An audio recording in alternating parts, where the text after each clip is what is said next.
A Nintendo 64, 2, 3. Let's get the 49ers out the way here. Boom! What's good, baby? Yeah, man. What up? I wasn't sure if I was more likely to call in sick if they won or if they lost. If they would have lost, you would have had, you would have just smoked the the whole time. I would have been show sitting by myself. Here, just looking. Done the show by myself, done the planning by myself, done everything. Just looking. Cool story, bro. Cool story. Hey, while y'all here, before we get cooking, you're going to hear me mention this a lot. Download the Odyssey app if you haven't yet, and search ESPN 1320 and hit the heart. It saves us as your favorite radio station. It also signs you up for alerts. You're going to be getting some exclusive content, like after hours content, post-game content, exclusive to that Odyssey app. So if you haven't downloaded the Odyssey app, even if you don't listen to the show every day on that app and you're just here in the live stream, go hit that heart button, man. It's going to be, we're going to have some fun over there. We're going to have a lot of fun over there. It's going to be a good time, man. Playoffs coming up, NCAA, Super Bowl. Royal Rumble. Come on, man. Royal Rumble. WrestleMania. Jeez. Our dream of going to WrestleMania, I think, is dying. I think the dream of the main event of WrestleMania is dying. For real? I've been reading a lot about it lately. Now, they could be trying to throw people off the scent, but the acknowledge me ceremony tonight is gone. Oh, wow. Yeah. I think they're doing the trial of Sami Zayn or something instead. Oh, wow. That is I wonder what happened. Trista's popping off. Uh-oh. Smack. Y'all did not smack us. Feelings. I knew that feelings. I knew that Someone's would get in their feelings. I knew that would get Oh, no. Someone's in their feelings. We smacked them boys up.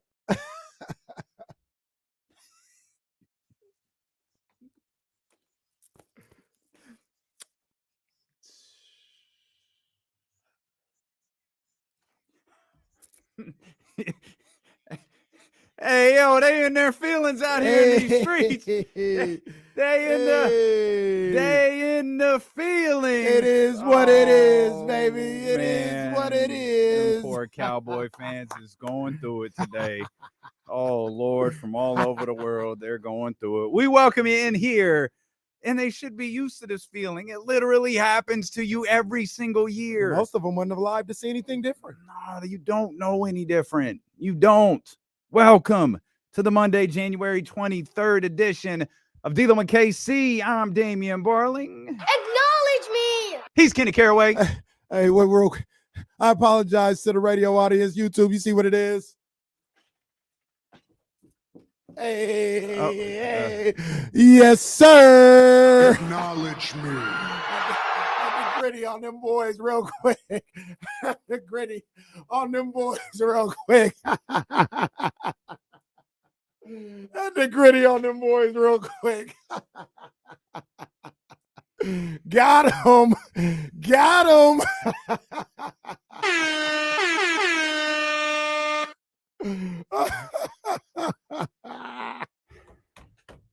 Let's go.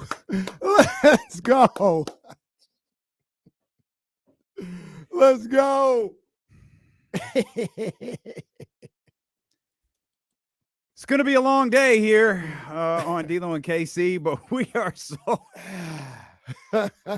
4 hours of this, folks. We're 2 minutes into the show. We've got 4 hours of this. If you want to, this is moments after I told the streaming audience, hey, make sure you download the Odyssey app. Meanwhile, Casey's doing a very YouTube exclusive show here. Hey, man. I had the gritty on them boys today, man. What you want me to do? It ain't my fault. I had the gritty on. No, I got you. Feel good today. You should. That's all right. You feel good. That was a fist fight yesterday. It was. And y'all came out on top. Hey, man, let me look. I'm full of joy right now. Couldn't It's a tell. great time. Yep. You know, Niners win or whatever the case Mhm. may be. Woo! That was stressful yesterday. Yeah, that was. I was stressed out at about 2:30. Just sitting around, not even saying anything. Jazz was around, obviously. The baby, Reese. My aunts came over for a little bit. My mom was in the building, Cheryl Elk Grove. I wasn't Happy saying birthday, nothing. Cheryl in Elk Happy belated birthday, Cheryl Elk Grove. I wasn't saying nothing to anybody. I couldn't find no words. I believe it. I could barely find any breath. I was stressed. I believe That it. was stressful. I I think, let's see. I mean, the Super Bowl against the Chiefs was tough. The Seahawks, I mean, they're different level, but the only time I can remember those two was the Giants game 5 division series against the Reds. I was stressed. That was tough. 2011 49ers divisional round against the Saints, Vernon Post, and game 7 of the 2014 World Series, Giants Royals. Those were the only time I can remember being that stressed for a sporting event. And I'm sitting there like, why? What the hell's wrong with me? I'm not playing. I'm not getting paid. Neither is Mattress Mac. But that's a whole nother story. Oh, I No, disagree. he getting Mattress the bag. Mac is getting Mattress paid. Mac getting the bag. He's just not getting paid through that bet. He getting the bag. My bro. man is getting paid. You ain't got $2 million to Yeah, bet if you ain't getting the yeah. bag. He getting the bag. He knows how to manipulate that Absolutely. stuff. But yeah, I was stressed out. Hey, That was big time. That's part of being a fan. I had no emotional investment in that game whatsoever, and I was antsy. I was antsy for you. I was antsy for 49er fans. That was a hell of a game to sit through. I cannot wait until next week. Obviously, we've got 4 days to dive into Sunday's game against Philadelphia. Philadelphia, of course, just manhandled the New York Giants, and we've got, again, plenty of time to dive into all that. We'll get into the Sacramento Kings in about 10 minutes here. Will Z will join us this hour to preview tonight's game against the Memphis Grizzlies. We'll talk about Friday night's game. We'll talk about Saturday night's game. Of course, we'll talk about tonight's 7:30 start. That's what I'm talking about. Absolute garbage. That's what I'm What talking sort of fresh devil hell that is. It's ridiculous. There's absolutely no need for a 7:30 start. But we'll get you ready Hey, I'm gonna for all of that. I'm gonna tell you this though. I'm gonna tell you this because we complain often. Get used to it now. That's NBA on ESPN. That's NBA on TNT. Yeah. So at least about 20 times, I think next year, maybe that's a lot. Maybe about 15 times. At least 15 times, not including playoffs. 7:30 is what it is, ladies and gentlemen. Get used to it. Well, let's change my sleep schedule. And you know the bad part? It was a 7:30 start against the Lakers the other night. Yeah. Well, they always. Well, the way the game went, you don't just end a game like that and go to sleep. That's true. You wired. you a little riled up after that game is over. You wired. And then Marshall Harris called me from Chicago, and I was up for hours. Like, hey man, what's going on here? But we'll get to that, man. A absolutely spectacular performance from that elite. Doesn't even feel like the right word to describe that defense. But that defense stepped up, did what they've done all year. Brock Purdy, clean game. And the San Francisco 49ers were able to get the one touchdown that they needed, and the defensive stops. Got some help from Mike McCarthy along the way. I would just love to know what Mike McCarthy was thinking on that final play of the game. That one I can't defend. I don't know what was going on. Got some help from Dak Prescott along the way, but I'm not going to minimize the work that the San Francisco 49ers defense did in that regard. That game, to me, was about the 49ers defense. They were phenomenal last night. Absolutely phenomenal. And I got to say one thing, because I know you're gonna lead this. You're the tribal chief when it comes to the 49ers. We often give this individual the Harrison Barnes treatment. Fred Warner might have been the best football player on the field. Oh, that's facts. This weekend. That's facts. And he often, Nick Bosa get like the defensive player of the year. The little celebrations. We talk about the overachieving secondary and Ufunga and some of these different guys. Fred Warner consistently gets that Harrison Barnes treatment where he delivers week after week after week, and we kind of just make reference to it or don't really spend a lot of time on it. Watching that game as closely as we did, man, it felt like Fred Warner was the best player on the football field. Hey, and when we first started the show, I gave him the moniker. Yep. I said he is the straw. I believe he was the original straw. The drink. Yeah, he was the first straw. The first straw. The first of many straws. Yeah. And I agree with your assessment. He was probably the best player on the field last night. He was phenomenal. Absolutely phenomenal. He's a leader. He's a playmaker. He is going down in the lineage of the 49ers history as one of the great players in their long storied history. They got a lot of great linebackers. He's one of the great linebackers, may end up being the best to ever do it when it's all said and done. When I was in the moment, when I was watching the game, I was just, always nervous about the next thing that's going to happen, whether it's offense or defense. And it wasn't until after the game, I sat down and I just kind of, thought about everything. And that's when I really realized what a performance by that 49ers defense. What a performance. I mean, there was 3 occasions when they were playing with bad field position due to a kickoff return. Yeah. Ray McLeod fumble on that punt. Fun fact, when he fumbled the punt, and I saw there was a scrum on the ground, and they were going after it or whatever the case may be, and they said it's Dallas's ball. My power goes out. I said, what the hell's going on? It was like a little rolling blackout thing. So like it went out and came back on within like 5 seconds, but everything had to reboot up. Yeah. So I was like, oh my gosh, man, when I come back, the Cowboys are going to be up 13-9 or whatever it was going to be. And as soon as the TV comes back on, they're kicking a field goal.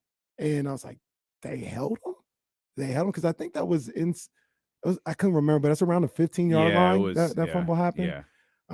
So what a performance. And just as much as a touchdown drive or anything else like that, them keeping the Cowboys out of the end zone was huge. Because that's what we talked about Friday. I didn't think Brock Purdy was going to make mistakes, but if a mistake was going to be made and it was on special teams, that's where you could find yourself in big trouble. Yeah. That was the biggest set of downs or the biggest possession for the San Francisco 49ers defense right there. I agree 100%, man. They were phenomenal. They were great. Moody Ward had a phenomenal game. I knew he was going to after what happened against Seattle. He was locked down. Diamonor Lenore, who was the guy that I proclaimed as the weak link.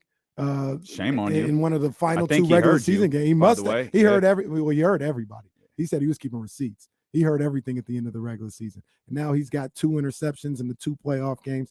He was phenomenal. I mean, that defense was something else. Eric Armstead with the pressure on the first interception by Dak. That was a heck of a game. And everybody always talks about like this 49ers defense and like, oh, you can move the ball on them and you can do all that. Like, okay, yeah, they're not going to give up 15 yards for a game. Like, yes, this is the NFL. This is the way the game's played. You're going to get yards on these guys. But you mentioned a great point on Thursday or Friday last week when you simply said, can you go 75 on them 3 times in a game? Mm-hmm. My bet is that you can. I think the one scoring drive, which is a good scoring drive for the Cowboys, I even think that was around 50 plus yards. Like it wasn't even a full length of the field thing. Mm-hmm. I haven't seen anybody yet outside the Raiders. The Raiders did it. I give them that. Who's been able to go on that defense since, they've been healthy, 75 yards multiple times. The Cowboys couldn't do it. We'll see what happens in Philadelphia on Sunday.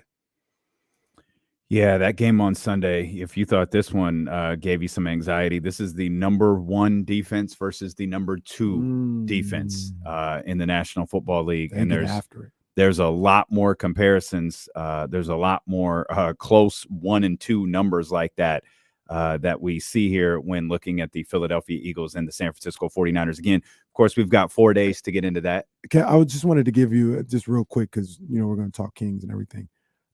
This Dak Prescott stat that I heard yesterday when I couldn't watch anything, but like I really couldn't watch anything really like during the day. Mm-hmm. Well, I told you it was going to be the longest day ever. It absolutely was. It took forever. It took 3 days to get to 3:30. It was ridiculous. But totally normal day for me. But I watched all those preview shows, the countdown shows. Mm-hmm. And I think Hasselback had it on ESPN. They said Dak Prescott, because they were talking about how well he played against Tampa Bay. And they were like, man, if he could play like that again, he'd be great. Did you know he hasn't had back-to-back no turnover games since 2019? And he still hasn't. I did know that because I was watching the same countdown show you were. But that was crazy. That stood out. That is and he had turnovers again. There's like he still hasn't. There's a conversation to be had about Dak Prescott.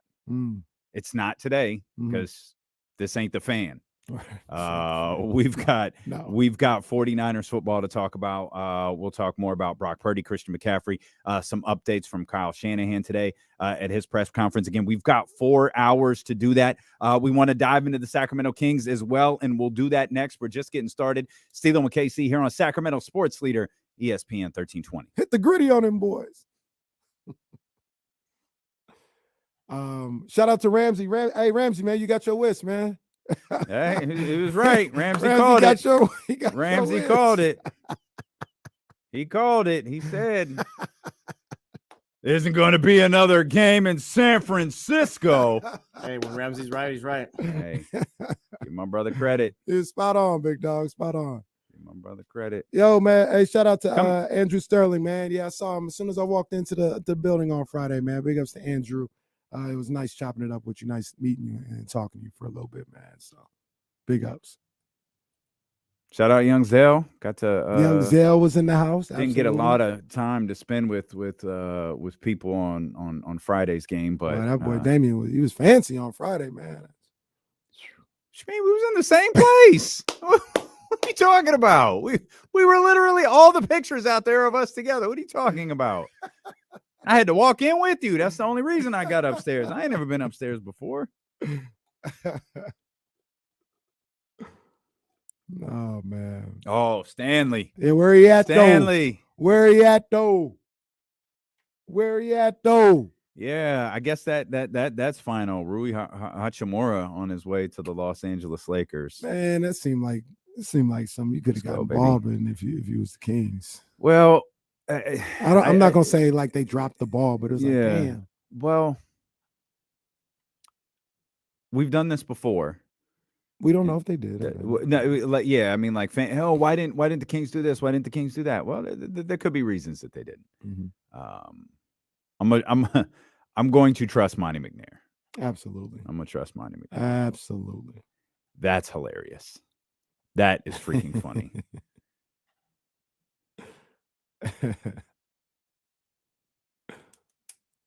Yeah, Brett, he would have been. He definitely would have been, but didn't work out. Kendrick Nunn and what was it 3 second rounders? They gave 3. I didn't know. I think so. Damn. That's 3. Kind of it's lot. 3. Yeah. Wow. That's kind of a lot. I think like the last second round is like a swap or something like that. But yeah, same thing. Okay. The Raiders, the Lakers just never want to draft again. Apparently not. Set the hell with the draft. Gonna get extensions anyways. Who did they come back on yet? Was it yesterday? They were like 25 down last. Oh, Portland. Yeah. Did you see that? Patrick Beverley. Oh my gosh, this guy, bro.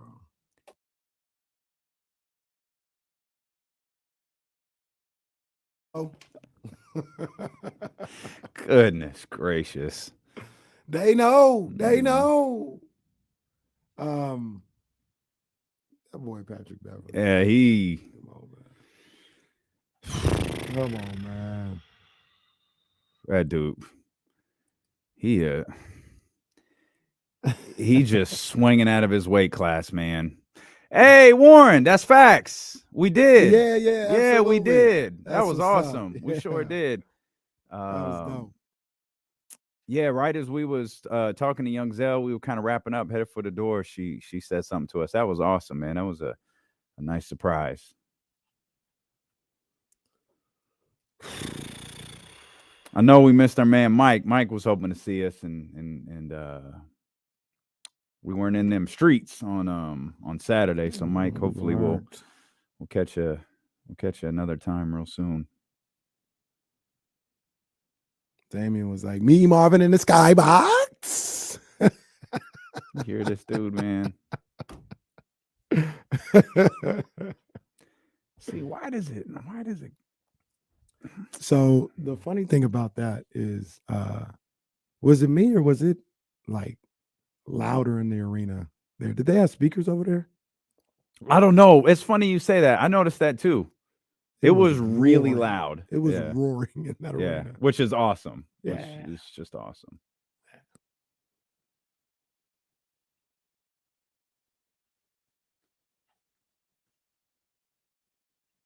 Thank you, Matt. Appreciate you. There was another Cowboys fan in here last week telling me how the Niners ain't played nobody. Hate it when the Niners don't play anybody.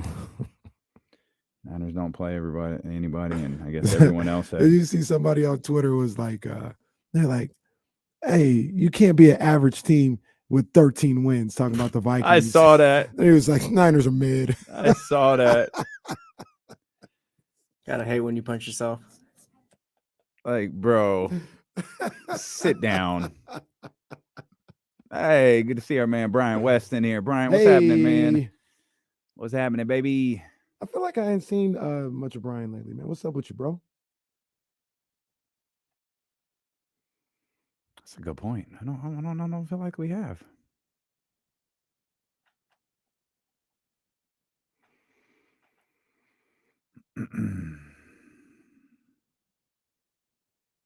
Can you just get beat? Like, where's Sasko? Can you just lose and it not be choking?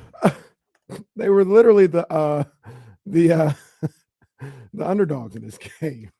How you gonna try to be the underdog? I mean, 13-3 against wild card New York.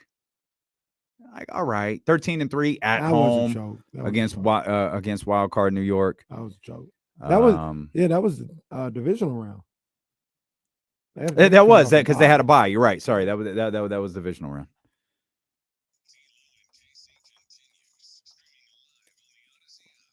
Live on the Odyssey app. If you're listening to us there, make sure you hit the heart button. Save us as your favorite radio station. I was told today we've got some exclusive audio content coming to the Odyssey app, and the only way that you get notified is, of course, you've got to download the Odyssey app, search ESPN 1320, and then save us as your favorite radio station, and you'll get alerted when D'Lo and KC go live off hours with something special, or when I go live, or when Jesse goes live for the best Celtics chat in the region, or KC goes live.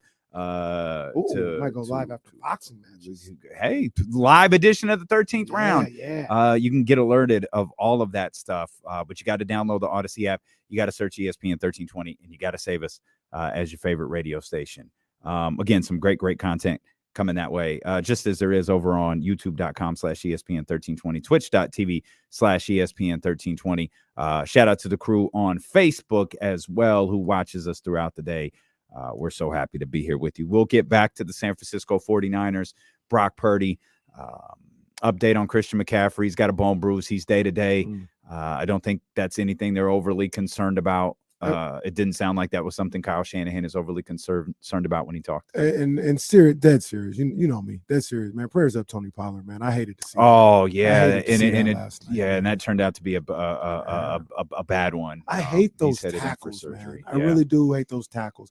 And I don't know what you do. I mean, the game is the game. We saw Eric Armstead. Kind of what happened to Patrick Mahomes. It happened with Patrick Mahomes. That's what happened to Deebo Samuel when he hurt his ankle, where the defender, latches on and just drops all of his weight and force onto a leg. The defense is doing what they can. No, they're doing what they can to get a guy down, but it's just like, man, I hate those, man. Hey, speaking, we get to the Kings in just a second. Do you think Armstead let up on that, on the safety play? Like he would have, he had Dak. Dak was Dak was done. Dak was done. Yeah, Dak. And I'm not sure what Armstead was doing in that. I feel like he was honestly trying not to get a penalty. No, that's what he said. He said, Oh, he did? Yeah, after the game, he's like, I didn't want to get a penalty. Yeah, that's He's like, 100% I didn't what it know- looked like. And he looked like, I didn't know what to do. I didn't want to get a penalty. He's like, I should have just smacked him. I didn't but see- I didn't I didn't know. see Armstead post game. All I saw was his post game tweet. They wanted who? Eric, They wanted who? All right. Be careful what you wish for because you just, oh, Jesus.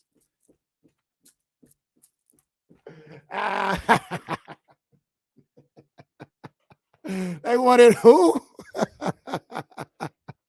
He stopped the show twice to dance. We're 23 minutes in. We're 20. Bruh, Jesse, can you imagine if they win next week? Oh, my God. Mike Gesicki Oh. gritting in here. Hey, Oh. man. Hey. Could you imagine if they win in 3 weeks? Hey, bro, because them Philly fans, I don't like Philly fans, man. I don't like them. Okay. I don't like nothing about Philly. I don't like them. I understand. So I want all this smoke. Well, you gonna get it because that's a good football team. Hey, no, they a good It's football a good team. football They team. real That's good that's a football team. really, really good Yeah. defense. Yeah, a really good football team. We'll get back to the 49ers as the day rolls along. We want to hear from you as well. I don't. Will Z's going to join us to preview the game by the numbers in about 20 minutes or so. Tonight's game by the numbers in about 20 or 30 minutes or so. And then I assume James is going to come in after shoot around. So we're just hanging out all day. So the phone lines are open for you. 916-909-1320. You hear that number, Stanley? You hear that number? I think Stanley's got us programmed in his phone, but I'm going to send it out there again. That's 916-909-1320. Kings split the weekend. I saw this tweet. Do want to put this up on the screen. Darren says, D'Lo, did you stay for the full game on Friday?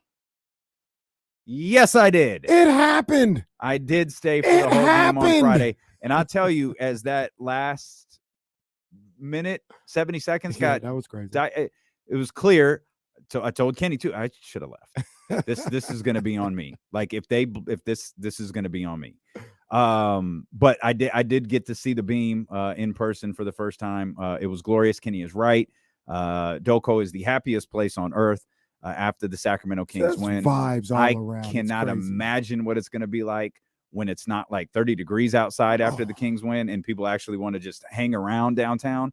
What was colder, Doko or Buffalo? Oh, well, I don't know. I was only at one of them, and Doko was pretty damn cold. I was trying to warm up on that beam, like Trista insinuated would happen. We did FaceTime Trista. I forgot she was in Buffalo though, so she probably was champagning the campaign. Yeah, I was like, I know she's not asleep. She's up watching the Kings. Like, why isn't she answering? It's 1 o'clock in the morning there. She might not have been watching though. She might right. She might not have been because I forgot she was in Buffalo. Yeah. And yeah, she was in the midst of it. To the best of our knowledge, she didn't go through a table. And we know she's doing okay because she's already tweeted. She's in her feelings a little bit today about the Dallas Cowboys losing to the San Francisco 49ers. Smack them boys up. But we did get to see the beam in person on Friday. That game lived up to every expectation that I had. It lived up to every expectation I think we had. Shai Gilgeous-Alexander is as advertised. Keegan Murray with a career night.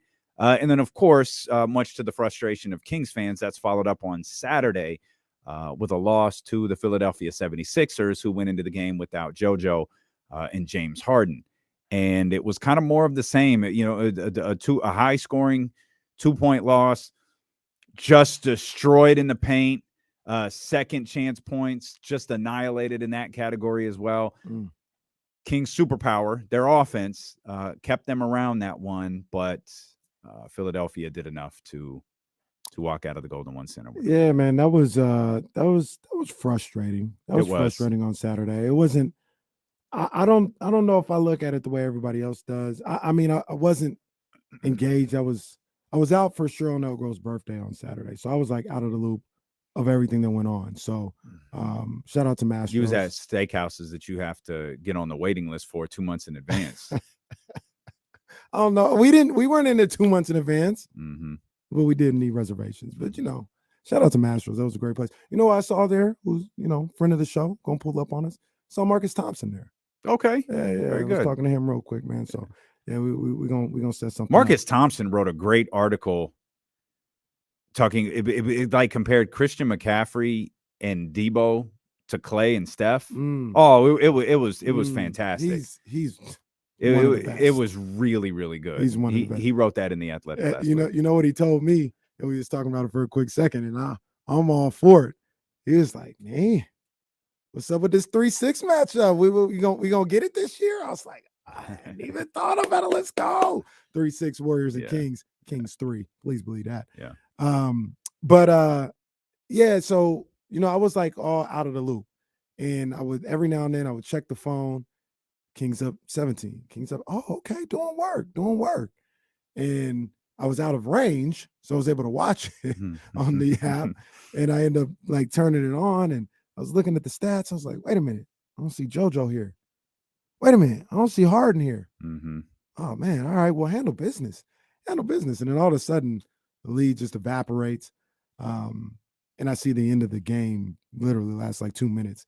And that was just frustrating. It was a frustrating loss. I don't want to say I'm okay with it, but I'm not. I know a lot of people were kind of pissed off about it on Saturday night and afterwards. I don't have that type of feeling about it, but you went back and watched it. Yeah. I assume, like, I think a lot of the frustration lies with the fact that this has happened a couple of times to them this year, is they build a lead.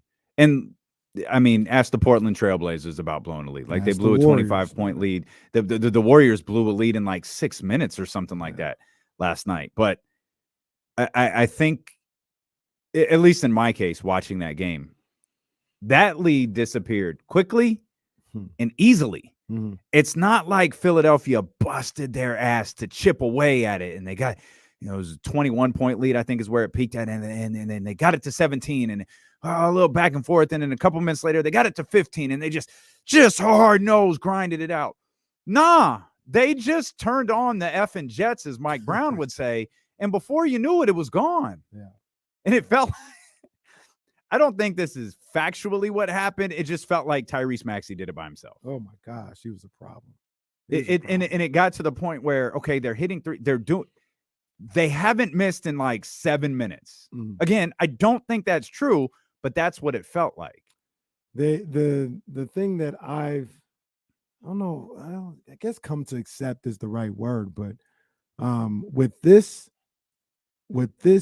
particular Kings team, if I'm going against them, I'm telling my team, you're always going to have an opportunity.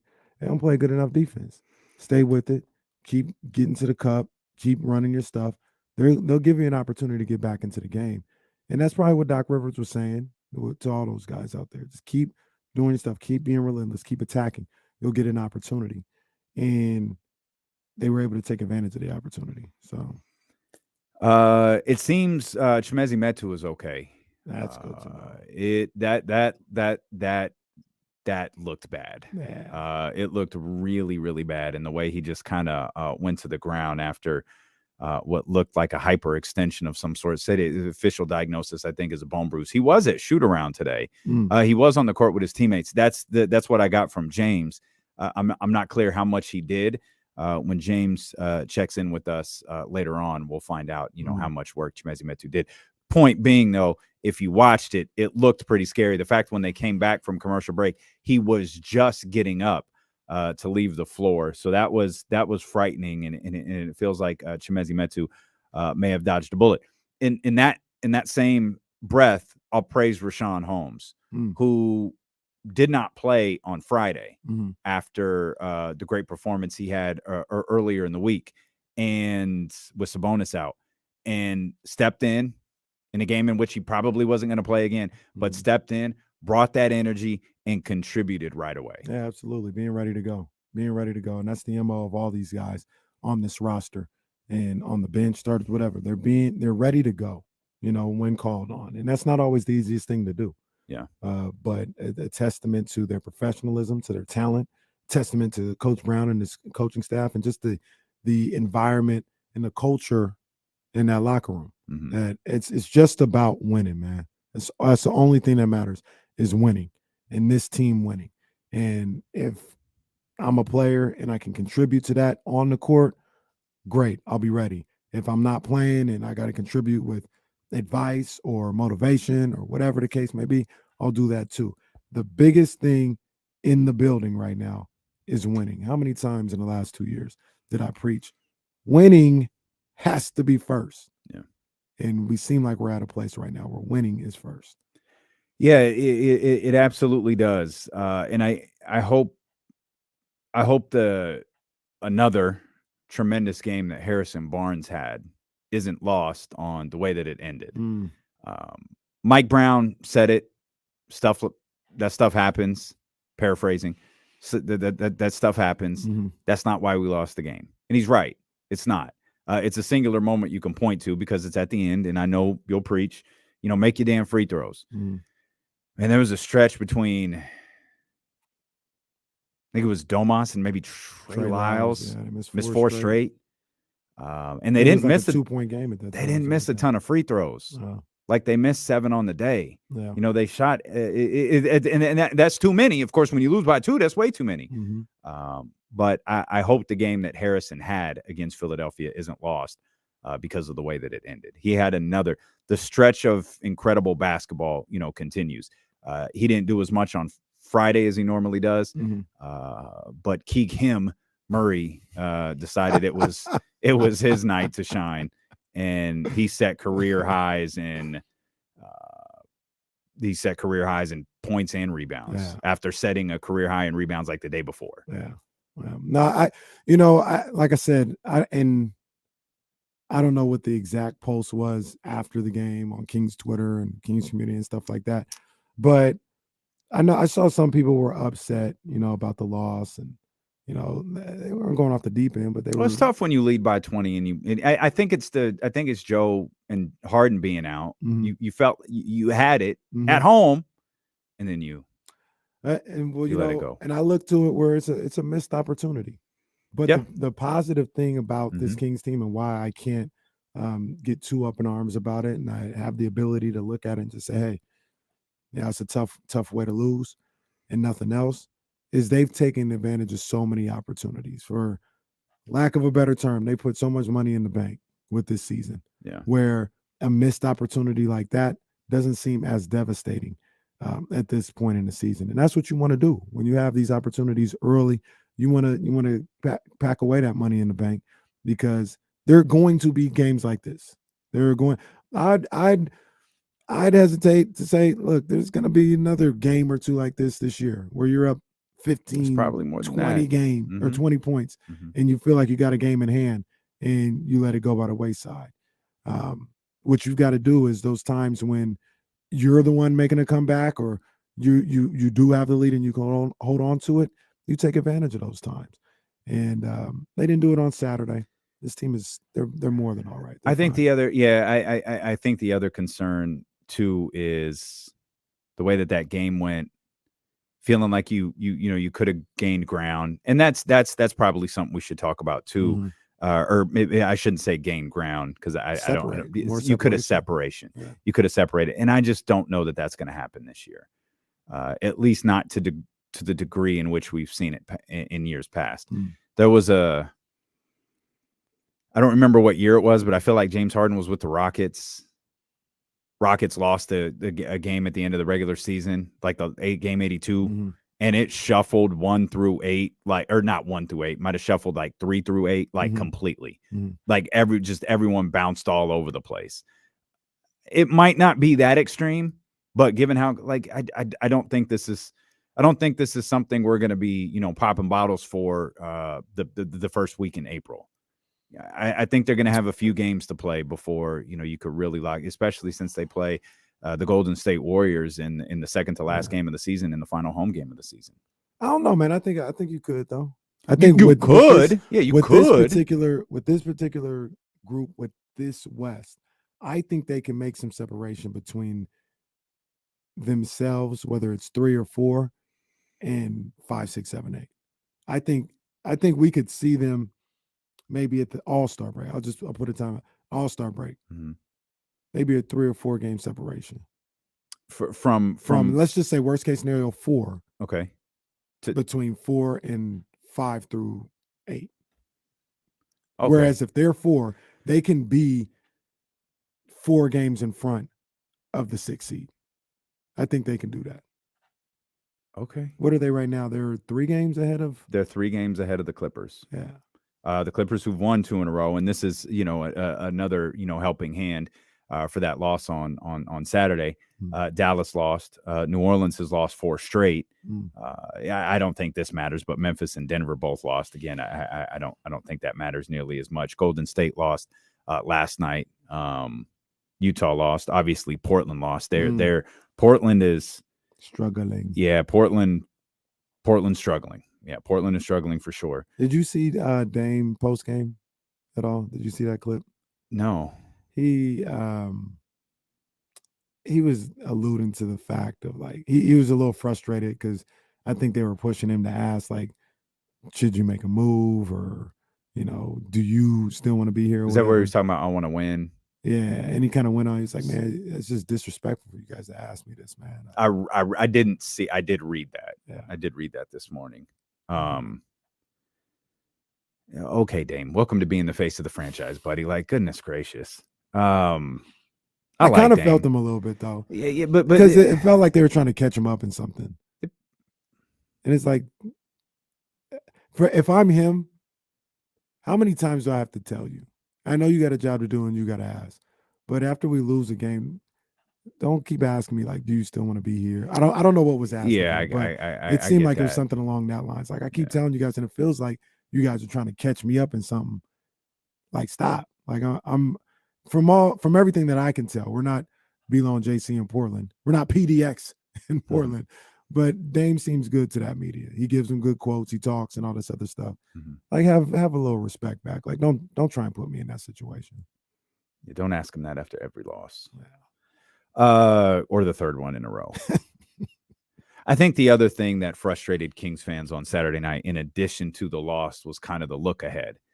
You had a chance to get this one. You had a chance to win 7 straight, knowing you've got your third game in like 4 nights. And it's against the Memphis Grizzlies, who they've dropped a couple, and they're, I'm sure, hyper-focused headed into this game.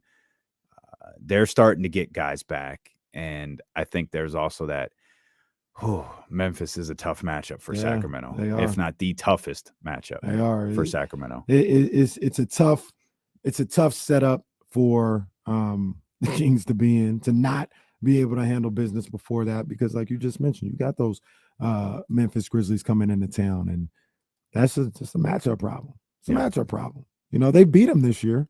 They did, but and they haven't like gotten blown out. Like there was the one on New Year's Day. It was a relatively close game until Grizzlies made a run to kind of separate, and then you can never. It's like what I talk about from time to time. Like it's really like a 3-minute moment in these games where somebody creates separation and then it's even the rest of the way. And that's kind of what happened in that Grizzlies game. So, I understand the frustration. I do understand the frustration from Saturday.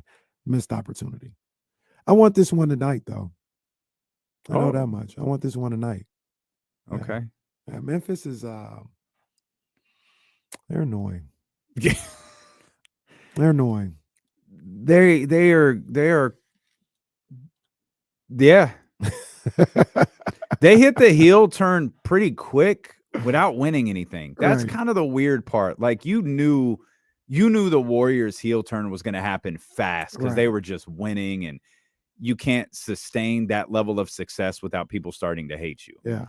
Grizzlies ain't done that. No. But they've turned full Blackbeard NWO here on like I love the way that they play. Damn, man, they're kind of obnoxious. Are they the most hated team in basketball universally?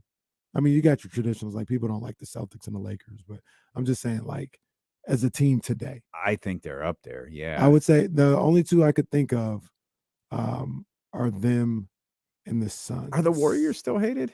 They are, but I don't put them in that class because they've won, right? So I get it. Like you can. There's a certain point where you keep winning and the haters don't matter. Yeah, like and because the heel turn happened during the 70 win season. Right. But I'm looking at, I guess I should have phrased it a little better, but like teams that aren't championship teams or have a lineage that are hated, I think it's them and the Suns. And they might be number one.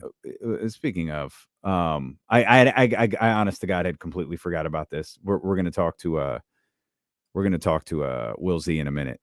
We're gonna talk about Memphis and LA. Oh, for sure. Yeah, we got. There's a few questions to ask about that. There's. By the way, I found the cardigan. Oh, Did you see the? that was fire. You found it? Where it at? It's $3,200. Oh my goodness. That was a $3,200 cardigan. He fire. had on. Yeah, I saw people clowning it, and it was telling me something about your fashion sense. Who was clowning it? That joint was hot. Yeah, y'all got to get on our way. I mean, you can that. afford it. I I can't. It's cannot. $3,200. You're the one worth $22 million. Okay. Will Z joins us next here on ESPN 1320. Oh, let's go. Okay. We'll get Stanley. We'll bring right when we get back. Yeah, tell him we'll get him right when we get back. Yeah, I like that cardigan. Yeah, That Roddy, was I'm with you. fire. Yeah, that was that blue. Oh, That that was blue was so nice. clean. That was really nice. We'll talk about it on the air. Hey, Nick, yo, do it. I'm with it. Yeah, make me one too. Yeah, please. Make me one too.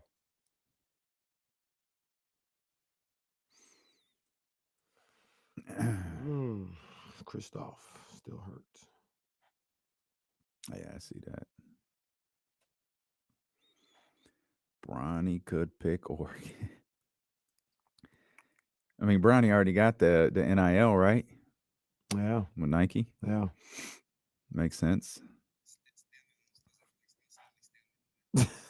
Oh man. Hey, they hurt over this one. Oh yeah, they are. I had my ear to the street, man. They hurt.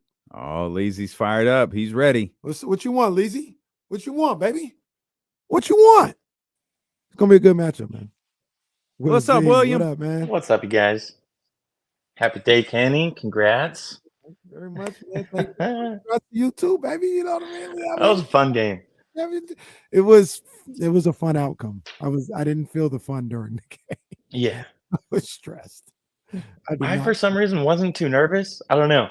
Because it felt like the Niners were never behind at any point. So that was really I don't the big key to that. They didn't get too far.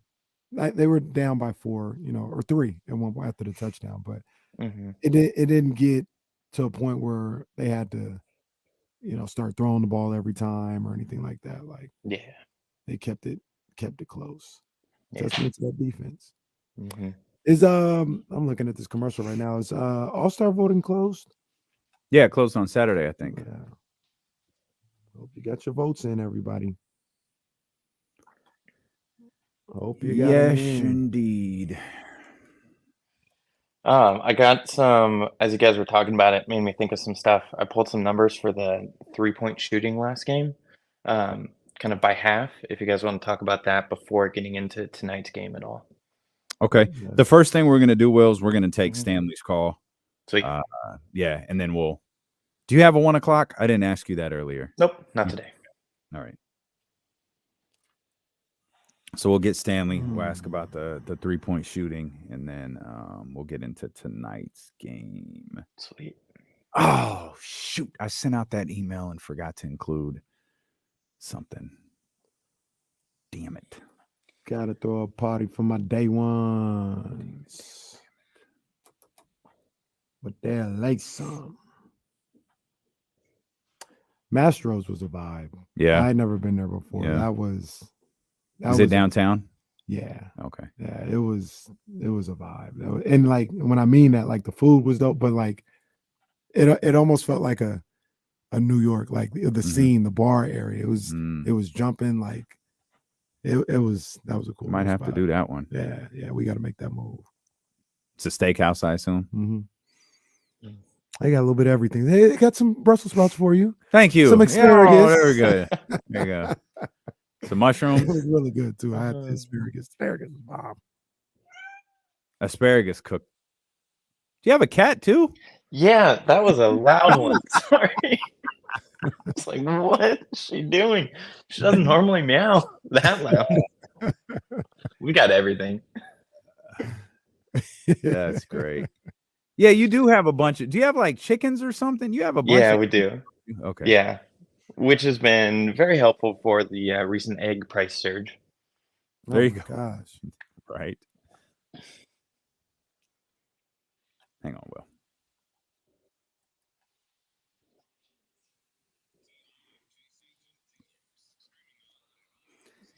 Hey, our man Will Z is here. We're going to preview tonight's game against the Memphis Grizzlies. By the number, you can read his article over on ESPN 1320's website. But before we do, our brother Stanley's on the phone. Oh, that's what I'm talking. That's why I like Stanley, because he is stand-up dude. Stanley. Stanley, I need you to address what's going on around here. Listen, I don't have anything to say. Y'all won. It sucks, but we'll be back next year. I mean, Dak has already said. Oh, We're gonna get you, but I mean, it didn't happen this year. I hate having to deal. I hated to have to make this phone call. Really. well, that's why you're the man. That's why you're a legend, because you're a stand-up dude. I appreciate that. I want to ask you, though, as a Cowboys fan, what do you guys need? We need Dak to play better. I mean, the defense played good enough to win yesterday, and I heard you Friday too, around there talking about, the cornerback talking about he don't want to tackle nobody. Man, the defense played well enough to win that game. They did play really well last night. But I will say this. I will say this, though, Stanley. I will say this. The game did not play out the way I said it was going to play and all this other stuff. Didn't. But the principle of it all did happen. When the Niners got into when the Niners got into the run game, that ended up being a problem for the Cowboys. And Nick Wagner talked about it earlier in the week, and it stuck with me all week. He talked about the Cowboys 4 straight road games, and that was about the point last year where the Niners ran out of gas, and about the second half of that NFC Championship game. And it kind of felt like that's what happened to the Cowboys last night. They were stout. They were game. The big thing was Pollard got hurt. I mean, Zeke doesn't have it anymore. Pollard is the one. Pollard is the one, because you might stop him 4 or 5 times in a row, but then you know that dude is capable of busting something about 50 or 60 yards. You know that, and I know that. He's a big piece. He's a big piece, absolutely. Yeah. But the bottom line is, Niners won. Yeah, that's what I said.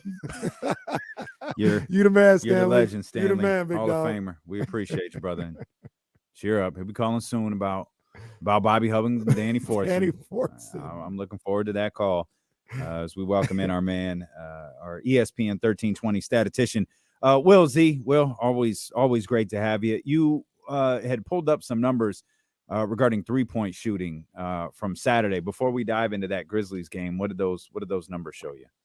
Yeah, so you guys were talking about how the 76ers kind of got back into the game. And to me, I thought they did it on the defensive end. The 76ers are a surprisingly good defensive team. And I think that with Harden and Embiid being out, Embiid, I think, is the kind of defensive anchor, but I think that even with them being out, their defense is still very stout. And I think that the 3-point shooting numbers from the Kings kind of shows their increased activity on defense in the second half. So the Kings shot 33 threes in the game, 19 in the first half, 14 in the second half. They shot 47.4% in the first, 28.6% in the second half. So huge difference in percentage-wise. But what I did is broke it down by, you guys know I love this stat, the defensive coverage. So wide open, open, tight. In the first half, the Kings had 0 tightly contested 3-point attempts, 10 open threes, and 9 wide open threes. So pretty much exactly what you want. In the second half, they had 2 tightly contested, only 5 open, and 7 wide open. So you see those wide open and the open numbers just get drastically cut going into the second half. So to me, it was, yes, the Kings didn't really kind of keep their foot on the pedal, but also the 76ers really ratcheted up their defense to kind of get back in the game. Yeah, and you know what? Well, that's a great point by you. And Philly has the ability to do that. Like they're one of the, I don't want to say few teams, but it's not commonplace in the NBA to be like, hey, we've got the personnel to turn up on the defensive end. Philly's one of the teams. And ironically, I don't think this is the case necessarily if JoJo's there, but with Harden out of the lineup, that actually probably gives them an opportunity to be better on the defensive end in a lot of occasions. And, they had the personnel and they were able to turn up and they did what they had to do. That's a great observation by you. Well, just giving props. That's all. No, just okay. Okay. Well, no question. Just giving props. Will, why is Memphis such a horrible matchup for Sacramento? It all starts with Steven Adams. It feels like, Steven Adams and Ja Morant. They both are just such paint-oriented players. With Ja getting into the paint, and then Steven Adams being in there constantly to clean up all the misses. It's just their strengths are exactly where the Kings' weaknesses are. And it's just that's what makes them so difficult in my eyes. Yeah, and one of the difficult guys to deal with, you talked about it in your write-up for the preview of this game, Desmond Bane, who the Kings didn't see him the last 2 times they played, but I remember in that game early in the season, he was a monster against the Kings, an absolute monster. Sometimes I look at Desmond Bane, I'm like, I don't know what you do with that guy. He's built like Michael Parsons. He can shoot the ball. Like what do you do with this guy, man? And he's one of those guys that is a matchup problem for the Kings. He's so good, and just he's good at everything. He's shooting, his 3-point percentage, he's at 42.1% on the season on 7.3 attempts per game. So he's got the volume and the percentage.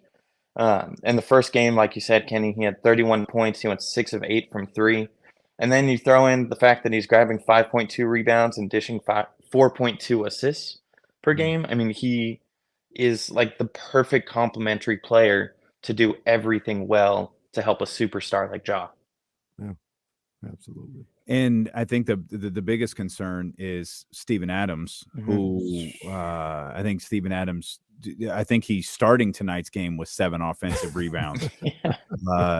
Obviously, I don't want to say obviously. I'd imagine he's a focal point of film for Mike Brown and Doug Christie and that crew here today. That they've got some things to correct.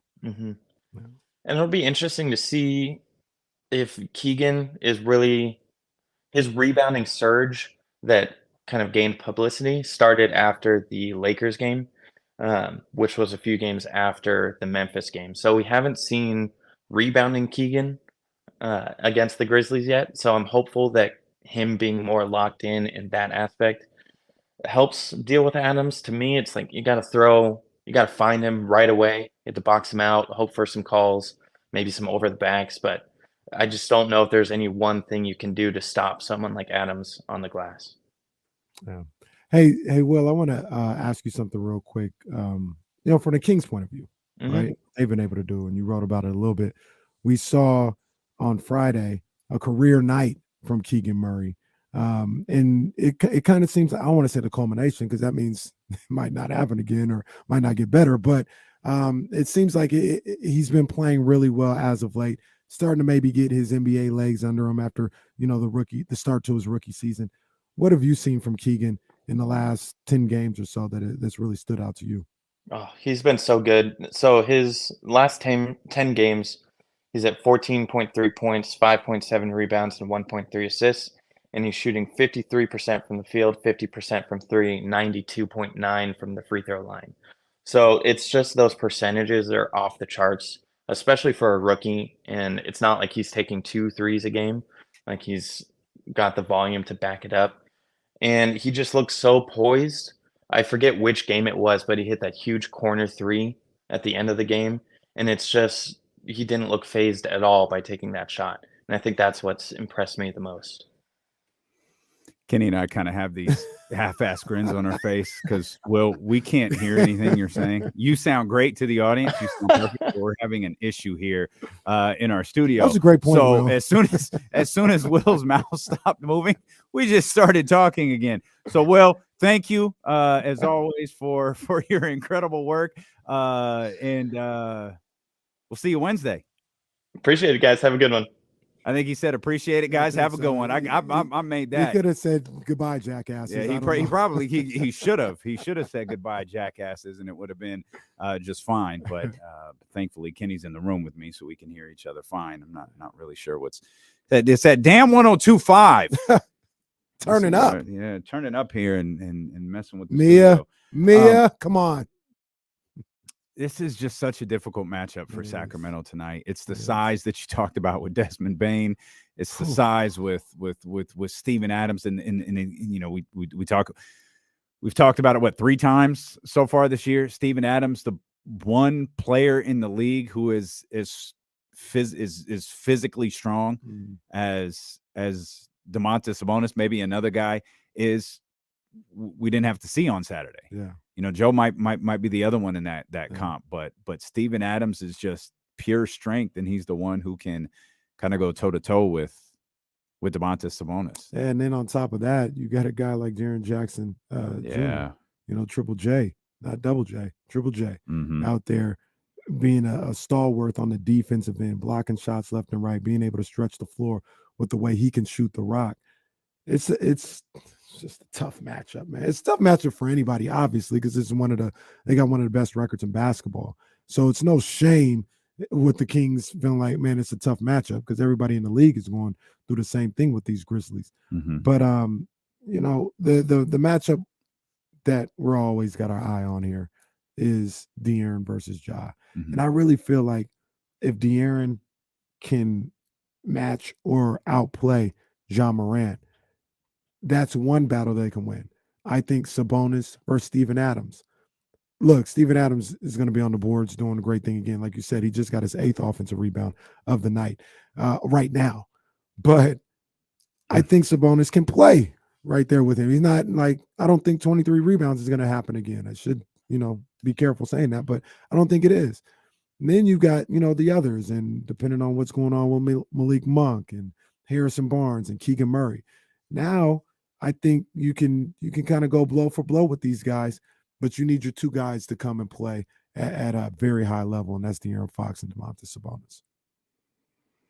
You're listening to D'Lo and KC on KIFM West Sacramento, 98.5 FM, KRX QHD2 Sacramento, ESPN 1320, driven by last year's Elk Grove Dodge, always live on the free Odyssey app. You can watch on twitch.tv/ESPN 1320 and youtube.com/ESPN 1320 as well. We'll talk a lot more about the San Francisco 49ers this hour.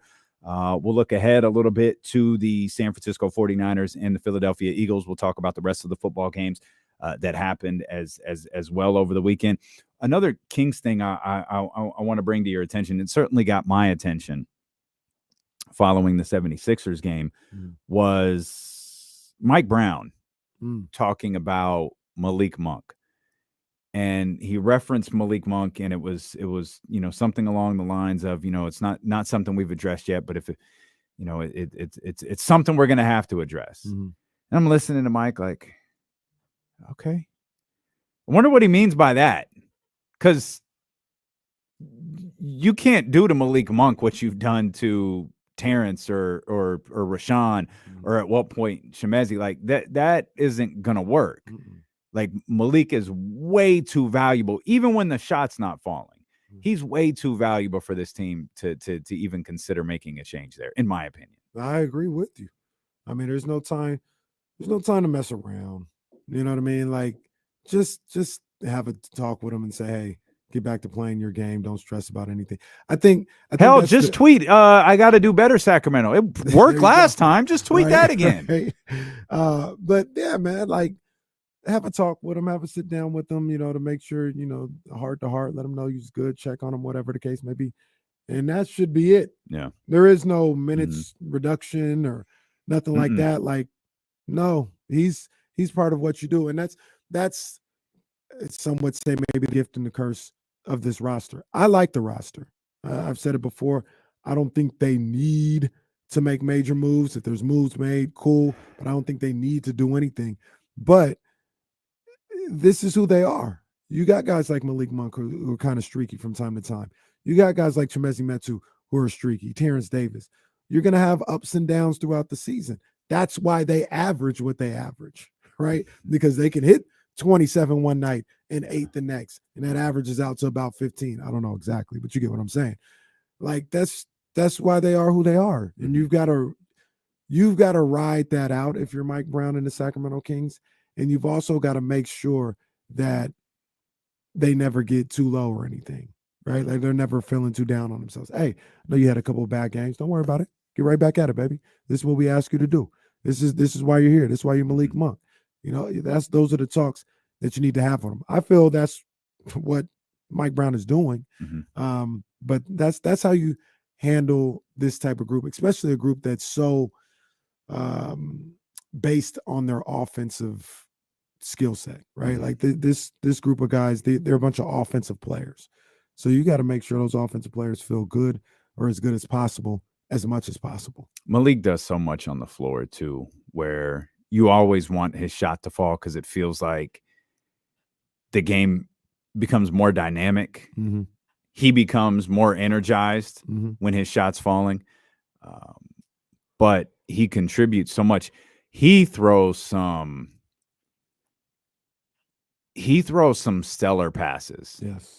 That are scary as hell in real time, but seem to hit their target like 9.5 times out of 10. Pinpoint. Like he threw one to Domas where he went full like magic wrap around ball, like tucked in like right here and just like almost spiked it to Sabonis and boom, caught it, laid it right in. I was like, Lord. That's the confidence you want, though. You want them to have the confidence to make those plays. And the things that I say, I guess I speak from experience. I could never score on this level like Malik Monk. I'm not making that proclamation, but when I played, for better or for worse, I mean, that's kind of how I was. Like if I wasn't scoring, I didn't feel like I was doing my job. I didn't feel like it was just a different vibe that I had. But let me come out and hit 4 of my first 6 shots, and I've got 10 going into the half. Oh, I'm feeling good. There's a bounce to my step. I'm feeling good about what I'm doing. And I think those are the guys. Malik Monk is that way. I think Terrence Davis is that way. Not that they're not trying, not that they don't want to do other things, but that's their fuel. That's where they get their energy and get their spark from, is what they're able to do on the offensive end. So if you're Mike Malone, if you're Mike Brown, then the rest of that coaching staff, you don't ever want them to not feel comfortable and feel good about what they're doing offensively. Whatever you may have said to Chimezie Metu or Trey Lyles or Keegan Murray, say it to Malik, because there's no alternative for Malik Monk. Yeah, like you could work, you could work with the rest of your lineup. We could argue over what works, what doesn't work, what's best, what's not, when they're winning, when they're not. We could do that all day. Malik's a part of that, though. Yep. Like Malik is an integral part of that. And I think you said this a couple of weeks ago. Mike's pressed all the right buttons this season. Well, go find Malik's button and press it. Absolutely. Get him going. And if that doesn't work, steal his phone and just tweet about Sacramento, and he'll go off that night. Like that's kind of what we've seen. That's kind of what was it? 30? I don't remember if that was was it 33? Yeah. Enough said, Malik. Enough said. We got you. And on top of that, Malik Monk he'll be perfectly fine. Yeah, he will. I got no worries about Malik Monk. This may be. I'd have bigger concerns if he was like turning the ball over too much. Like it doesn't fade. Obviously, you want guys to hit open looks or wide open looks, is Will Z would check on those stats. But shot doesn't fall. I still trust Malik to do enough right and impactful on both ends of the floor to where it'll be just fine. Because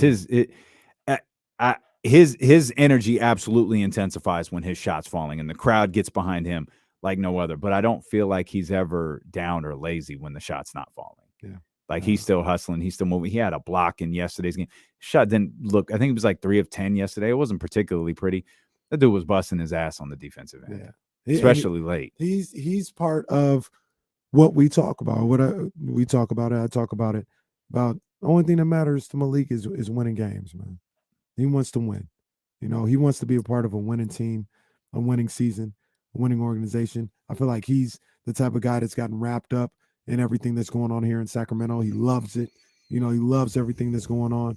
And there's plenty of nights where, he's been hooping. He's had, 20-point games. And then the next night he got 4 and he's on the bench in crunch time. And who's the first guy off the bench, after a big 3? It's Malik Monk. Terrence, they off there, getting hyped and hyping everybody up, man. So I say all that to say his energy, and to kind of piggyback off what you said, his energy isn't dependent on whether he's scoring or not. He's just about trying to play the right way, doing what he can for this team, and winning basketball games. You gotta love that. 22 straight double-doubles for Domantas Sabonis after the weekend, with Saturday's double-double coming with points and assists. Only had 9 rebounds in that one. Interesting note on Kevin Love's 53 straight, 1, and no one will be surprised by this, they were all points and rebounds.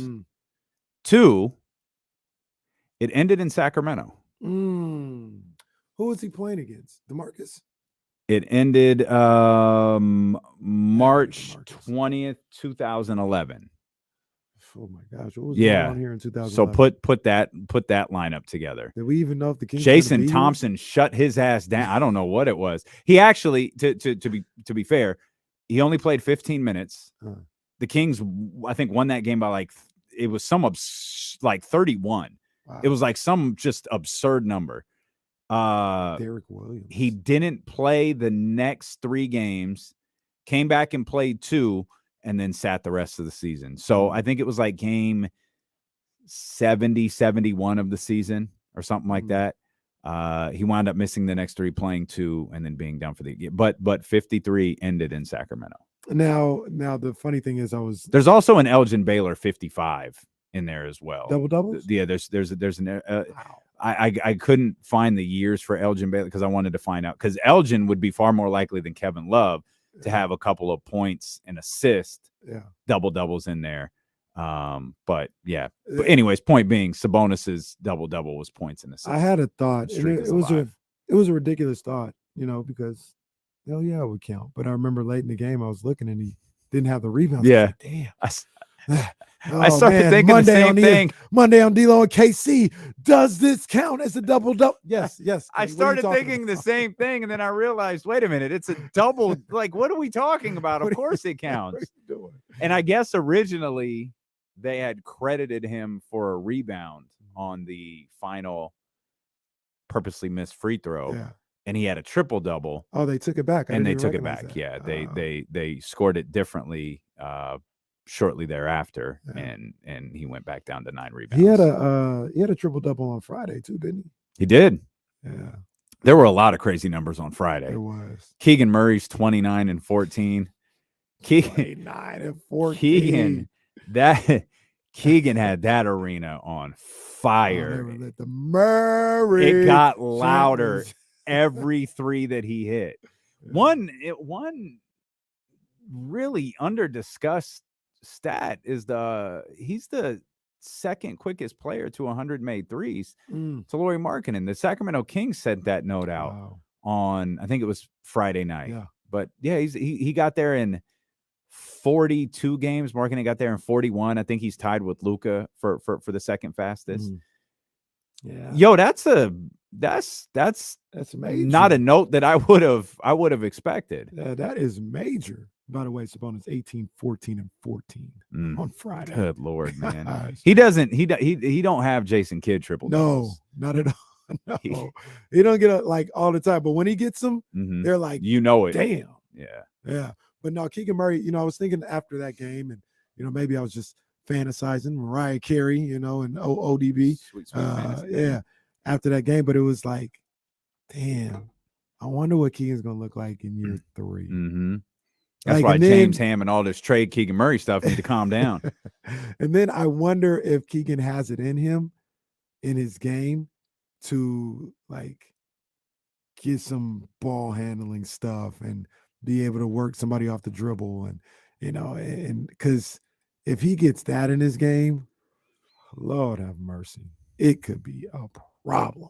Will Z says Keegan is on pace to break the rookie record, which was 107 by Donovan Mitchell. 100. Who's right here? 107 or 187? 187. Sorry, Oh, okay. I said 100. Okay. Yeah, 107. He'd break tonight. Yeah, 187. 187. I'm sorry. Keegan is on pace to break the rookie record. 187 by Donovan Mitchell. Man, Keegan, You think he'll ever dunk and yell? if he don't do it after Friday, then I don't think. Yeah, he got. That's what I was. That's what I was thinking. Like, we'll like by the third year, will he just catch a body and scream and flex like Malik would? I think we would all lose our mind. Oh, we'd go nuts. the first time Keegan Murray shows emotion on the floor, it's going to be the biggest pop in the history of the Golden One Center. I remember it's Louder than the cookie pop. Oh, the cookie pop is unmatched. The cookie right pop. now. That's what I'm saying. Keegan emotion is going to Unmatched. outdo the cookie pop. It's like I think some Celtics fans, like older Celtics fans, they'll tell you, you know that one Celtics play they always show where Bird and I think it's Robert Parrish or DJ are on a fast break and they pass it back and forth like 3 or 4 times and then Bird gets it and dunks. Mm-hmm. They say like they just lose their mind because Larry never dunks and he dunked. They're like, oh my God, and that's how we do it if Keegan dunks and like yells. We'll just spontaneously combust. Oh yeah, it's just light the beam for that immediately. Just light the beam. We'll come back. There's a lot more we want to talk about as it pertains to the Kings. We want to talk about De'Aaron Fox, fourth quarter Fox on Saturday. My goodness, man. And I've got some questions, particularly about what you've dubbed the Kings superpower. So we've got that coming up, and we want to dive into the San Francisco 49ers as well. It's the 49ers, the Eagles. They're back in the NFC Championship. We'll talk about that when we return here. Steeler and KC on Sacramento Sports Leader, ESPN 1320.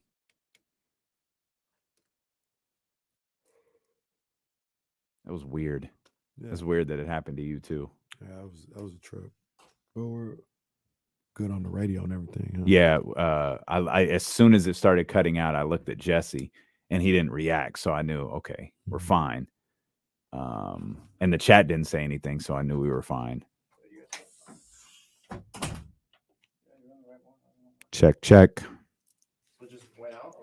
Yeah, it had been, choppy, and then I can hear clicking. I've been hearing that most of the day. And then it just went. It's like there's a short or something. Yeah. Yeah, good luck with that, Stephen Brown.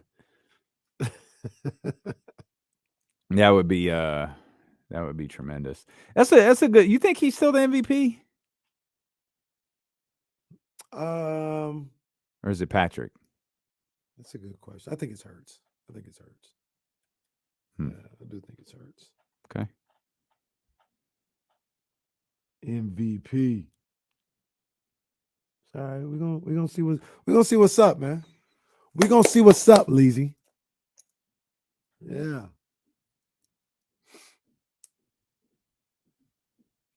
We got some help coming in here, so don't worry, we ain't going anywhere. Jonathan's just coming to. What's up, man? What's up, man? Heard you guys were having problems hearing something. Yeah, we lost our. We can't hear anything in our headphones anymore. It had gotten kind of like if you put that up to, you can hear the like it's kind of like clicking, and then you can't hear me in it Check anymore. one, It just check kind of two, like three. dipped Hear on us. yourself? Mm-mm. And is yours clicking as well? Yeah. Okay. No, I believe you. And then if somebody, we can't hear anything. Anything that goes through like the show, Yeah. like we can't hear. Yeah, we're just listening to each other. That's it. Go here. Let me grab my headphones real quick. Spin the block twice. Like You'll probably, park. Jesse, you can hear me, right? You'll probably just have to give me like a thumbs up when we're back on the air or something.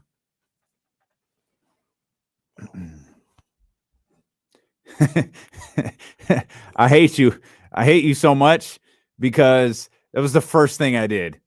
I'm like moving it around. I actually at one point had it like half plugged in and half pulled out. There you go.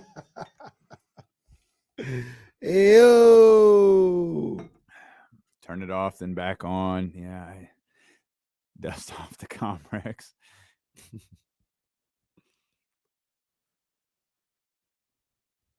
Hey, oh, there's my guy. I don't know how often over under speaking the truth, but there's some truth right there. Yeah, man, big ups to Oh man, look who's There's here. my guy. We was Look who's definitely here. texting during that game yesterday, baby. My guy.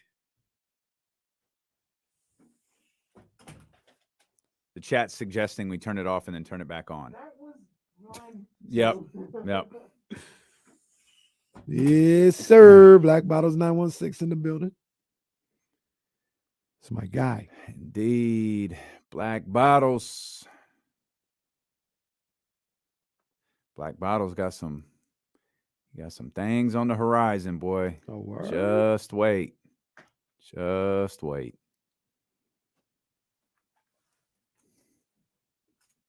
Hit the red button. I don't even know if we have a red button, Wizzo Mac.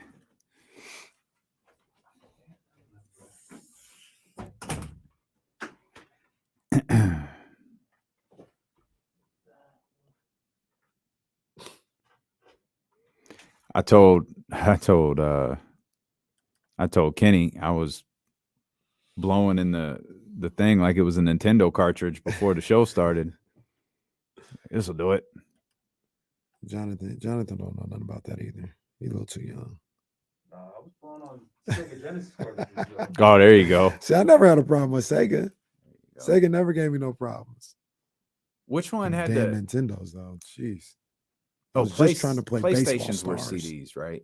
PlayStations look like And it CDs. went crazy. It's like, oh my gosh, it's not even a cartridge. Mhm. It's on a disc. Yo, this is like playing on the PC. It's crazy. Don't scratch it though. Don't scratch it Did you? though. I think I might have talked about this before. When I tried to put the chip in my PlayStation. Did I talk about that? I don't remember. So you could put a chip in the PlayStation so you could play burnt games on there. Uh-huh. And I took the PlayStation apart, tried to put the chip in. Halfway through, it wasn't going good. And I was like, I'm lost. And then I didn't know how to put it back together. And it was just done. PlayStation was done for me. Oh man. Luckily, I got a Dreamcast right after that. No, there you go.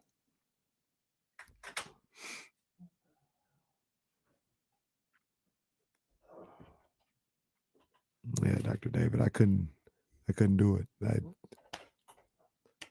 thought I could, but I couldn't. No, see, needed Jonathan. I bet Jonathan got all the games. Ramsey a wild boy, man. Ramsey a wild boy.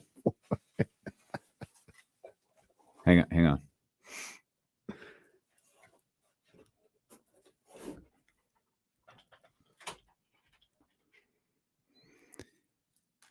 Odyssey app, ESPN 1320, 98.5 FM, HD2. You could catch us on youtube.com/ESPN 1320, twitch.tv/ESPN 1320. You could even catch us on Facebook Live. Just search ESPN 1320. Hit the like button. You can watch us there. We'll get back to the Sacramento Kings. We'll talk a lot more about the Sacramento Kings. James Ham will be on his way in here. We'll spend part of the day with him talking Kings basketball as well. The San Francisco 49ers move on to the NFC Championship again, and I think above all else, and I know you're dancing and you're celebrating, and rightfully so, in a big matchup against Philadelphia. And yo, these dudes are back in the NFC Championship. 6th time in the last 12 years. That's amazing. The It really 49ers is. are Like, no going to the shade. That's NFC amazing. Championship game. 3rd time in 4 years for Kyle Shanahan. I mean, this is a hell of a run they're on right now. And to be honest with you, I don't mean to sound like this. I don't want to, Sunday is Sunday. That's the only thing that matters.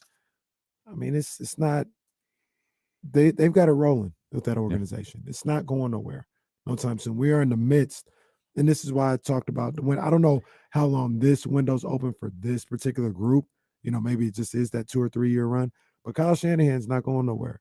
This is his 6th season. Yeah, this I isn't think. the Rams where you No. got guys waffling with retirement and Amazon Prime paychecks. And, I mean, you saw what happened when the Rams, I mean, Matt Stafford was a shell of himself. We talked about this all offseason. Like, I really don't think we're talking enough about Matt Stafford's shoulder. Like, there seems to be a problem here.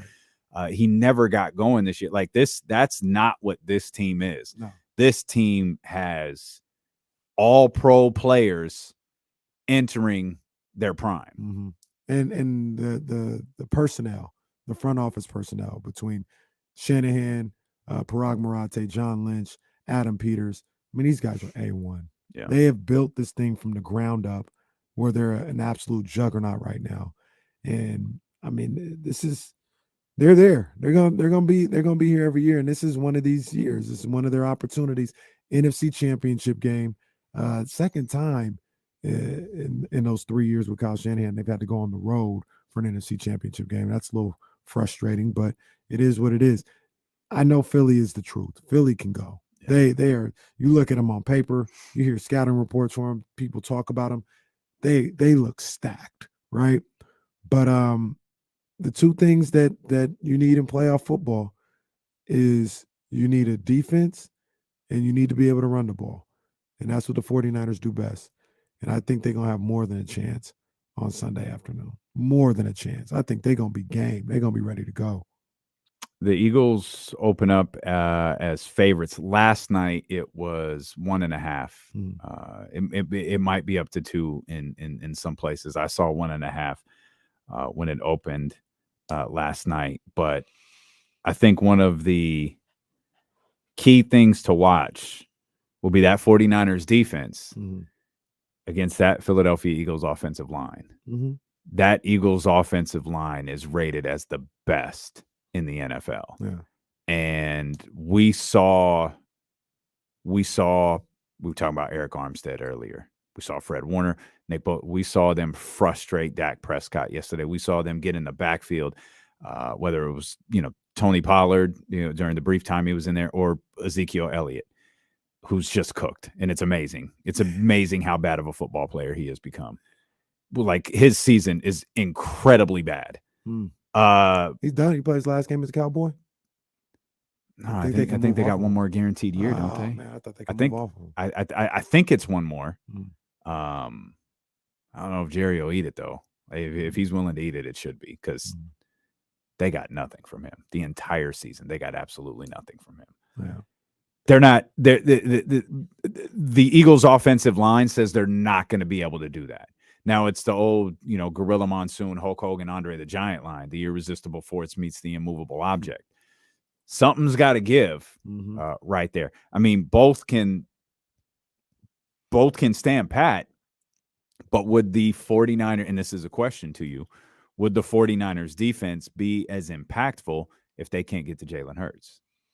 And I don't mean put him in the dirt. I mean, yeah, no, they wouldn't. They got to get pressure him. Yeah, they got to make him feel them. Yeah, on that in his drop backs, and even when he's trying to run and all this other stuff, that absolutely has to be the case. I look at this situation and I hated when people were saying this all week about the Niners, because it really doesn't matter. Like, they passed the eye test.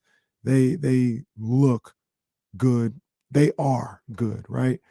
But I look at the Eagles and I see all their numbers or whatever. I was looking at the numbers. They haven't played a winning team since October 16th, I think it was. Or it might have been the following week. They hadn't played a winning team since October 16th, maybe the 23rd. And they played two winning teams since then. One of the teams is the Giants, who they beat 3 times in that span. The other is the Steelers, who ended up being 9-8. So they haven't really been tested like that. They haven't seen a defense like this 49ers defense. They haven't seen an offense like this 49ers offense. But you could make the same argument for the 49ers. I just think these are two really good teams. Like, they both passed the eye test. You look at the rosters. Man, you see this name, that name, he's good. He's good. He's an all-pro. This guy can go, who even doesn't get the recognition, but he's good. Like, they got a bunch of guys like that. I think this is going to be a hell of a game on Sunday. I don't think you're going to see what you saw on Saturday from the Eagles against the Giants. That beat down. I don't think you're seeing that. I think the Niners are coming to play, and I think they're going to give the Eagles everything they can handle. I absolutely feel they can win. They beat the Cowboys on October 16th. That's probably the game that you're Mhm. thinking of. They did beat the Steelers on October 30th. And then all of those games against the Giants there at the end. But I think you preface that beautifully, because I don't care what any of this schedule stuff says. They passed the eye test. Mhm. But I also don't. Well, I won't back away from what I said Wednesday, Thursday, and Friday. Thought the winner of the Cowboys 49ers was going to represent the NFC in the Super Bowl. And I still think that's going to be the case. I just think this is going to be a fight. And I think it's going to be what yesterday's game was to the 10th degree. Mhm. I think there's a good chance you see a lot of field goals. If you get that one Christian McCaffrey touchdown in there, or a Debo touchdown, or Brock can get one. Brock made some beautiful throws yesterday. He By the did. way, what do you think about his game? I thought it was solid. Mhm. In fact, I take that back. I thought it was really good, Mm. because I thought and Stanley talked about this earlier when he called. I thought the Cowboys played probably their best defensive game of the year, as they should in this moment. And, they were put in bad positions by Dak Prescott. Mhm. They just didn't have enough to break through on that 49ers defense a second time. But I thought that Cowboys defense was extraordinary. I thought Micah Parsons was incredible. I thought he was really good. I thought they put they put Micah Parsons. Shout out to Mike McGlinchey. They put up well. Damn. I think you meant R.I.P. Mike McGlinchey. They put him across Trent Williams a lot, Mhm. and it allowed other guys to get pressure onto Brock Purdy there, or to get pressure into the backfield. Point being, I thought the Cowboys played the defensively the absolute game of their life. And I thought Brock, the credit to George Kittle, that incredible, arguably game-saving catch. That was the play of the game. That was, but he had another one to Kittle. And if Will Z did football stats, I think this would be labeled as an ultra tight window, because you talk about threading something, and he caught Kittle in stride. He hit Ayuk. Like I really do think Brock played very, very good under the circumstances yesterday. And I felt great coming out of that game knowing he played mistake-free. He did not turn the ball over. He did not put his defense in a compromising position. Yeah. And I agree with you. I thought he played really well. He wasn't like the reason why they won, or he put the team on his shoulder. Nobody's saying that, but that I agree with you with that Cowboys defense, particularly that front seven. I thought they were phenomenal yesterday, and that was a reason why the Niners didn't do some of the things we normally see them, like the misdirections and the screens and stuff like that. That's because that Cowboys defense, I give them credit, as opposed to saying Kyle didn't do this or play call, whatever. No, that Cowboys defense was balling. They were absolutely balling. Which makes Sunday really interesting. Mm-hmm. Because I again, this is the number one versus the number two defense in the NFL. The San Francisco 49ers are number one. The Philadelphia Eagles are number two. Yeah. And if the Cowboys and the work that they did kept them from running those misdirection plays, what's Kyle's approach going to be against Philadelphia? And they got James Bradbury, their cornerback. Yeah, he's they got some ballers in the secondary at the second level and on the defensive line. Kyle's gonna have to find a way to neutralize him somehow, and because he's so good, he's the type of guy who can take away that 3-yard slant that goes for 60. Mm-hmm. He's the guy who can all of those things we said Brock Purdy can do to help. Hey, you don't overextend yourself like you're good. Yeah. They can eliminate that. Yeah. And they can, but here's the thing about the 49ers and why they are so good and can win a Super Bowl this year. A lot of that stuff was taken away yesterday. And what they do, they found a way to win. Yeah. Like nothing was really cooking for them, and they still found a way to win.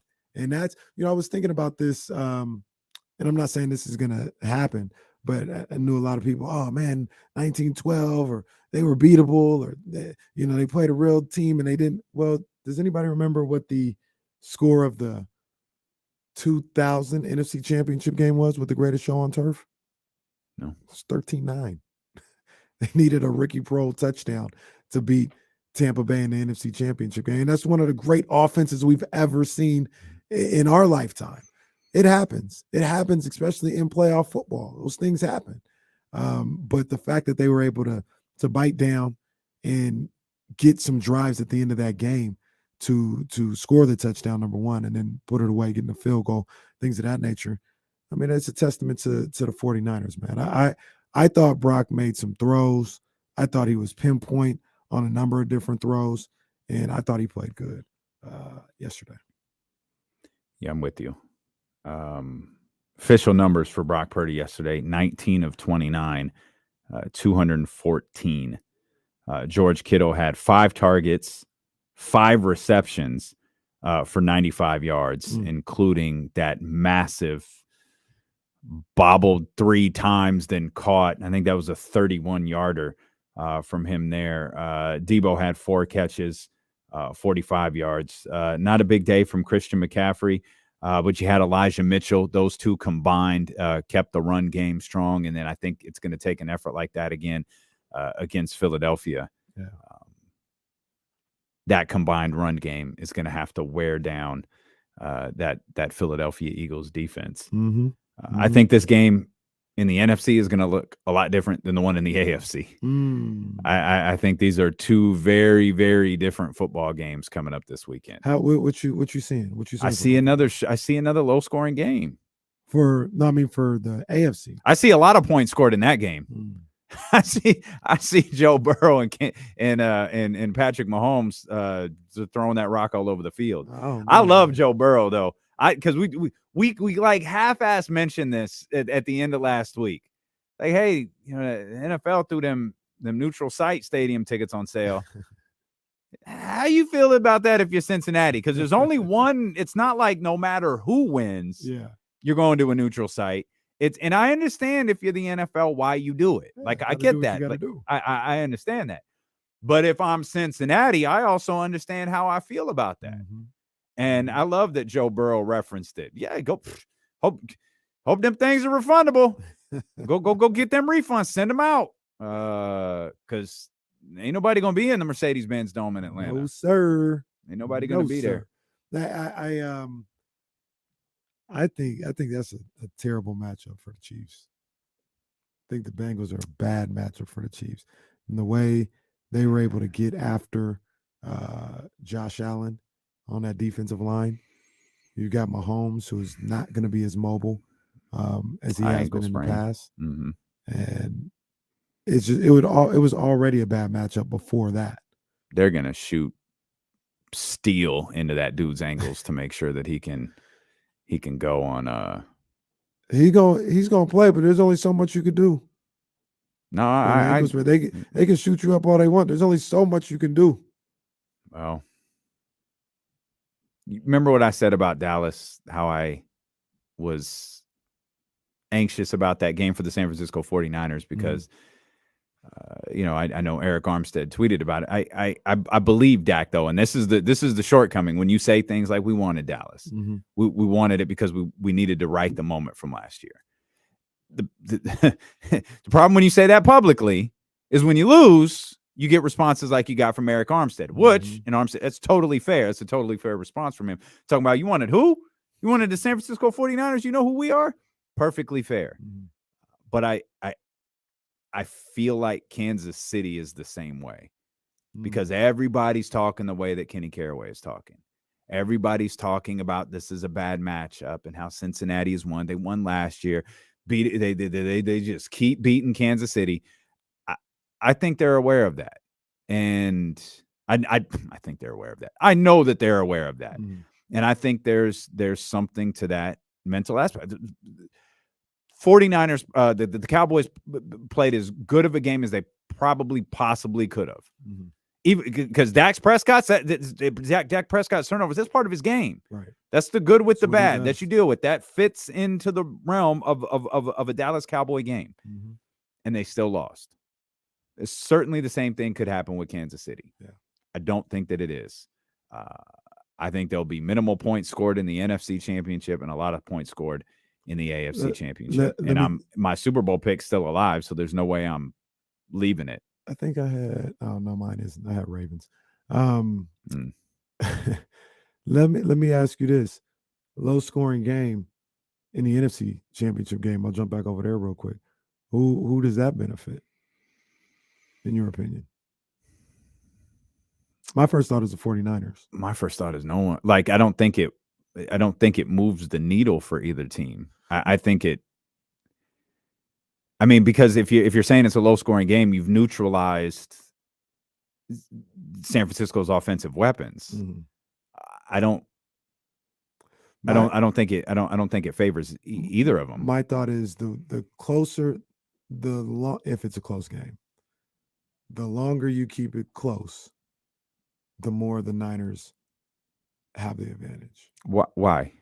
It's one of those things maybe you can't measure, but one of the things that nobody really talks about, they love talking about it with Brock Purdy and all this other stuff. The Eagles ain't been here before. This group of Eagles ain't been here before. Well, and that's it. That's a completely fair point, because I was going to say something about Nick Sirianni being in this moment Kyle, for the first time. Kittle, Debo, Trent Williams. Obviously, Purdy hasn't, but Fred Warner on the other side, Jimmy Ward, Eric Armstead, Nick Bosa, they've been here. And it's one of those things we talk about. If you can bring them out into the deep waters and see if they can swim. You know, if I don't want to use such a morbid example, but you get what I'm saying. Let's see, because when it's crunch time, we've been there. I don't know how Jalen Hurts is going to handle it. AJ Brown, obviously a wide receiver, that's a little different. He's had some moments with Tennessee, but those other guys in Philly, they haven't had those type of experiences. So if you can keep it tight and, you know, maybe start to get them to feel a little bit of the moment, and you've been in that moment before, you should be used to it. I think if it does benefit anybody, it would benefit the 49ers. I see that. I don't have any problem with that. But you still got to get points somewhere, right? And I feel like in the case of the San Francisco 49ers, it feels like a second half 10-point lead is almost insurmountable. Like if you're and that could be true for Philadelphia too. Yeah. But from the San Francisco, I don't feel like the Philadelphia Eagles, and perhaps this was the point you were just making, I don't feel like the Philadelphia Eagles offense is as dynamic as San Francisco's. So you get a couple that might wind up being all you need, because expecting Philadelphia to get a couple back just to get back in the game might be against that defense with a less dynamic offense might be asking for a lot. One of the things a lot of people, and I've done early research on this, just, you know, so far in the last 12 hours or whatever that is a lot of people talk about that game on Saturday with Jalen Hurts, and they talk about his willingness or lack thereof compared to when he was healthy to run the ball and to get outside the pocket. And if I'm the 49ers and I can take that ability away from him to make him a little skittish about the possibility of running, now I can start to slow down this offense a little bit. I think that's the big X factor and the big key for that Eagles offense is their run pass ability, and also run pass ability with the RPOs and the zone reads with Jalen Hurts. You take that out of there, I think it's a problem. I feel really good. I feel really good about the 49ers going to Philadelphia. I feel really good. I think that defense travels. I think they gonna have something that Eagles team hasn't seen yet this year, and we'll see if they can handle it or not. We'll talk more about this as the day goes along. These are the four best teams in football. Yeah, in my opinion, even Pro Football Focus's rankings, these are four of the top five teams. The one not here, I'm sure most people could guess, is Buffalo. Here's a note though. just a note. That's all it is. It's numbers. Kyle Madsen posted last night. Our guy. Starting rookie quarterbacks are 0-4 in conference championship games. The performances aren't spectacular. As a matter of fact, I think he said there's a point differential of -41. The only one score game, I believe, was Sean King. In the game, Not that Sean King, but in the game Kenny just referenced there. That was it. Wow. I think it is just it doesn't mean nothing. It's just a number. I think Purdy's. I feel real good about this game. You should. I feel real good about this game and this group. And Leezy, the Eagles fan, he should feel really good about it too. Absolutely. The one yesterday, that's the one where I was like, they got to get past this. And there was a lot of angst, nervous energy, all this. That's because it's the Cowboys. It would hurt more to lose to the Cowboys than it would the Eagles. Yeah. And I think this Eagles one, I feel good. I feel like there was a little bit of a hump they got over yesterday, and they're gonna be ready to work. They're gonna be ready to work on Sunday. Niners gonna be ready to work. You thought I was grittying earlier. Boy, oh boy. I'm gonna do the gritty in front of Stacy's office. Go do it. Go do it. She here. Go do it with no explanation. Just go do it in front of her offense. I'll grab the camera. We'll step out. We'll come. If you're on YouTube, if you're listening on the radio, go to youtube.com/ESPN1320, twitch.tv/ESPN1320. I'll hold the camera while you go dance in front of our boss's office. And then I'll come back and do the rest of the show by myself. We'll talk Kings basketball. I want to talk about fourth quarter Fox when we return here on Sacramento Sports Leader, ESPN 1320. He ain't going to do it. He ain't going to do it. What the hell is going on here in the chat? Let me make a move real quick. Did somebody get thrown out like it's the Royal Rumble? Oh, my. What is going on here? What is going on in here? Brad Clayton's in. Oh, y'all put Brad in the box. Oh, what did Brad? I don't even have. It doesn't even matter what Brad did. He probably did enough. Oh man, y'all are funny. Oh, Brad. Oh, Brad. Wow, Brad lasted a really, really long time. God bless him. He lasted a long time. Couldn't make it. Couldn't make it. Man, Jonathan in here doing that work. Let's see what we got. Don't put my name on it unless it works. And they're doing that work for us.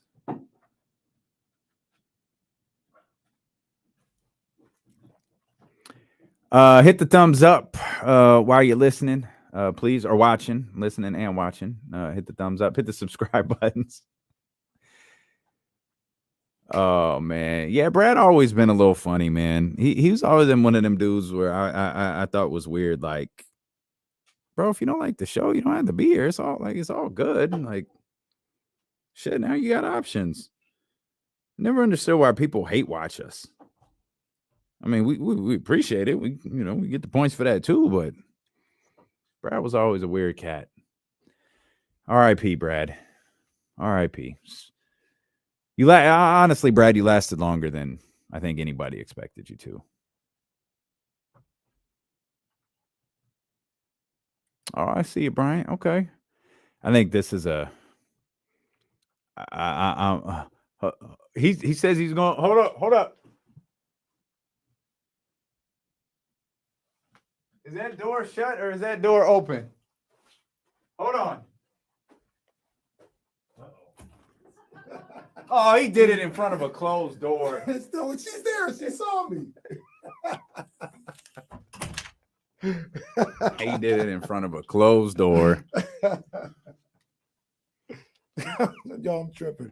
I just see these feet under the what the hell's going on in here?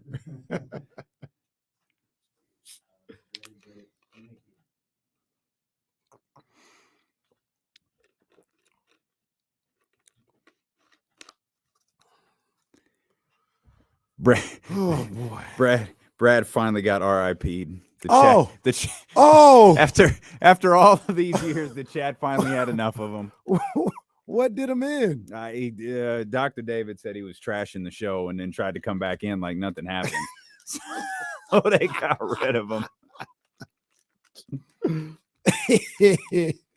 Well, Brad, take care, brother. Roddy, did you get that pick from Friday night? Did you get that pick from Friday night? We took that for you. D-Lo, do you think Dak gets traded or McCarthy gets fired? I don't think McCarthy gets fired. I don't think Dak gets traded. No. I don't think either one of them happens. That's funny. Was on Mac. That's what he was doing.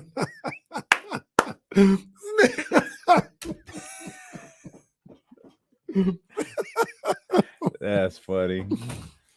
That's hilarious. I love that. I'll answer you the question that was asked to you. Yeah, man, I think they're kind of stuck with this.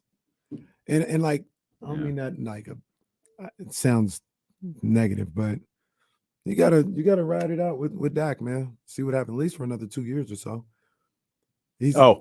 Hang on.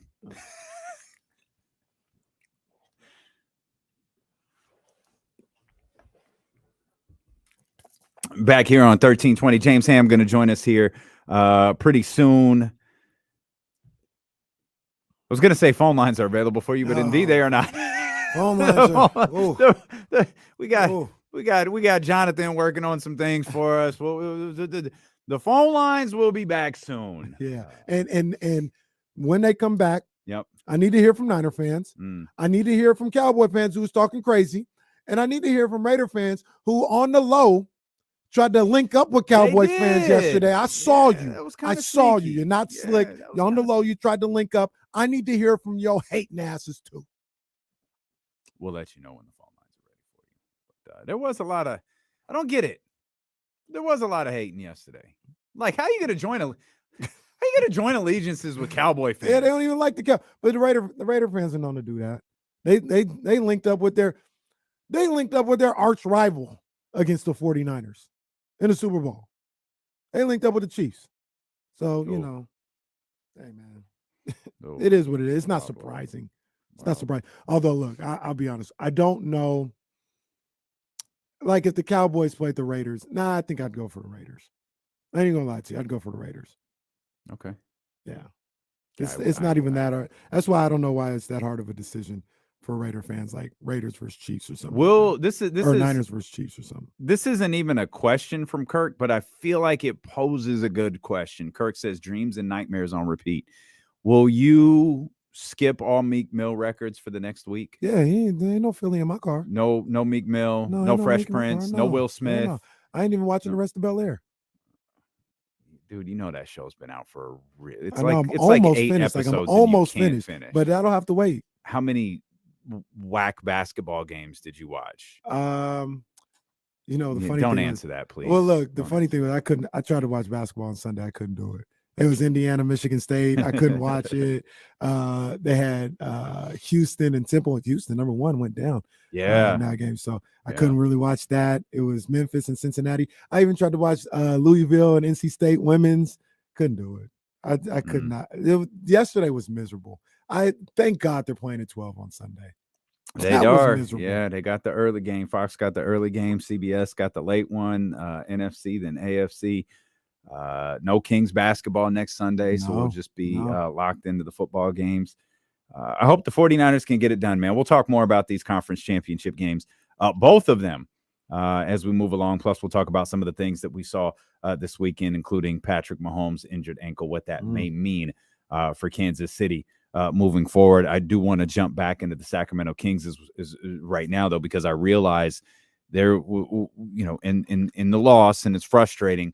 On Saturday night, De'Aaron Fox had another one of those fourth quarters, man. De'Aaron Fox was trying to will this team offensively to a victory with something that has become so normal this season for De'Aaron, with 14 points, 5 of 7 shooting. He had 4 assists, again, all in the fourth quarter. 31 points total for De'Aaron Fox. It wasn't enough. Obviously, they lose by 2, but his performances in the fourth quarter, man, are really, really special. That's the crazy thing about these performances is it's not like he's going 3 of 11 in the fourth. Like he's killing. Like he's like damn near making all his shots in the fourth quarter. He's unguardable. He's hitting from mid-range. He's getting to the bucket. He's hitting from threes, getting to the free throw line and knocking those down. This is something that, how many games are we in now? Like 45? Yeah, 40, sounds something right. like that. Yeah. We're 40, almost 50 games in. This is just what he does. This isn't a hot streak. This is what he does this year. It's Yeah, phenomenal. 26 and 19. So that's 45. I just can't sing the praises of De'Aaron Fox in this season that he's having enough. My man continues to prove he is a 2023 All-Star. I do want to ask you a question though, and it comes to mind because of what happened on Saturday. What was the final score in that one? 127, 129. So 129 so they scored 127 points. Mhm. You talk about their superpower a lot, right? The Sacramento Kings superpower. We can be frustrated with defense. We could talk about defense. We can scheme to how this team can play better defense, trying to figure out what the better lineup. We could do that all day. Mhm. But you've been very, very consistent that the Sacramento Kings superpower is their ability to score. It is their dynamic offense. Does that work? And it's impossible to know what Saturday's game would have looked like with Joel and James Harden. And it could have been it would have been likely a completely different game plan with a completely different strategy, completely different, players involved. Tyrese Maxey probably wouldn't have been living at the rim with Joel Embiid down there. Now, the massive amount of points in the paint may still have been there, just would have gotten there in a different way. But again, we don't know what that game would have looked like. Does the superpower work against really good teams? And I'll repackage it a little bit and say, would the superpower work against a team who is, say, a 6 seed? A 6 seed? Mm-hmm. Yes. The teams that you would like be concerned about or are like top 3 seeds in each conference. So hypothetically, let's go back to your Marcus Thompson fancy steakhouse in San Francisco. Shout out Mastros, man. That regular people like me and everybody listening can't get into. Only esteemed people like Kenny Caraway and Marcus Thompson can get into. You'd be surprised how many regular people were there. Let's go to I was like, damn, is this the BET Awards? Shout out Kyle Draper. Let's go back to that 3 versus 6 scenario. Mm-hmm. Do you think that works against the Warriors? Yeah, I think you it do. does. You can. Okay. You like it works. Like, will you win? Am I guaranteed? No, I don't know. You can though. I don't like in comparison. I don't think you can beat the Boston Celtics in a series like that. Sure. I don't think you could beat. You probably can't score those Milwaukee. points against the Boston Celtics. Right.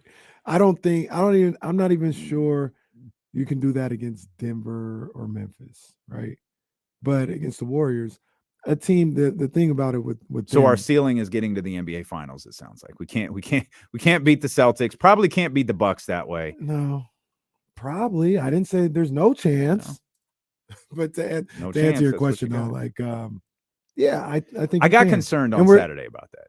What was the concern? Well, like, okay, they scored 127 and lost because a team like Philadelphia, who I think is the 2 seed right now in the East, they'll find a way. Like, they'll get that stop that maybe Sacramento can't get. And if you have a good team, you can neutralize that superpower because you just need to make timely stops. If you don't make stops for 46 minutes, hell, if you don't make stops for 47 minutes, those good teams will make them for 60 seconds. And that might only be 2 or 3 possessions, but this was a 1 possession game. Well, that's what the Kings have been able to do though too. Like the Kings, they get timely stops. That's the same way they play, and they've been able on a number of occasions to get timely stops.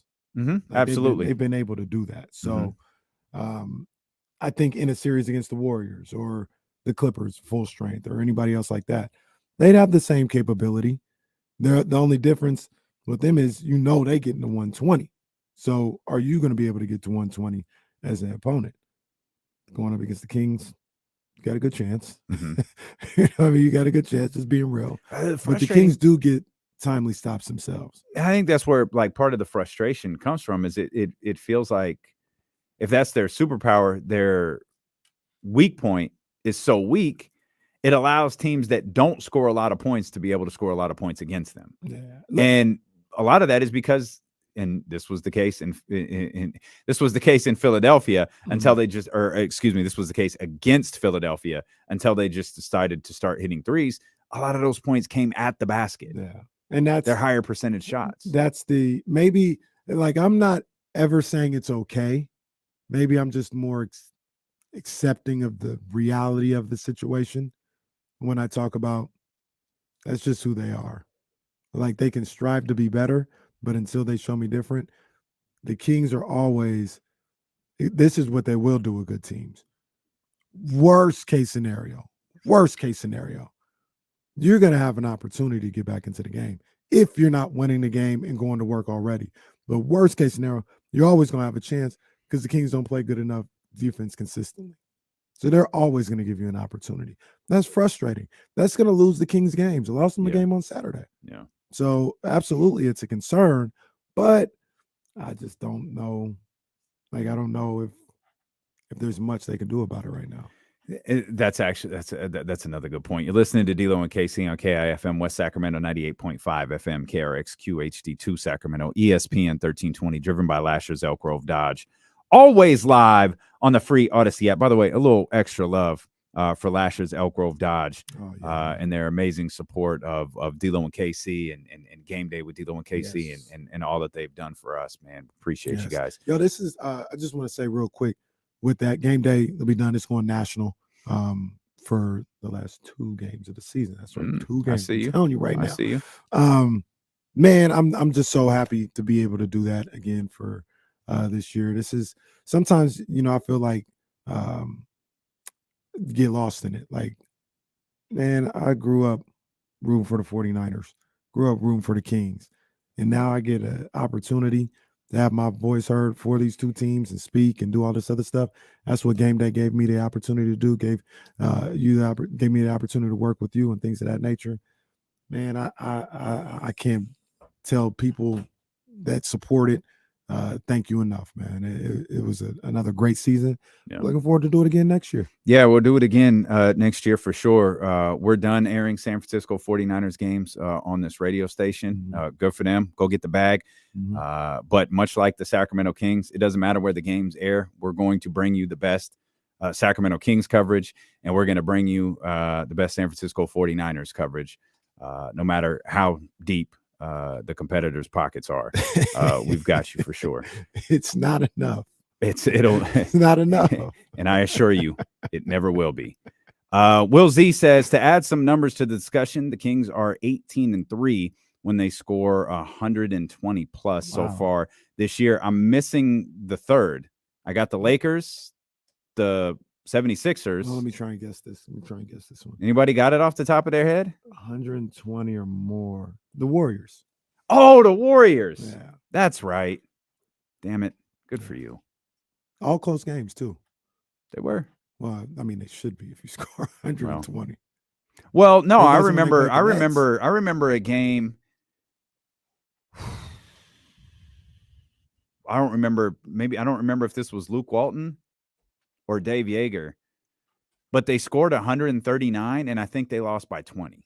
Oh my! I believe it was to the New Orleans Pelicans. Oh my! Oh yeah, it was bad. It was bad. It was bad. No, that's terrible. Yeah, somebody look up what the final score of that game was. That was a disaster. Terrible. Yeah, it was an absolute disaster. You mentioned you mentioned something a minute ago that got me thinking. What can you kind of ask, what are you going to do at this point in the season? 45 games into the season, you kind of are who you are. Mm-hmm. And not that I believe Monty should sit on his hands or anything like that, but what's a small move really going to do? Like, for example, we'll use the Mason Plumlee deal, right? Everybody believes Mason Plumlee's on the trading block from Charlotte, an expiring contract. Charlotte, worst team in the league, blah, blah, blah, blah. He fits here as a backup to Sabonis. Great. Like, what do you realistically think that does, though, for the Sacramento Kings defense? Because that's what this discussion is about. It's about, can the team get better defensively? Yeah. And bringing in a player, hey, I've got respect for Mason Plumlee and his 47 brothers that play in the association, no doubt.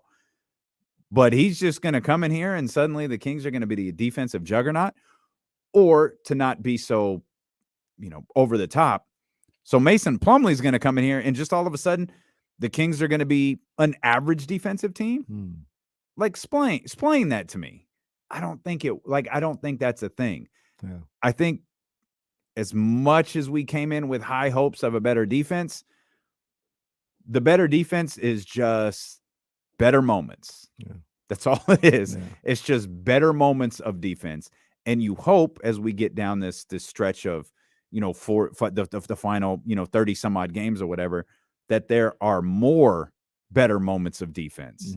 But if you think this team is turning some sort of defensive quarter for 30 some odd games, I don't think that's accurate. No, I'm with you, man. And it's a little frustrating to me because it feels like, they can play better defense. Like, we talk about this all the time. Like, I think you brought it up, or one of the coaches told you the same things that you use to be a great offensive player. You could use those same attributes to be at least a decent defensive player. And I like the crazy thing is, I don't even think they're terrible defenders. They're not Buddy Hield level defenders. They just, I really don't know what it is. I don't know if it's lack of resistance on the perimeter on a consistent basis, a lack of a rim protector or whatever, but it feels like they could be playing better on the defensive end, and they're not. And you just gotta hope that the group that's here, or if it is, maybe it is Mason Plumlee gets here, then it just puts everybody in their certain place. Hey guys, Mason's here.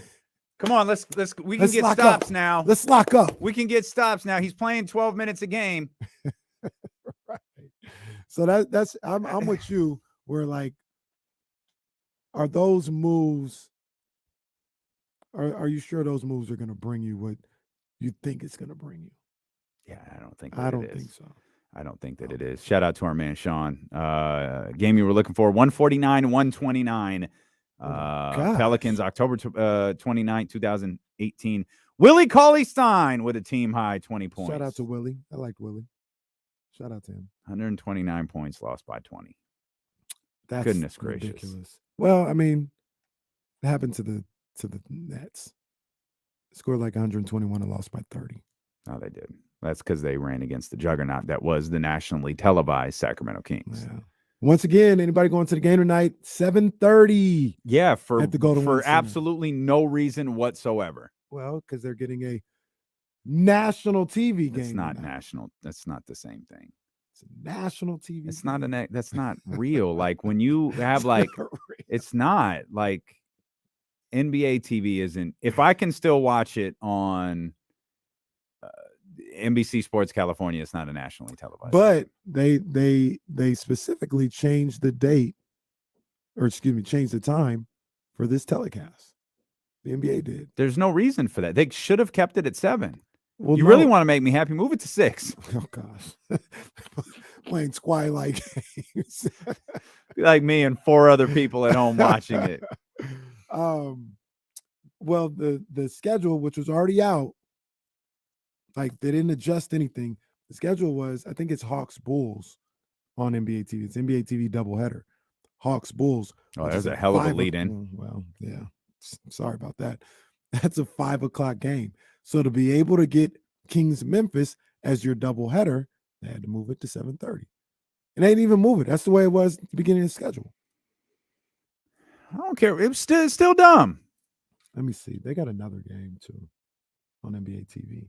I feel like that's on a Sunday though. What, don't try to compensate us with NBA TV games. They got one on March 6th here in Sacramento against the Pelicans. That one's at 7:00. Then they got another one against Boston on March 21st here. That's at 7:00 as well. Looks like this is the only one. Okay. Well, just a reminder. I had no idea it was at 7:30 until John Bull tweeted John it. Bull said it this morning. I was Like, what the hell? What do you know? It's not. Pulled up the atlas. Well, why? Why are we doing this? I'm gonna go home first. Oh, because you're going tonight. Yeah, I'm going tonight. Okay. Yeah. Ain't no way I'm going to a 7:30 game. Ain't no way I'm going to a 7:30 game that either ain't on national television or ain't the playoffs. Ain't gonna be me.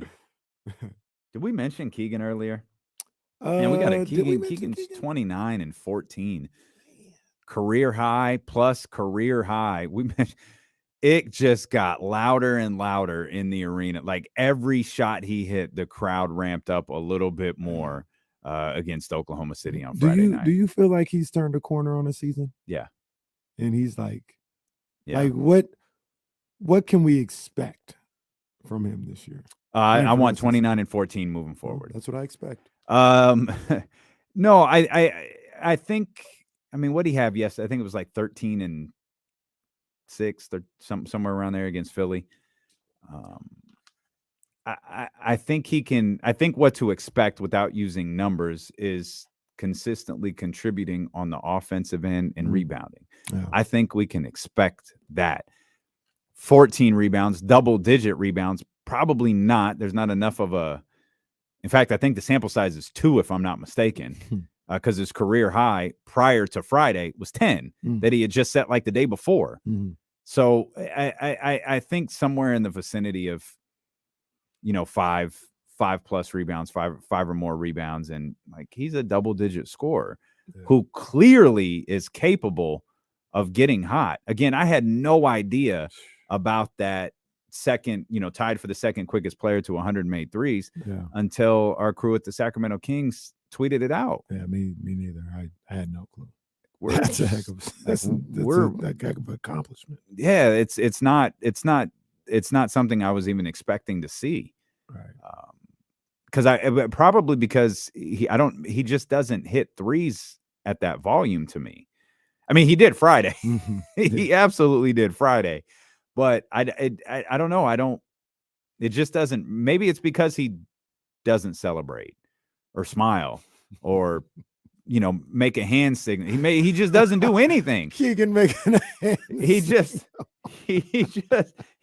just hits a 3 and then moves on. Malik Monk could be 1 of 6, and he's going to give you the 3 on the way back. And Malik Monk for the first time in 7 tries. Hey, shoot, do it. I'll take it. I'm doing it too every time every single time.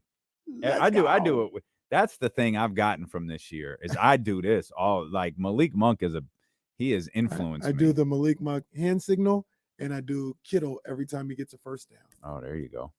I love they hit the glass break for Kittle. Oh, they do? I don't even Yeah, they hit the glass. They hit the Austin. They hit the first couple chords of the Austin theme when he gets a first down. See, I'm too busy. You're too busy showboating. Yeah, that's what it is. Keegan had 5 threes on Friday. Ooh. To answer my own question, and your answer was perfectly fair. I understand it. But I'm not going to obviously say like 20 a game for the rest of the season, but I could see him like from here on out being 13 and 5, some 15, 16, 17 point games consistently. Because I think he's just, like you mentioned, he turned the corner from that rookie start to the season. He's more comfortable with what we're doing. And I think he's going to be a vital part for this team in the second half of the season with his shooting, with his scoring ability. And I also see him being able to score on different levels now. See him getting a little more comfortable putting the ball on the deck, hitting a couple moves that way. I see him on the boards, on the offensive boards, attacking. In the last 2 weeks, we've seen him catch a couple bodies. He's starting to get used to that aspect of the game. So I agree with you. He's turned the corner, and I think that could spawn some pretty big games. I don't know if it's 29 again, but it could spawn some pretty big games. The real question, and I think you brought this up earlier, is what's Keegan going to be in like 2 or 3 years? Like, what your expectations are now? What are your expectations for Keegan in 2 or 3 years? That's the real question, because this dude is good, man. This dude's really good. If we get him on the home court app, or working with, you don't need to work with Lethal Shooter, but the professor or True Handles or something like Does that. Keegan even have a social media account? That's a good question. I don't know. No, where's he gonna post these videos at? Like, I don't Get him working with the best ball handler with Phil Handy or Rico Hines. Rico Hines will be back in the city tomorrow, matter of fact. Okay. But work on that handle, and he could start doing things off the bounce, creating one-on-one. Oh man, I'll be doing the Gritty for Kings games. and their series wins. In front of the boss's office again. Love you, Stacy. Shout out to our brother Bob Fox if you're listening, by the way, man. We appreciate you, Bob. Yeah. Big ups to Bob Fox. We'll come back. We'll talk more Kings basketball. I'm expecting James Hammond here pretty soon. And we'll talk some football not related to the San Francisco 49ers that we haven't talked yet. That's all coming up here on Sacramento Sports Leader, Steelo and KC on ESPN 1320. Okay. Oh yeah. Yeah, they're some crazy they're people. the show within the show. Whoever said that sign language on that other station would be better than listening to the dude. Damn. Fool for that one. I saw Rocky said their screen turned into a Zoom meeting. You should. Oh my bad, Kenny. You should have headphones back now. Okay. I guess it came about Joe. Well, maybe I hear it just.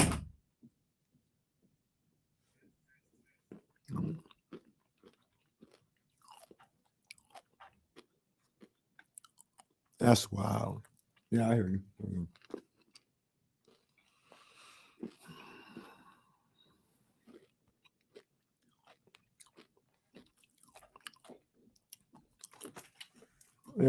Yeah.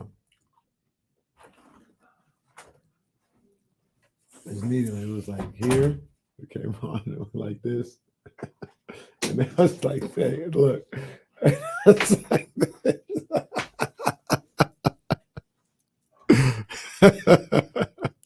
This was for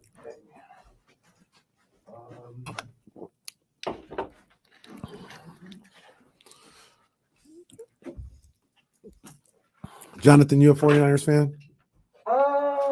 yeah, just because California above all. All right. California thing. Are you like into football or anything like that, or Not recently. it's not really your bag? No, funny, got a girlfriend, and then everything just football, Well- sports. What? Well, yeah, look, hey. Yeah, it happens. It'd be like that. Wait till you have kids. Then it's gonna be like, oh my gosh, what's a game? That's when DVR and on demand will be your best friends, because you won't be able to see nothing live.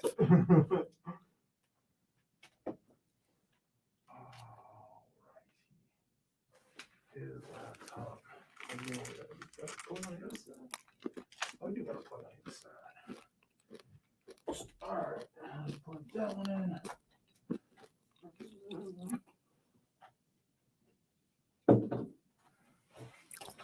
You have to say, Pack fan. Oh man, get the hell out of here.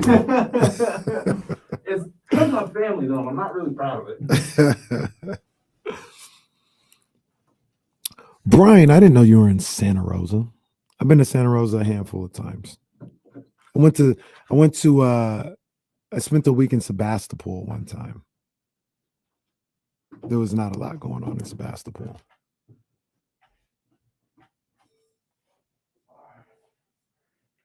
Damian should be up as well. Oh, his chair broke.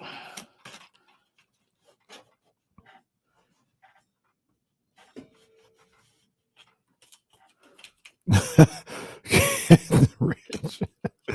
Keegan got a LinkedIn. You know, I gotta dig back into what the hell Oscar was talking about. It gets off his rocker as usual. Also, I gotta watch that Chris Eubanks Liam Smith fight. I know what happened. That was a bad look for Chris Eubanks. Canelo, he got Liam Smith once, right?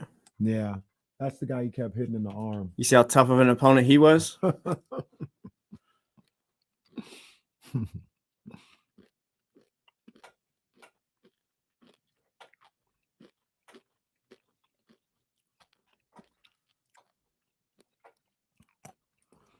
Lazy, that was just one person. That was Stephen A.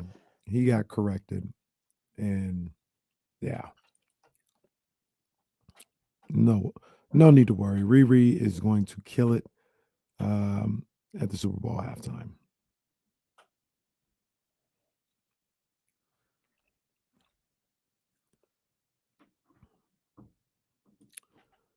I don't watch enough TV, Lazy. I don't watch enough like TV shows and stuff. It was just I'd have a podcast talking about what random college basketball game I was watching.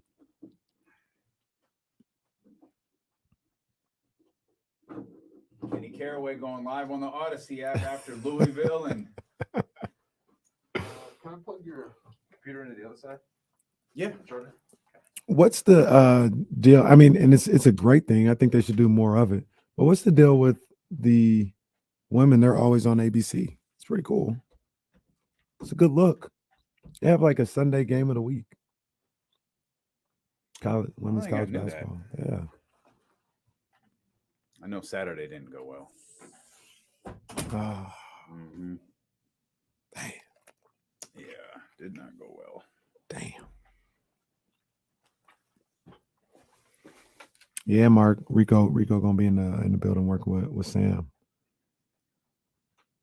I think so. You plugged in, Damian? I don't know. Maybe not. I'm plugged in Yeah, now. Try real quick. Check. Check. No, I don't think you can Check. hear Mm-mm. I don't have anything. nothing. I can hear him now, so you can tell me. Okay. Okay.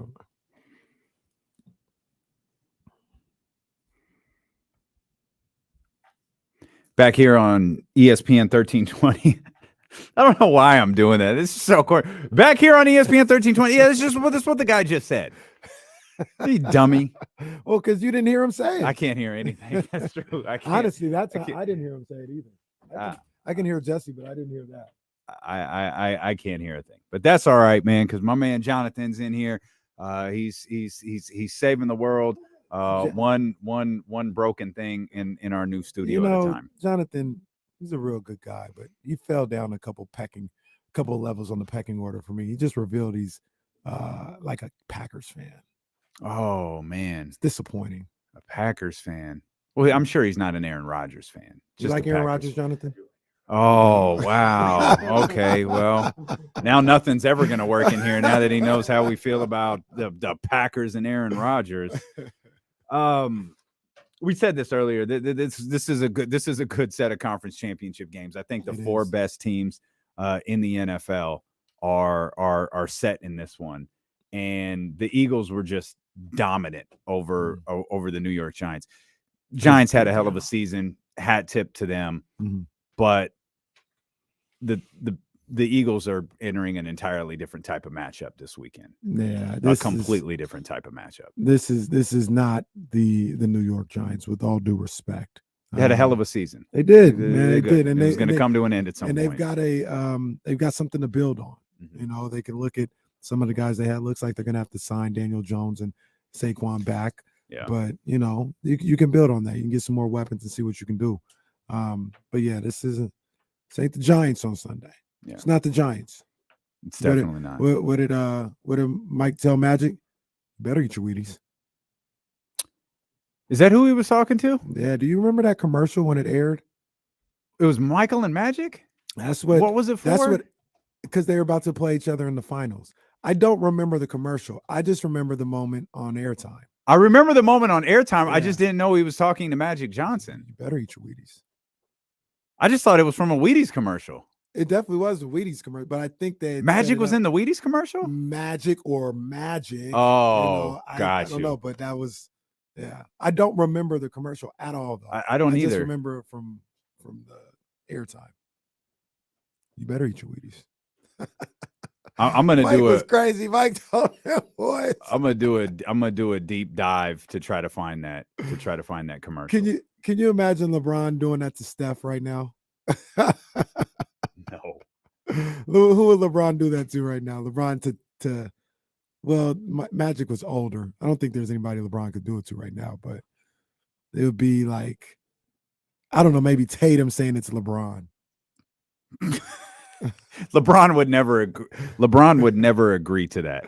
Oh, while we're He would never agree to allow someone to say better eat your Wheaties. I'm gonna let you make the call, right? Are we gonna stay with NFL real quick, or you want to talk about Friday night? More on you talked Friday? about you wanted to talk about what happened in LA. Oh, we got oh all week to yeah, talk about the NFL. let's do Yeah, that. We got all week. We got all week. Let's do that. Cardigan, Shannon, Sharpe. Okay, so the Memphis Grizzlies are at the Golden One Center tonight. So Kenny and I are watching this unfold on social media like, yo, what is happening right now? Look at this tweet, look at this video, look at this pic. First of all, we just read it. We didn't. Yeah, even- we're we reading read it and what we're like, happened. yo, where's the video for this? Eventually all of the stuff comes out with the Lakers and with the Grizzlies and with Shannon Sharpe and Shannon's quote after it. And the very first thing I said is the very first thing I'll say right here. With the Memphis Grizzlies coming to town and all that, T. Morant needs to calm down. I agree. Like, you had your moment and it was fun. The whole Usher gimmick, like, it's fun. Mm-hmm. Bro, you're a player's dad. Mm-hmm. Like, you can't conduct yourself that way. Mm-hmm. You've got, like, you don't need to come fight. You don't need to come fight for your son. Right. Like, I get it, but no. Yeah. And I know, Dylan Brooks, doing antagonistic things, talking about I'm way off Dylan Brooks right now. I regular pedestrian, Shannon Sharpe. It's like, oh, all right, cool. Regular pedestrian T. Morant would have been thrown out too. So let's keep the same energy. Great point. Let's keep the The same guy energy. walked from the baseline all the way around. Because if you're going to call Shannon Sharpe a regular pedestrian, T. Morant sure as hell is a regular pedestrian. That type of stuff, like, it's obviously, I don't know if funny is the right word. It's intriguing. You want to see it, but it's also, hey, let's be aware of what we're putting out there for everyone to see. Right. Because there's going to be another person who's not Shannon Sharpe, Right. who is a regular pedestrian, and another person who's not T. Morant and is a regular pedestrian and is going to react in ways that we're going to spend 4 hours the next day talking about fan behavior. Mm-hmm. We got to be careful about that stuff. Yeah. I'm also amused at how Steven Adams was moving grown human beings around like they were small children in an effort to, I guess, confront Shannon Sharpe, who Shannon very wisely just ignored and pretended like he wasn't there, because that's the proper strategy if Steven Adams appears to be angry with you. You just pretend like you don't see him. Yeah. But if you go back and you watch the video of Steven Adams is moving people just with ease out of his way. An angry Steven Adams is one of the most terrifying things in the world. Yeah, that was so bizarre to see on Friday night. This is a scene that happened in the middle of the game, basically. I think they were going to timeout or something like that, but still, like, this is in the middle of the broadcast of the game. And I agree with you 100%. T. Morant's got to calm down a little bit. Like, I like him on the sidelines, him with Cat's dad last playoffs. They're on the, court side and having a good time. He's looking like a superstar, T. Morant is, and everything. Like, I don't have a problem with that. But this isn't the Drew League, though, at the same time. Right. Like, this is an NBA game. You can't just be walking around carte blanche, challenging people to fights and all this other stuff. Like, I like T. Morant. I do. I like T. Morant. I don't have a problem with him. I like for him to just kind of chill out a little bit. Still be you, but a little bit. Chill out, man.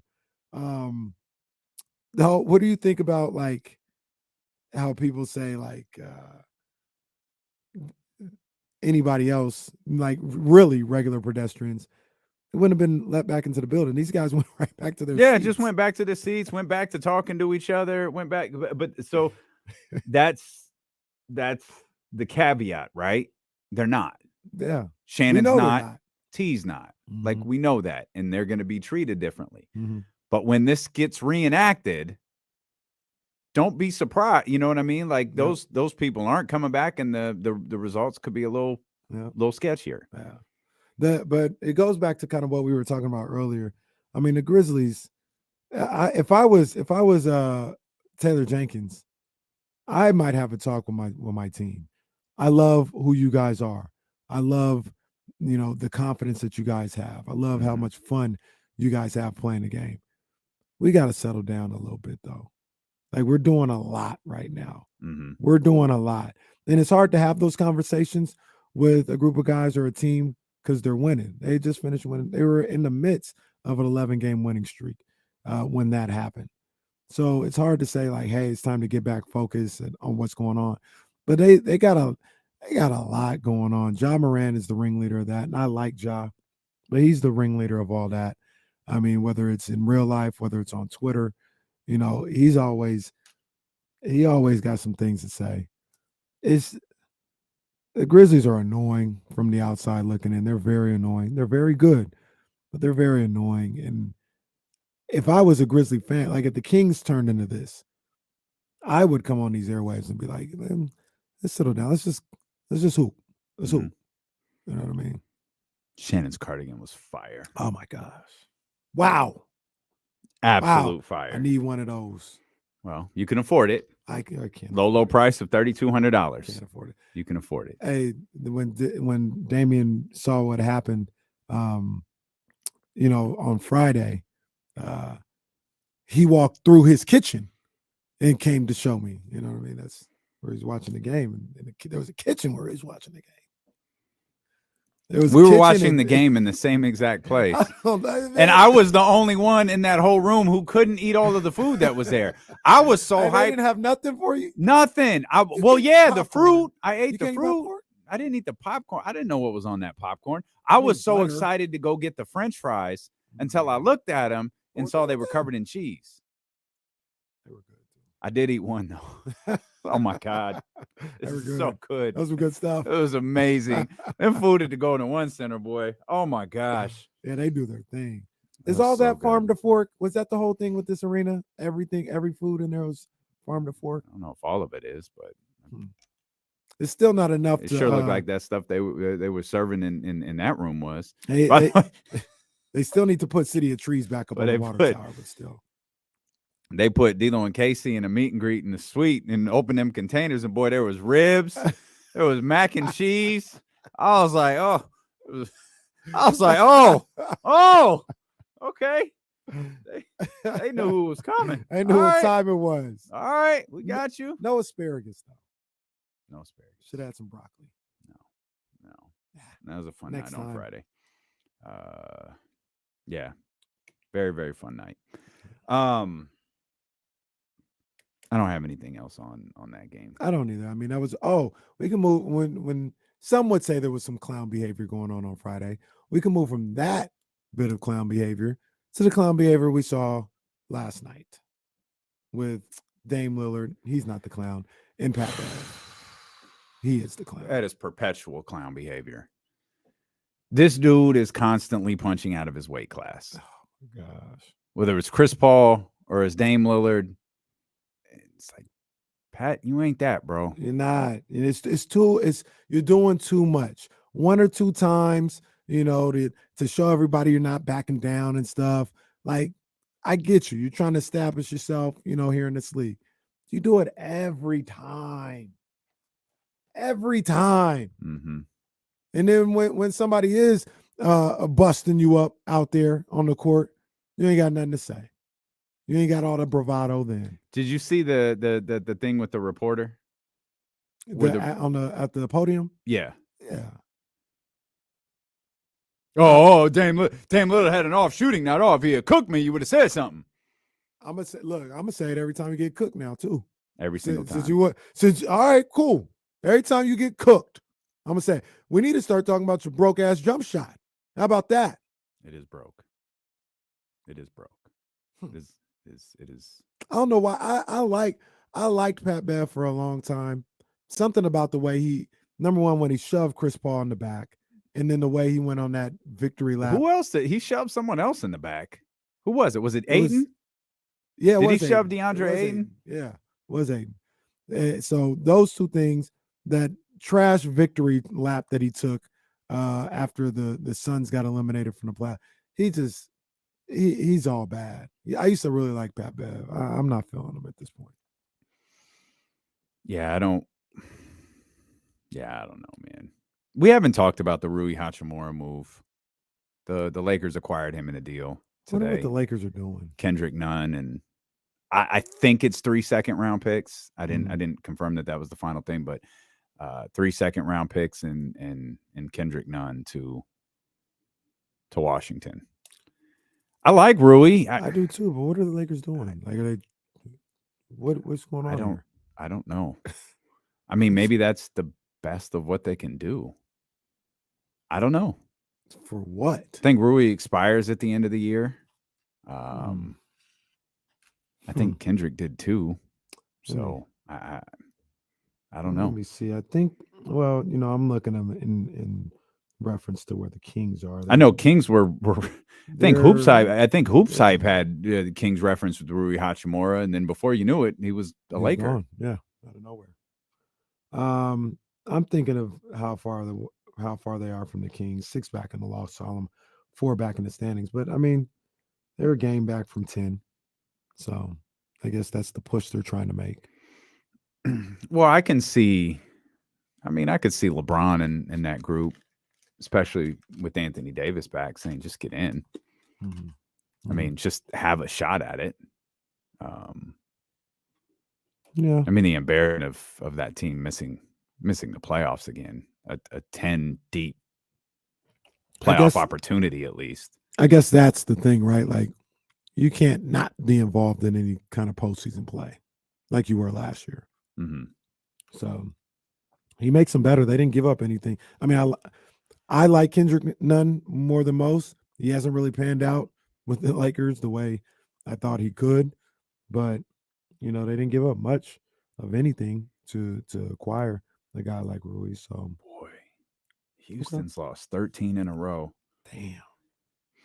Wow. They are. Steven Silas making it through the season? Yeah, he's gonna make it through the season. Y'all gonna put this on him? Because I think he's gonna make it through the season. I don't know how much further past that he's gonna make it though. Yeah, I think they'll be ready to move on from the end of the season. He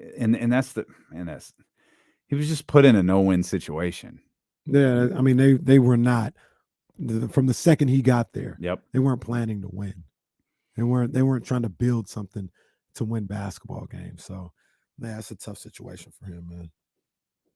And here's the thing about it. Houston's still at 10 wins. My goodness, that's crazy. Here's Detroit at 12. Detroit was talking real greasy in the offseason too. Real greasy. Interesting. Here's the frustrating thing about it for a guy like Steven Silas. He might not get another shot. Yeah, he might not. And he'll be. People will look at this moment, this team that he worked with, and be like, he's not cut out to be a coach. Well, nobody's winning with this group. Yeah, the group is terrible. Absolutely awful. He was just put in an impossible situation. We see that so often. I feel like we see that more in the NFL than we do like Lovie Smith. Like, what the hell was Lovie Smith going to do? I feel like we see that so often in the NFL where guys are put in just really terrible positions. Yeah. The big difference between a guy like Lovie Smith in the NFL and a guy like Steven Silas, this was Silas's first job. Right. Like, all right, now what? Like, he had to deal with this, his first go around, and you literally have nothing to put on your resume. He almost has to start completely over. The only thing when this comes to an end. The only thing he can hope for is he goes on somebody's staff. He ends up being a lead assistant, and it sounds crazy, but that guy gets fired, and he's the interim, like a Jacques Vaughn situation. Or that team wins. Yeah, and he gets the rub from that. Right. Right. Exactly. It's a crazy game. Steve Nash got a coaching job, though. It's a whole other story, buddy. Steve Nash was like a skill development trainer with the Warriors for a year, and ended up coaching Kevin Durant and Kyrie Irving. I mean, it was trendy for a minute. I thought Fisher killed it. Like once because who was like Jason Kidd was like retirement to coach, and then they did it with Derek Fisher. And it didn't work, and it was like, all right, maybe we stop this. Right. Okay, maybe Jason Kidd is kind of a one of one here, and we don't do that anymore. But nope, we felt the need to do it. And Steve Nash didn't go straight from retirement to coaching. Right. It had been a few years. He was actually doing nothing. Like he was, and then he came like soccer matches. Yeah, like, I'm gonna go coach Kevin Durant and Kyrie like, Irving. New York City pickup soccer leagues, and then he did a year. He shadowed the Warriors for a year, and then all of a sudden he's a head coach. And that was always the thing, right? Like even you talk about Jason Kidd, and I don't remember Derek Fisher's job off the top of my head, but Kidd took over the Bucks when they weren't that good. Like to a certain degree, he helped build them up with Jabari and Giannis and those guys. Steve Nash went right into an NBA contender or NBA championship contender. Hey, come on, man. And he had the opposite effect that Jason Kidd had. He tore that team to pieces. He had some help, but that team just disintegrated. They fire him, and oh my God, look, they win like, what was it, 12 in a row? And then, of course, Kevin Durant goes out and everything changes for them. Hey, I still don't think the Pacers have won. I don't think they have either. They played Phoenix close the other night. Yeah, they you still see haven't Tyrese won wearing the Brock Purdy Tyrese. jersey? No. Yeah. No, I didn't see that. I guess they were at Iowa State at the same time. Okay. So he came into That's the game dope. wearing a Purdy 13. Really baggy pants? Really baggy pants. Jeez. Tie. It looked terrible. Did really he walk robotic like he did at the Golden One Center? I It's like he was just really saw uncomfortable. the still shot. I didn't see him walking Oh. in. Real quick, I guess I gotta change it. Maybe we'll talk about it more tomorrow or whatever. But did you see what happened with Ed Reed and Bethune-Cookman? Yeah. That I'm is a a wild bit situation. unclear as to what happened, but I saw what happened. And why? How does the Dion FaceTime factor into all of this? I didn't see it. Did you see that? So I don't know. I'm so confused as to if he was giving a speech to his team and had Dion on FaceTime and Dion was a part of it. I was so confused reading this story. That situation was but yeah, wild. And good. what's even No more good. wild about it is, and I'm not putting blame on him by any means, but it kind of feels like Ed Reed accepted the job and then went to the campus for the first time. So it's like, what the hell is this? Like, how does that happen? Like, should you go and see what's going on before you say, yes, I'm about to be your head coach? I don't know. Let's bring James Ham onto the screen because I'm watching James over there, and I'm guessing your headphones aren't working, and you're a little confused by that. Yeah, my headphones don't work. Yeah, none of ours are. Oh, Yeah. Well, mine are. Oh, just Kenny's. Yeah. Well, isn't that nice? well, I guess I can take these out. Well, isn't that nice? Guess it's Kenny Caraway and friends here. At least Jonathan came in and fixed Kenny's headphones. Mine don't work. James's don't work. Nope. But we'll James Ham is here. We'll talk about some things that you saw at shoot around. Well, we got a minute. Chemezi, you said, yeah, I know you saw Chemezi was out there on the floor. Was he practicing? Yeah, he's wearing a knee brace, like a sleeve, but he's out there. I was as shocked as anybody. Like, I don't know that means he's going to play tonight, but certainly he avoided major injury, which I did not think would be the case when we first got the initial report, that it was a knee issue. And you watched the replay back a couple of times. The And replay looked yucky. hyperextension at least. And, they're saying a bone bruise. But remember, De'Aaron Fox had a bone bruise early in the season in his knee and came back. He missed, I think, 1 or 2 games. So I mean, I guess you can play through them. I didn't know that because Yeah. not shots fired, but I mean, I remember Marvin Bagley missed like 22 games geez. that Oh, one year well. with bone bruise That's in his knee. It's a whole nother story. You also tweeted out, and we hadn't talked about it yet, but Ja and Steven Adams are questionable. Yeah. For Yeah. the Grizzlies. So Steven Adams should take he had a traumatic weekend He dealing really with did. Shannon Sharpe, and yeah. he should take the weekend. He should take this one off. Ja and T need to just sit down and just kind of reevaluate things too. Yeah. Basketball should be the last thing on their mind. I think It's so. been getting a little crazy. Let's take a second to think about things. T need to calm. Although, hell, they probably should play. Well, given what happened on Saturday, They probably should play. we'll talk more about the Kings and the Grizzlies tonight. We'll talk about the Kings and the Sixers. We can even talk about the Kings and the Thunder. We'll talk Kings basketball with our 1320 Kings insider and creator of the Kings Beat, James Ham, who's here with us on Sacramento Sports Leader, ESPN 1320. You're good. Fightful reports. Stone Cold Steve Austin was quietly offered huge money for a match against Roman Reigns. Hmm. The Rock ain't happening. That's crazy. Wow. It All right. is not happening.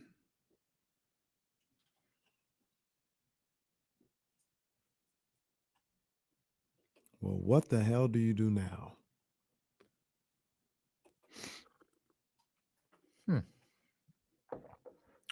I stopped at Chevy's for lunch.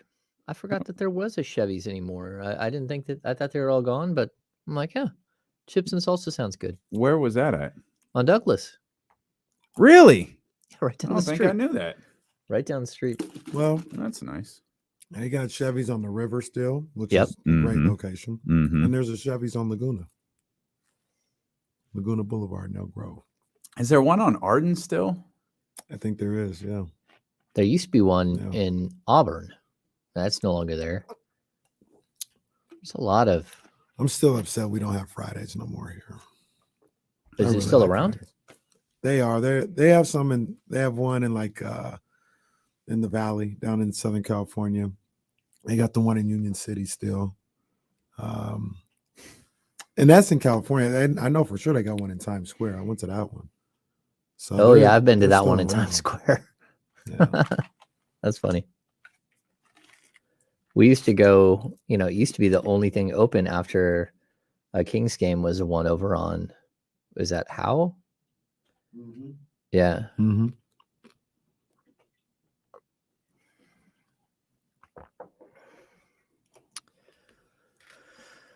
That's right. Rich from remember where I met him and Bryce, I think it was over at that Chevy's. I like Chevys.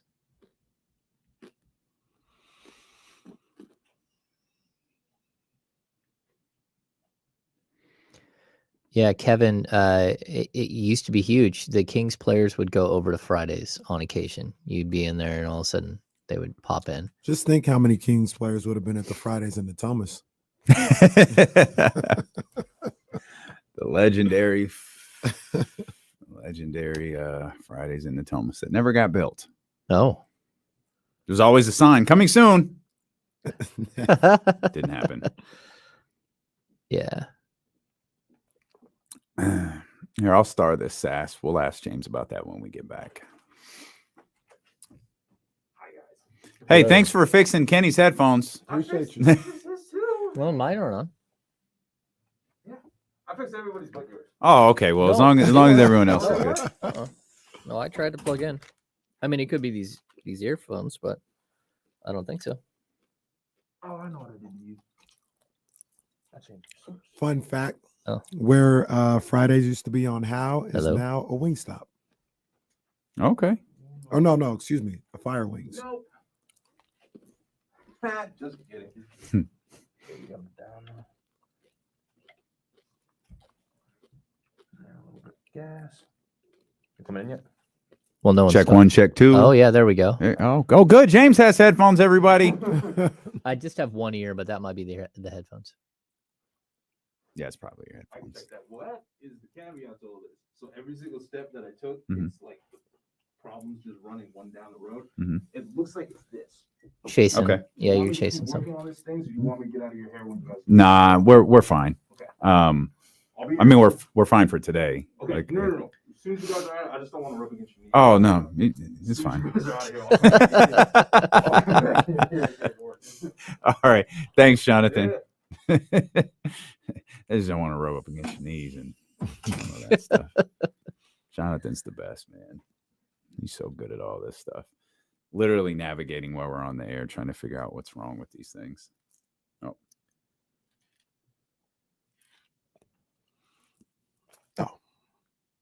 I heard it.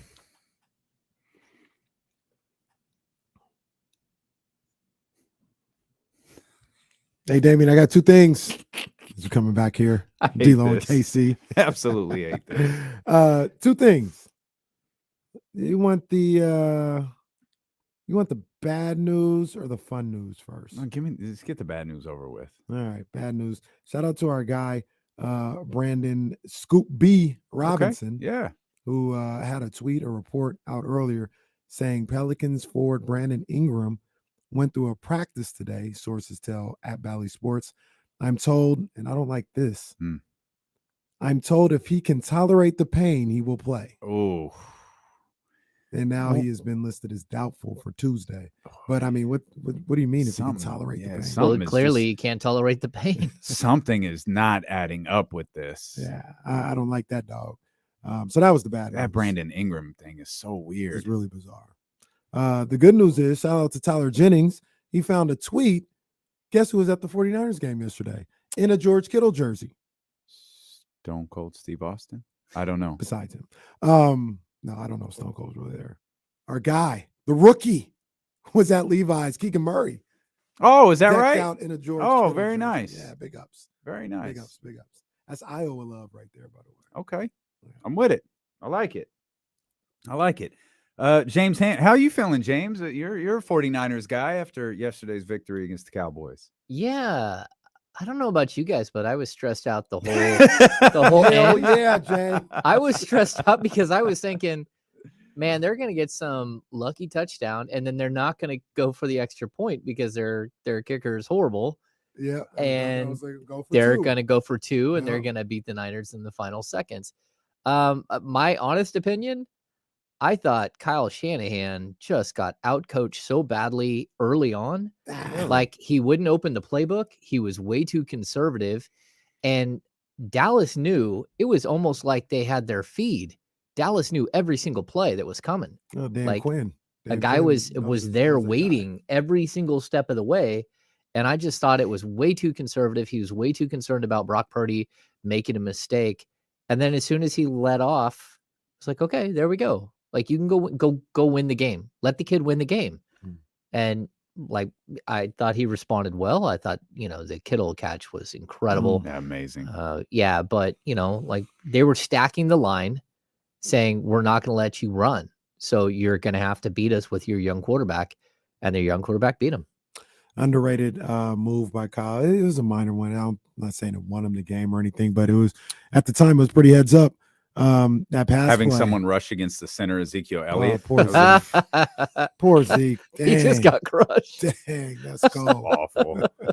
But the pass play for a first down right before the 2-minute warning, knowing Yeah. that it's going to stop Yeah, it's gonna anyway. stop So the clock. get your best play in there. Yeah. Dallas was probably expecting him to run, so you had a one-on-one opportunity.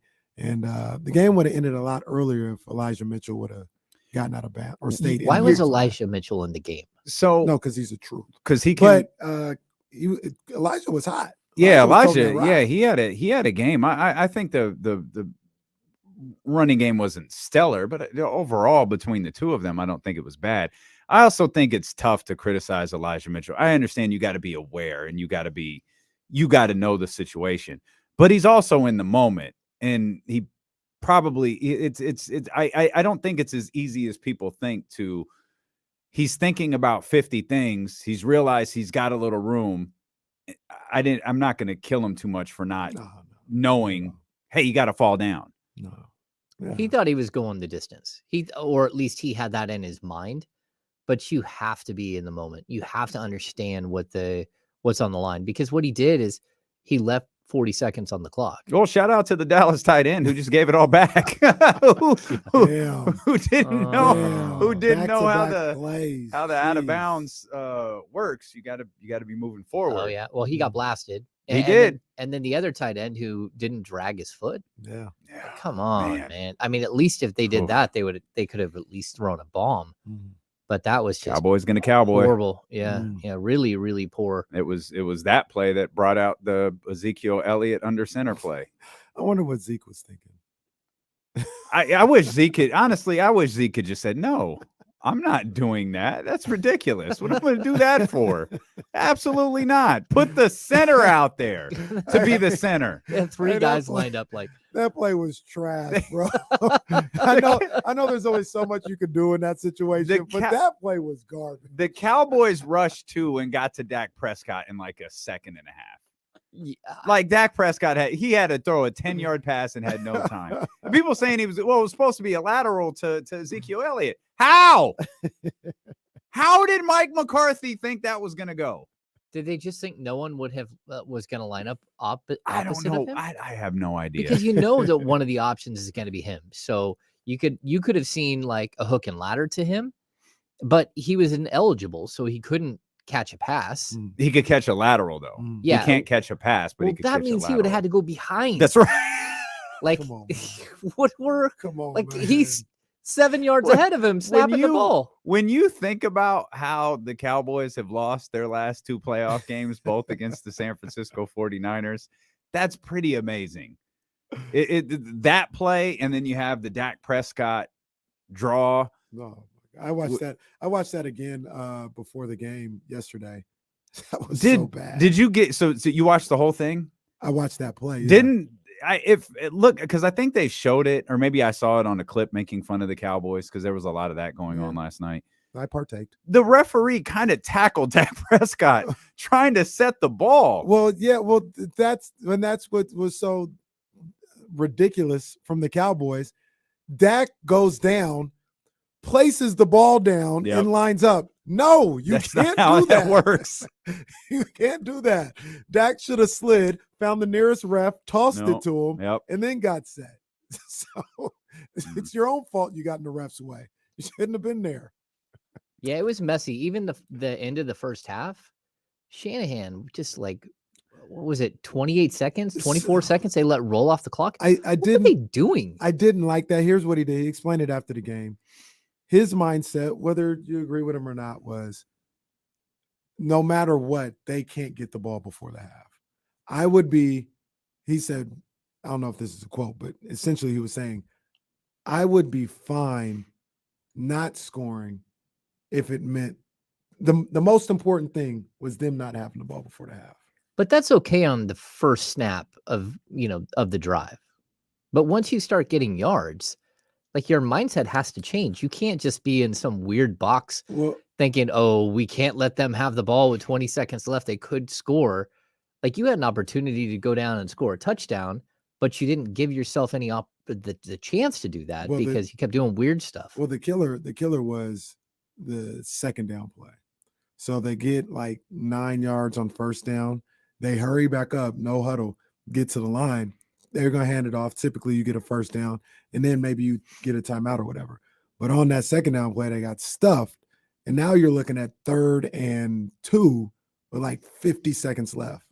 It's like, all right, well, say we call a timeout right now and we don't get it. We're punting the ball back, giving them 40 seconds left. So he wound that down to like 30 seconds, then called the timeout. And he talked about he was like transparent about it in what I read about.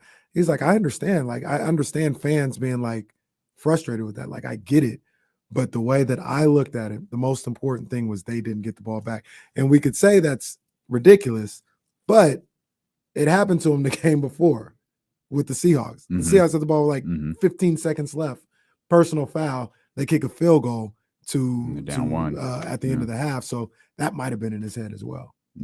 Yeah, I can see that. We've learned James doesn't like Kyle Shanahan here to start this.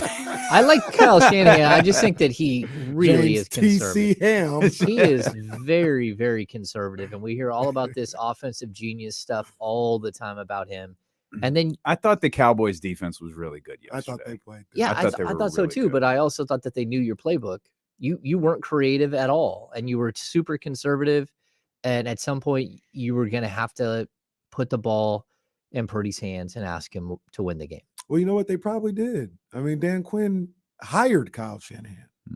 So Dan Quinn probably knew all the tendencies. When Kyle Shanahan coached the Super Bowl? Yeah. Dan Quinn 0-0 in Super Bowls in his career. Never lost. But, Never lost. You know, I mean, to your point, James, they probably did have a good idea of what was coming or what was like, here's how we're going to defend Kyle. We talk about in basketball and other sports. This is what they want to do. Don't overreact to if they do something one time or whatever. This is what I always tell you. Like, I used to say this about the Warriors. They want the three. Don't give them the three. If they blow by you a couple of times, don't overreact to that. They want the three ball. And that's probably, you know, in this case, Dan Quinn was like, Kyle wants to go in the middle of the field. I'm not giving you the middle of the field. You figure it out some other way, but I'm not giving you that. Well, he didn't want them to run the ball. I mean, he wanted to stop the run. The box. Yeah. I mean, it was very apparent. That's all you had to like, and that's why Kittle was wide open in the middle of the field. Mm-hmm. They're stacking the box, making sure that you did not get anything going. So, yeah. And that's great strategy. That's the way I would defend the Niners. Yeah. You're listening to D-Lo and KC along with James Ham here on KIFM West Sacramento 98.5 FM KRXQ HD2 Sacramento ESPN 1320 driven by Lashers Elk Grove Dodge, always live on the free Odyssey app, live on twitch.tv/ESPN 1320, youtube.com/ESPN 1320 as well. You can watch along on Facebook Live if that's your vibe, wherever you're at. We appreciate you for being with us. We got the Sacramento Kings and the Memphis Grizzlies tonight at 7:30 at the Golden One Center. James, a couple of things worth diving into here as we look back at some of the games over the weekend. We had just mentioned before the commercial break, Chimezie Metu, a part of shoot around, questionable for tonight's game. I thought Rashawn Holmes had an immediate impact when he came into the game. And I think there's something to be said for Rashawn, who had that big outing with Domas out a couple of games earlier, didn't play against Oklahoma City on Friday night, got the call in a game he probably wasn't going to get the call in when Chimezie Metu went down, and stepped in and brought that energy and had an immediate impact. Yeah, and I'll tell you this too. We waited around for Domas late after the game, and he said that the team was pretty shook by the Chimezie situation. And that's when they felt like they allowed themselves to like let up a little bit, because they were like, there was a lot going on. It was chaotic, and that's again where they lost their lead, and they allowed a lead to be built against them. And so they were, he wasn't using it as an excuse, but he was also saying like, look, one of our guys goes down with a non-contact knee injury. We all know what that usually means. We're all, you know, we know sports. We know how much pain he was in. There was a lot of concern, and just mental focus shifted for a sec the wrong way. And they gave up, you know, too many points in the third quarter. They got kind of run over. And so I thought that was interesting. Rashawn is, you know, he just continues to be a pro. Like I fully, when he talked after the Lakers win, right? And he started to get emotional in post game. I thought that was like a really, really interesting moment. He's a guy who's always worn his heart on his sleeve on the court.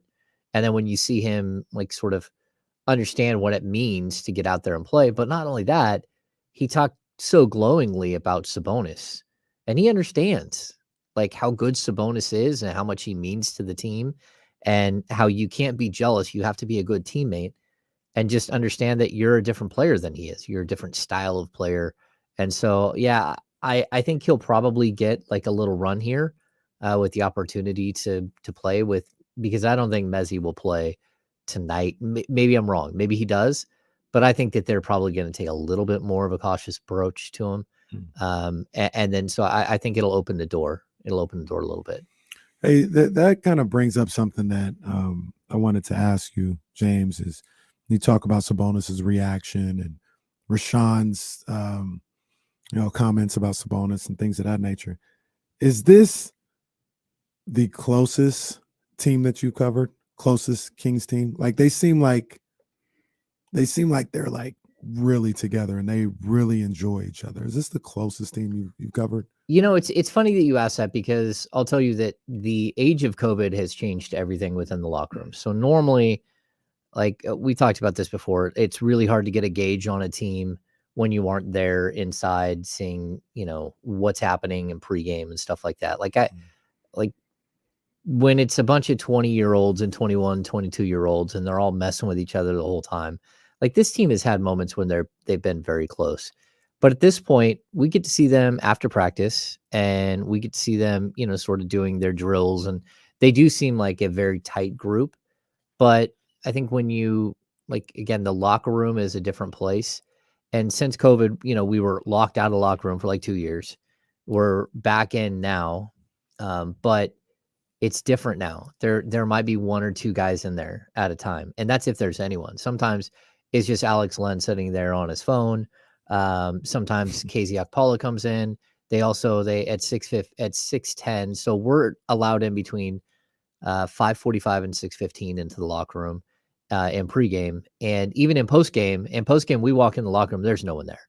Like we have to wait 45 minutes for someone to come back from getting treatment into the locker room. And then they go take a shower and then they come back in and they talk to us. Mm-hmm. So we might get two guys. It's not like what it used to be where we're like literally around these guys all the time. So yeah, I think they are close from what I've seen, like as far as, during practices and the way that they talk about each other, the way that, it's a very like close knit group, I would think. Mm-hmm. And I also think that having a bunch of guys who are 24, 25, 26, you got a handful of guys on this team that have either babies or babies on the way. That's something else. Also, like the assistant coaches on this team, it's like every single one of them has 2 or 3 kids. It's the cutest thing. You walk into pregame and there are little 2 and 3 and 4-year-olds everywhere. So this team has a family feel that's totally different than anything I've covered, especially like when I talk about how I just think Luke made a huge mistake early in his coaching career with the Kings. When he was with the Lakers, he got lambasted for having too many close friends on his coaching staff. So when he got to Sacramento, number one, they wouldn't let him pay for Brian Shaw at the time. And so he had to hire a different lead assistant. But the group was a bunch of people who did not know each other, and you felt it the whole time. This group here, I mean, you could see all of these people having like family play dates and stuff because all of them have kids that are the same age. And it really, when you're going through similar things in life, you kind of get tighter. You glob onto each other. Your wives hang out together. And so, yeah, I think this is a pretty close group overall. Before we get into some of the games over the weekend, particularly Saturdays, the trade today, Rui Hachimura, with the Los Angeles Lakers, from the Wizards to the Lakers. There were reports early this morning that perhaps that might be something Sacramento was involved in before the deal with the Lakers was ultimately done. Did you hear anything about that over the course of the last day or so? Yeah, I don't know who reported that this morning, but I will tell you it was very generically referenced to Hoops Hype. Oh, there was no... It was not referenced to any specific reporter. It was according to Hoops Hype. Okay, well, I will tell you that I heard on Friday night that they had called on him, on Rui, but it hadn't gone anywhere. And so, like, whether they're in on it or not, like, look, I think that this team is going to be active. They're going to be aggressive, going out and looking for players. Rui is another guy who's 24 years old, right? Who fits right into their age group. But is he the right fit? And how much money is he going to want this summer? And you've already had some of those cursory talks. Like you at least know what his agent is looking for. So it's a lot different. Like we're hearing that Jakob Poeltl wants like $20 million a year to start, right? Like going next year. So when you match that with the Spurs asking for at least 1, but probably 2 first-round picks to get him for a rental, you're like, okay, yeah, I'm not even going to go close to that. But, we hear this all the time. Like Rashawn Holmes' agent wanted $20 million a year, and he ended up with, a 4-year, $44 million deal or $47 million deal. So what they want, what they're saying they're going to get, all that stuff. Dante DiVincenzo allegedly had a mid-level exception deal on the table. Like they knew that would be the minimum he would get, and he took a 2-year, $8 million deal with the Lakers. He didn't even get 1 year at 10. So I mean, not with Lakers, with the Warriors. So again, like you have to do your homework on these guys. Rui's a guy who's had some personality situations off the court. Like he's had to take time away. He's not a great defender. He is a physical player. I like his game. And I think he probably would have been a really nice addition because he's a 3-4 that could have added to the depth of this team. And the cost of 3 second-round picks, like who cares? The Kings have 5 additional second-round picks between now and 2028. So I think me and Brendan were doing the math. I think they have 11 second-round picks between theirs and other people's between now and 2029. And so they have plenty of ammo to go out and get him. They even have plenty of players that make around what Rui makes and could have made a straight swap. They've got trade exceptions that might have been able to work. Like there's a lot of things that the Kings could have done in this situation if they really, really wanted Rui. I just think that at the end of the day, you have to look at all of these pieces and like, how much is he going to want as an extension and what does he think he's worth? Can you come to some sort of common ground? Is he going to be okay coming off the bench? There's so many different avenues that you have to look at. And do you already have something in mind that's better than this or that's different than this? And I think that that's probably where we're at. And with somebody like Rui, who I like as a ball player, I think he can go. You got to ask yourself, is this what I want to spend my capital on? And maybe they looked at it. We don't know how serious they were or deep they were into negotiations, but maybe they looked at it and they saw that price, kind of what the Lakers paid for. And they're like, I think I might want to shop elsewhere. I don't know. This is all I have. I don't have unlimited resources like OKC or Utah. I got enough resources. I know we kind of talked about it before, James, but something like that. I got enough resources for 1, maybe 2 deals. I don't know if I want to do it on Rui. I think maybe I'll keep my resources and still try and see what's out there for me to get closer to the deadline. Yeah, I totally agree with you. I mean, that very well could have been the issue. I mean, but we're looking at a guy who, again, 48, 57, 42, and 30 games in his career. He misses a lot of time. And if you are a team that you want to be good now, he might not have been the player that you thought would make you good now. And I'll also add this too. I heard that, and it wasn't an inside inside the Kings franchise source. It was an outside source. And so like my job was to go and do more research on it. I didn't think that it was going to happen this weekend that he gets traded or this morning that he would get traded.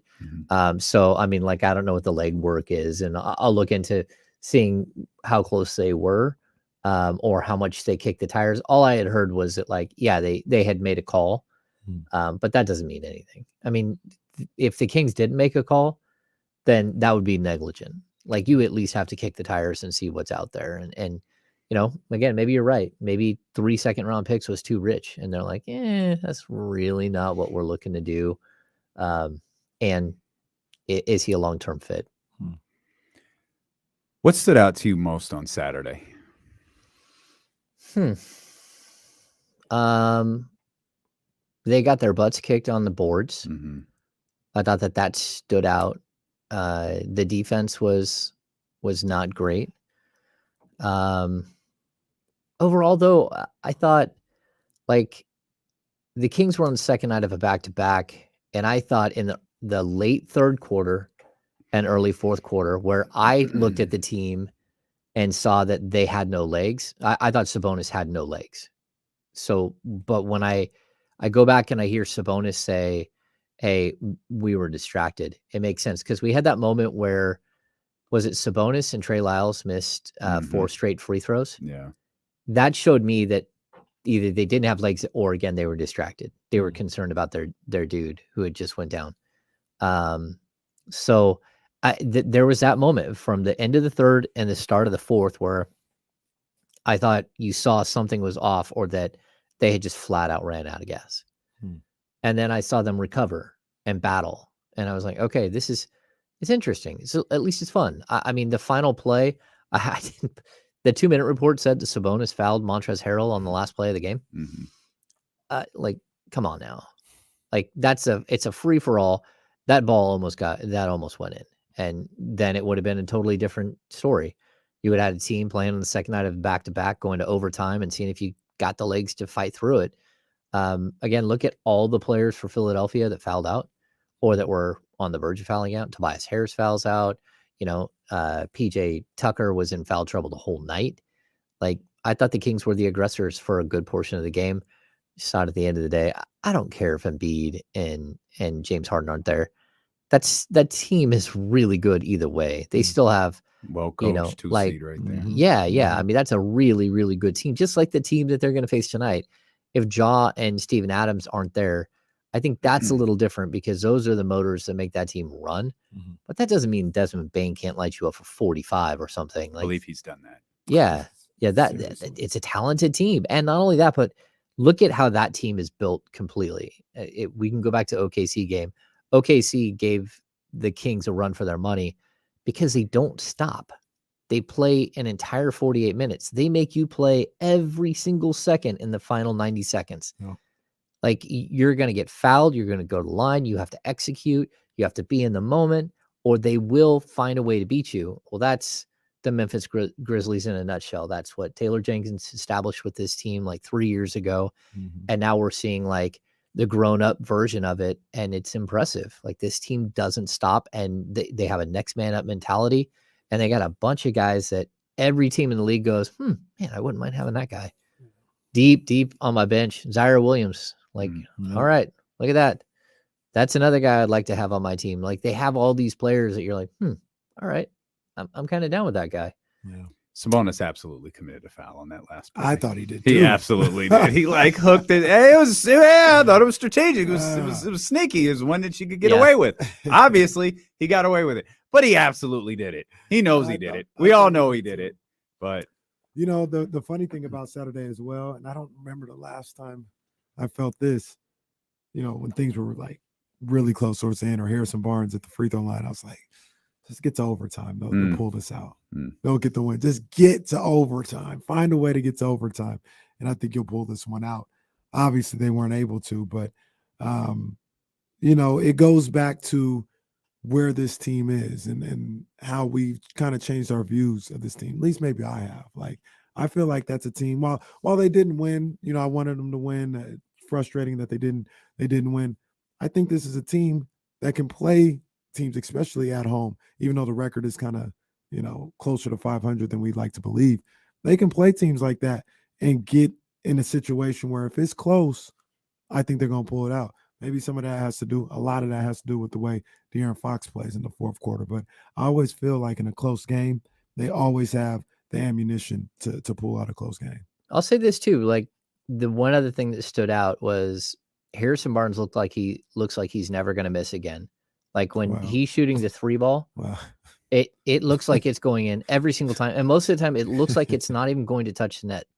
I mean, like, he is on like in the month of January shooting 51.4% from 3 on 6.7 attempts per game. And then the other thing is, once again, we had a moment where De'Aaron Fox, who was really good in the fourth, who what do you have, like 14 points in the fourth, I think. But he set up Keegan Murray for that beautiful 3-point shot that, again, him showing faith in someone that you might not in that situation show faith in, and Keegan coming through with a big bucket too. Yeah. I only chuckled because you're right. Harrison is lighting it up. That boy's cooking. That damn shot that would have put him up by 3. That miss. Oh, the free throw. No. Oh. The 3. Oh, yeah. Did that hit rim? I don't think it hit the rim. The one where he's at the top of the key and they kicked it out. There was down 2, but like under a minute to go. Harrison shoots the 3 at the top at the top. I don't think it did. Oh. Remind me of Kevin Herter's shot on Friday. That's what I thought too. Kevin Herter missed a I was shot like, on Friday by no. like 4 feet. To your Yeah. point, though, James, I thought, I put my threes up in the Yeah, air in yeah, Mastros. I was yeah. like, no, it's going in. And No. he missed it by a couple Yeah. of feet. I feel confident in this shot is the point, though. He's having just a stellar run. Mike Brown mentioned Malik Monk in the press conference and addressing Malik's struggles for the first time.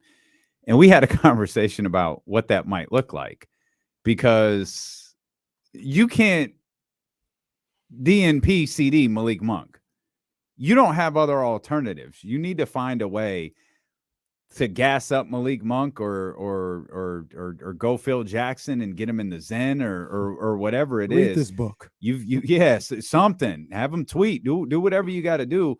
But the underlying point of our discussion is Malik's not a guy that you could take in and out of this lineup. Like, we've seen his minutes fluctuate a little bit, but you don't not play Malik. He's really close to being unplayable, though. No, Oh, absolutely unplayable? not. James. Absolutely. Okay, not. so here's the They stats. just won 7 in a row. Here's the 6 in a row. stats.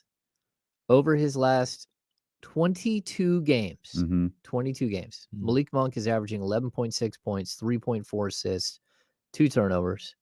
He's shooting 35.9% from the field and 25% from 3. That is almost So what are you unplayable. going to do? You going to put Terrence Davis in there and say, Terrence, you're our guy now. I know we benched you. We didn't believe in you, but now we don't believe in Malik, so now we believe in you. Yeah, so no, I think you keep playing Malik and you try to get him to play through it, because what we've seen is bursts where he looks like himself, Mhm. and then it goes away. And to me, when it goes away, he misses 1 3-point shot, and you're like, I even saw him going up and down the court like beating himself up, like grabbing onto his head, like infuriated that a ball like went halfway down and popped back out. I thought it was interesting. Like, Mike said, hey, you guys are going to need to talk to Malik. First of all, Malik ain't talking to us. Like, we've asked for him a couple of times and he's not talking for like, and I won't say that because Malik Monk is in the locker room quite a bit in pregame and he is accessible. So if I want to ask Malik what's happening, he might actually sit there and have a conversation with me. He also might not go in the locker room for a couple of days because of that, because he doesn't want to talk about it right now.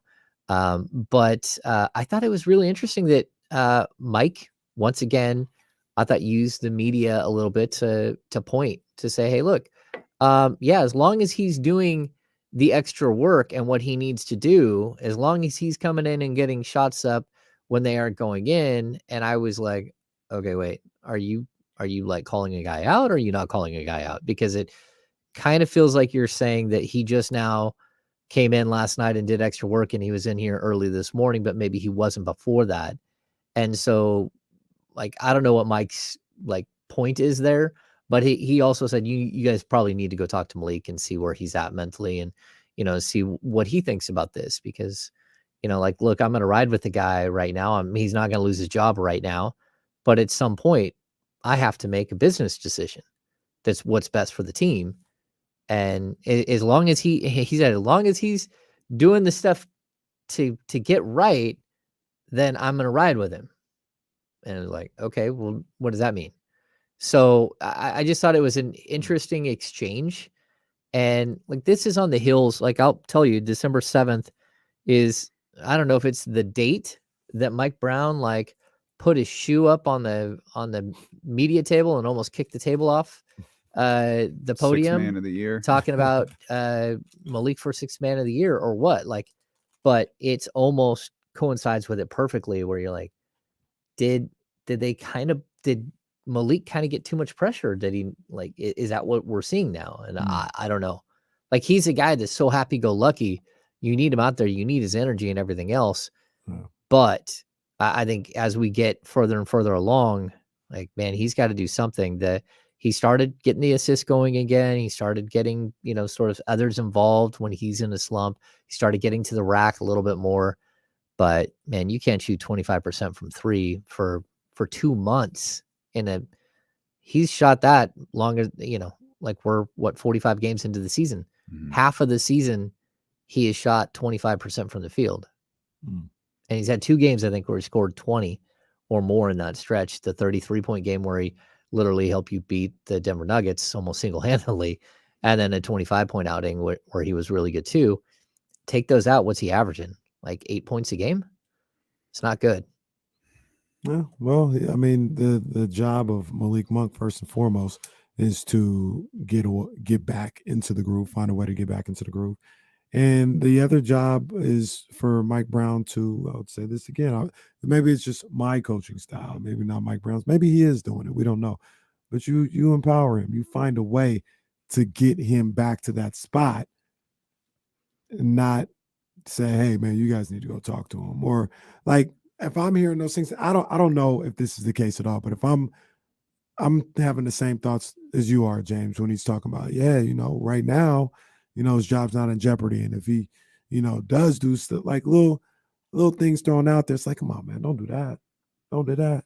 That's how I feel. Like, don't do that. Like, find a way to get that guy back on the right foot, the right way. Or maybe it's not the right or wrong. But I'm going to guess that Brown has already done all of that, and that this is the stage 3 of his intervention.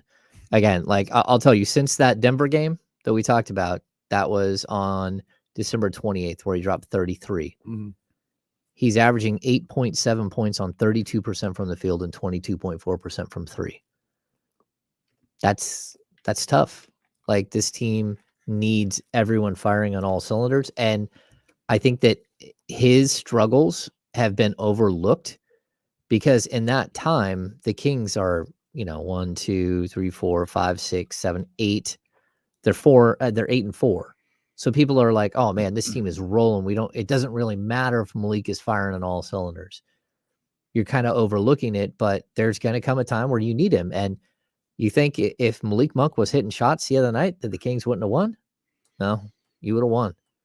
I mean, you would have at least had a really good shot at it. But the fact that he goes 3 of 10 and 1 of 5 from 3, and the fact that he hadn't hit his previous 3 games, he was combined 0 for 9 from 3. Like, you got to shoot it, man, and you got to hit it. Like, we're past the point. I feel like he offers a lot when he's out on the floor too. I understand his scoring is important. He's a playmaker, and I do think he has to be guarded, honestly. Mm-hmm. I don't think anyone is sagging off of Malik like, oh, prove it. I think he's still guarded as if he's going to hit his next 3 shots, which has a certain value to the other 4 guys on the floor. Yeah, it's like the knowing is half the battle. Yeah. Yeah. Knowing he's going to be able to hit that shot sometime is like half the battle. And so, yeah. And I'm not saying, hey, dump Malik Monk. I'm saying, like, look, it's our job when players are doing great things to point out the great things, which I like right around December 7th, we wrote all kinds of positive pieces. I went long form on Malik Monk about how he's fitting in, how he's the glue behind the scenes and all that stuff. But it's also our job when a player isn't living up to expectations to be honest about it. Mm-hmm. And like, I'm not going to hide from just because the Kings are 8-4 the last 12 games or whatever, or 8-3, like if a player is not living up to what he's supposed to be doing, we have to at least spotlight it. It can't just all be roses and, purple lenses and we like roses and all that stuff. Yeah. Well, I do too. Yeah. The wife gets roses all the time. I was going to say, you probably have a rose garden. I don't know. I hate roses because they're an invasive species. Like, oh my God. There are 2 things you never plant: rose bushes and mint. Never plant mint. I love mint. Okay. I understand this isn't the purpose of this show. I need further context. Mm-hmm. Why? Rose bushes? Yeah, both, quite honestly. Okay, so why do you hate mint? I love mint. I'm a mojito guy. I believe that. Yeah. And I love having fresh mint. And as long as it's in a pot, it's okay. The second you put it in the ground, you might as well like write off whatever it is at that whole entire area that you planted it. It will never go away. And it will pop up again and again, and it's invasive. It strangles everything else out. It smells great, but like if you have a small garden and you drop mint in, you now have a mint garden. Like it's over. It's on. Yeah, it's the same thing with like bamboo. Alpha plant. Yeah, it's like bamboo. If you plant bamboo, like you can dump diesel fuel on it and light it on fire. It'll be back the next year. Like, hey, I'm back. Wow. Roses just take over. They're and they're spiky They're and spiky. they just keep going and going, and you have to tame them all the time. And getting a rose that looks like anything you'll find at a store out of your own rose bush, it just doesn't happen. Yeah. Anyway. It's gardening with James Ham here, the gardening Yeah. beat. Head over to thegardeningbeat.com. We'll come back. All right. We've talked about the past. We've talked about the weekend. We'll talk about tonight and the difficult matchup that the Sacramento Kings have ahead of them with one of their most difficult opponents. It's the Memphis Grizzlies, one of the top teams in the league. 7:30 start tonight. We'll talk with James Ham about that when we return here on Sacramento Sports Leader, ESPN 1320. We're good. Oh. I love to garden. James, can you turn your computer just like a little Yeah, bit? I keep moving to there. Yeah, I just wanted to center you a little bit I keep more. moving. That's what Oh. the problem is. Yeah. Yeah, the three screens make it harder to. Artie I don't know. Moreno announces he is no longer selling the Angels. Yeah. Guess they're not going to Long Beach. People ask if I grow weed. I don't grow weed. Oh, that would be awesome. I'd be at Ham's house a lot more. Yeah. I do love to plant. Do you even have a backyard? You don't have a backyard. Like you don't really have a backyard, do you? Yeah, I have. It's about 100 yards down to the lake. Oh, okay. Oh, my. It was dark when you were there. Yeah, I couldn't see anything. Yeah. Hey, International Aceberg in the building. Oh, my OCD stays strong all the time, Dr. David. Just realized there was no point in having my headphones on if I couldn't use them.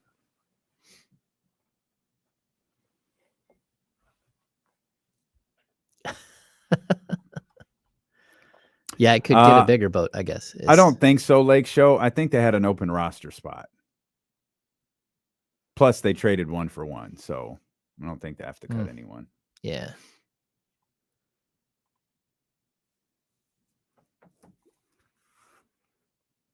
Yeah, I have a greenhouse and then I have a regular garden out front, but I have because we have deer everywhere. And Kevin, Russ, you're right. Blackberries. Oh, blackberries are the devil. I think I knew that about blackberries. Yeah, that's a nightmare. But I feel like blackberries and roses have to be in some sort of same line of plant. Like their leaves are slightly similar, but also the spikes. So I think I just saw that same tweet you saw about Stone Cold. When you read it, I thought they made an offer, he rejected it. It's still out there, it still could go down that way, huh? Oh, is that right? Yeah, it says Okay. Was it from Raj Gurry? It was someone from Fightful. Yeah. Huge money offer was made to Stone Cold for a match with Roman Reigns. It seems to me like with The Rock out, Austin versus Reigns will likely be WrestleMania main event. Wow. Can't lie. That does not interest me at all. It doesn't interest me. I would rather see Cody versus because if he was going to beat The Rock, he should destroy Stone Cold Steve Austin. Hit the thumbs up while you're here, please. We should just have a gardening hour. Gardening. I love Followed all by this the wrestling conversation. hour. Yeah. Get James. Oleanders are Commercial break. It invasive. just dawned on me. Run it back is next. Can you text me what we're using for run it back? I mean, obviously, I know we're using James, but just what we're running back. Willsey to start. Willsey. Okay. You want to go with that opening segment? Yeah, the open will always run.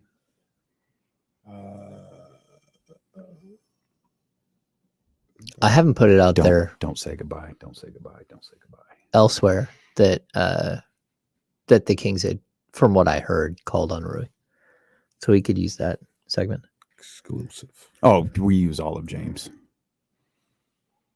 James gets hurt twice no matter what. Oh, I was mentioning oleanders. Oleanders are You can cut them all the way down to nothing, and they'll come back way fuller. But they're also oleanders are totally poisonous. Oh my gosh. So you see oleanders everywhere, right? But never let your dog and never let your kids around oleander bushes. Jeez. Adam L. No, because they lost on Saturday. No Drake bars. Yeah. Damn.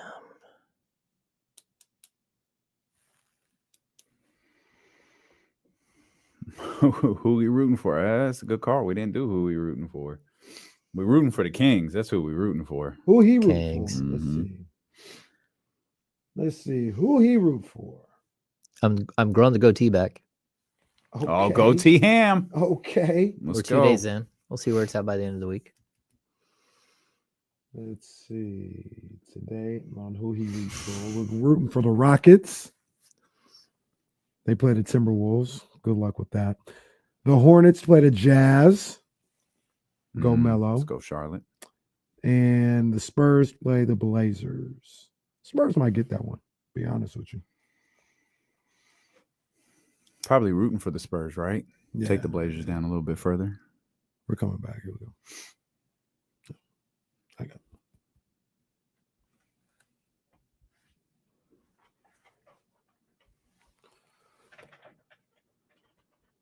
D-Lo and KC. You're on this 49er Victory Monday. It is from me. It's a 49ers Monday brought to you by Gilmore Heating, Air, and Plumbing. You get more with Gilmore. Yeah. Nice. Yeah. Do we get even more from Gilmore because they beat the Cowboys?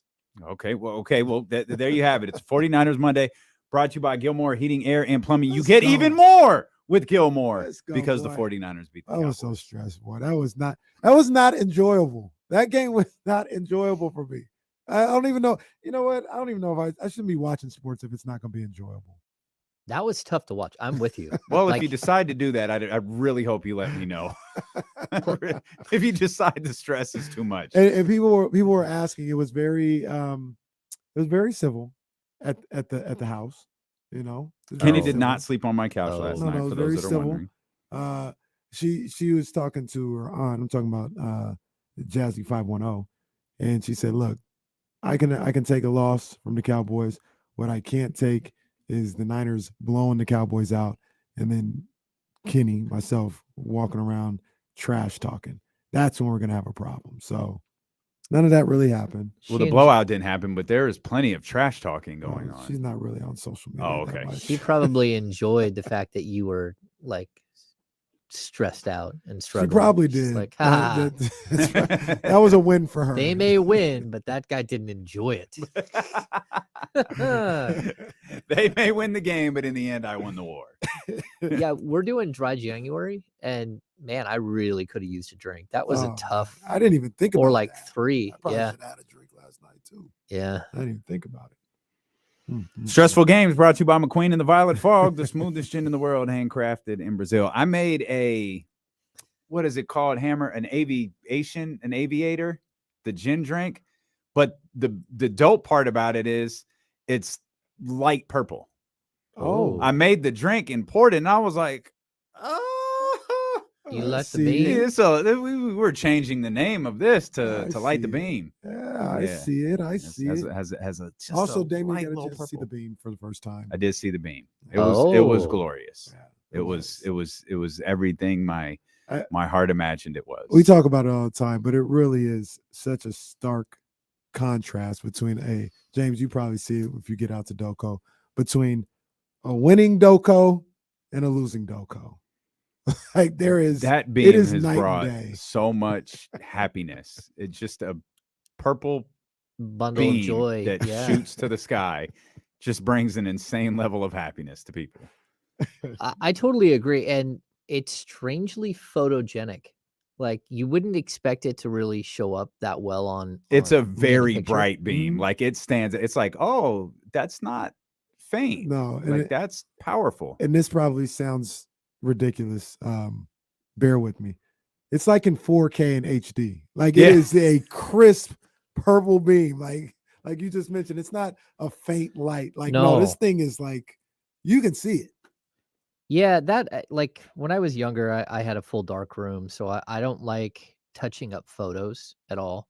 Like if you're gonna take a picture, your picture should be good. You shouldn't like need 6 filters to make your picture No look good. filter. So I'm one of those guys, and there are nights where I take a picture just with the iPhone, and it's so incredibly stunning that like they go wild on social media, but I don't get how it's so photogenic because you're taking a picture at night, and it's able to hold the colors so well. I'm not even sure. So yeah, it's pretty cool. It's amazing.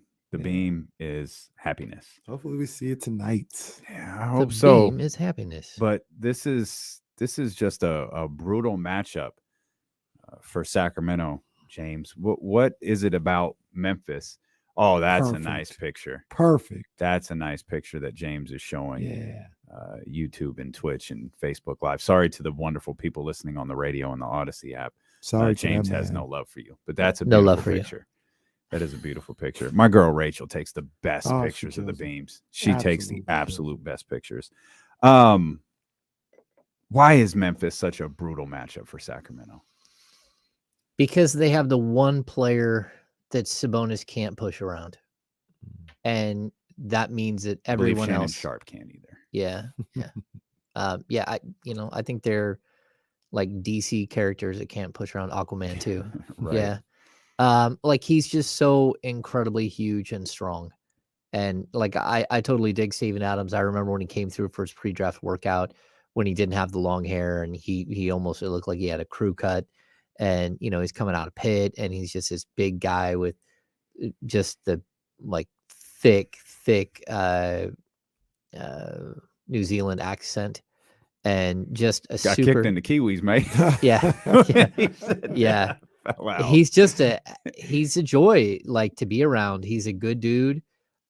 He's built like a house, Mhm. and so Sabonis can't push him around. And actually, he pushes Sabonis around on the board. So I mean, it's hard to imagine that Sabonis, had 14 rebounds last time they played, and got out rebounded by 9, and got killed on the offensive glass when I was he's the gonna best say, defensive rebounder in the league. Steven Adams had almost that many on the offensive end.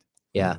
That was a topic of discussion this morning. It's that the guards have been letting the bigs down, the guards and the forwards. Like they need to go in and start grabbing some rebounds as well. They need to take that stress off. It can't just be about Sabonis like grabbing every rebound. We saw Keegan Murray step up and have 2 double-doubles there. Then he comes away with like a 3 rebound game. It's like, hey man, it's got to be every night.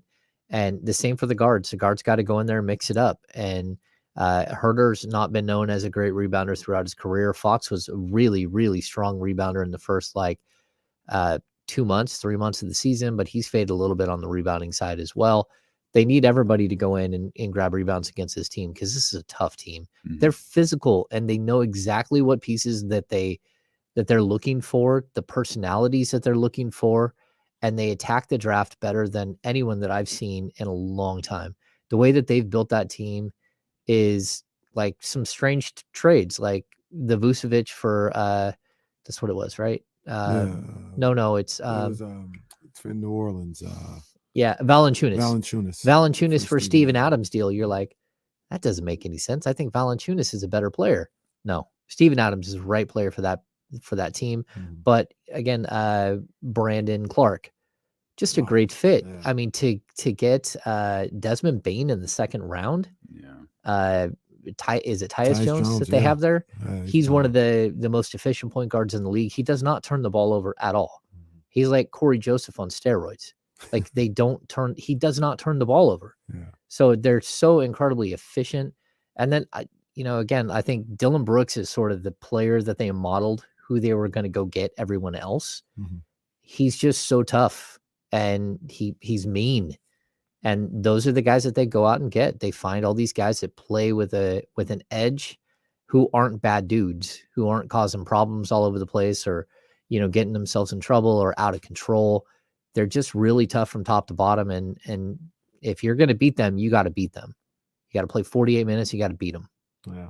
Hey, real quick, Damian, I don't know if you saw this over the weekend, but after the situation with Shannon Sharpe, Dylan Brooks, that's when he said all that stuff. Did you see the video of him saying it, or did you just read the quotes? No, I saw it. Did you see the tweet where the guy said, He looks like Shawn Michaels in 1997.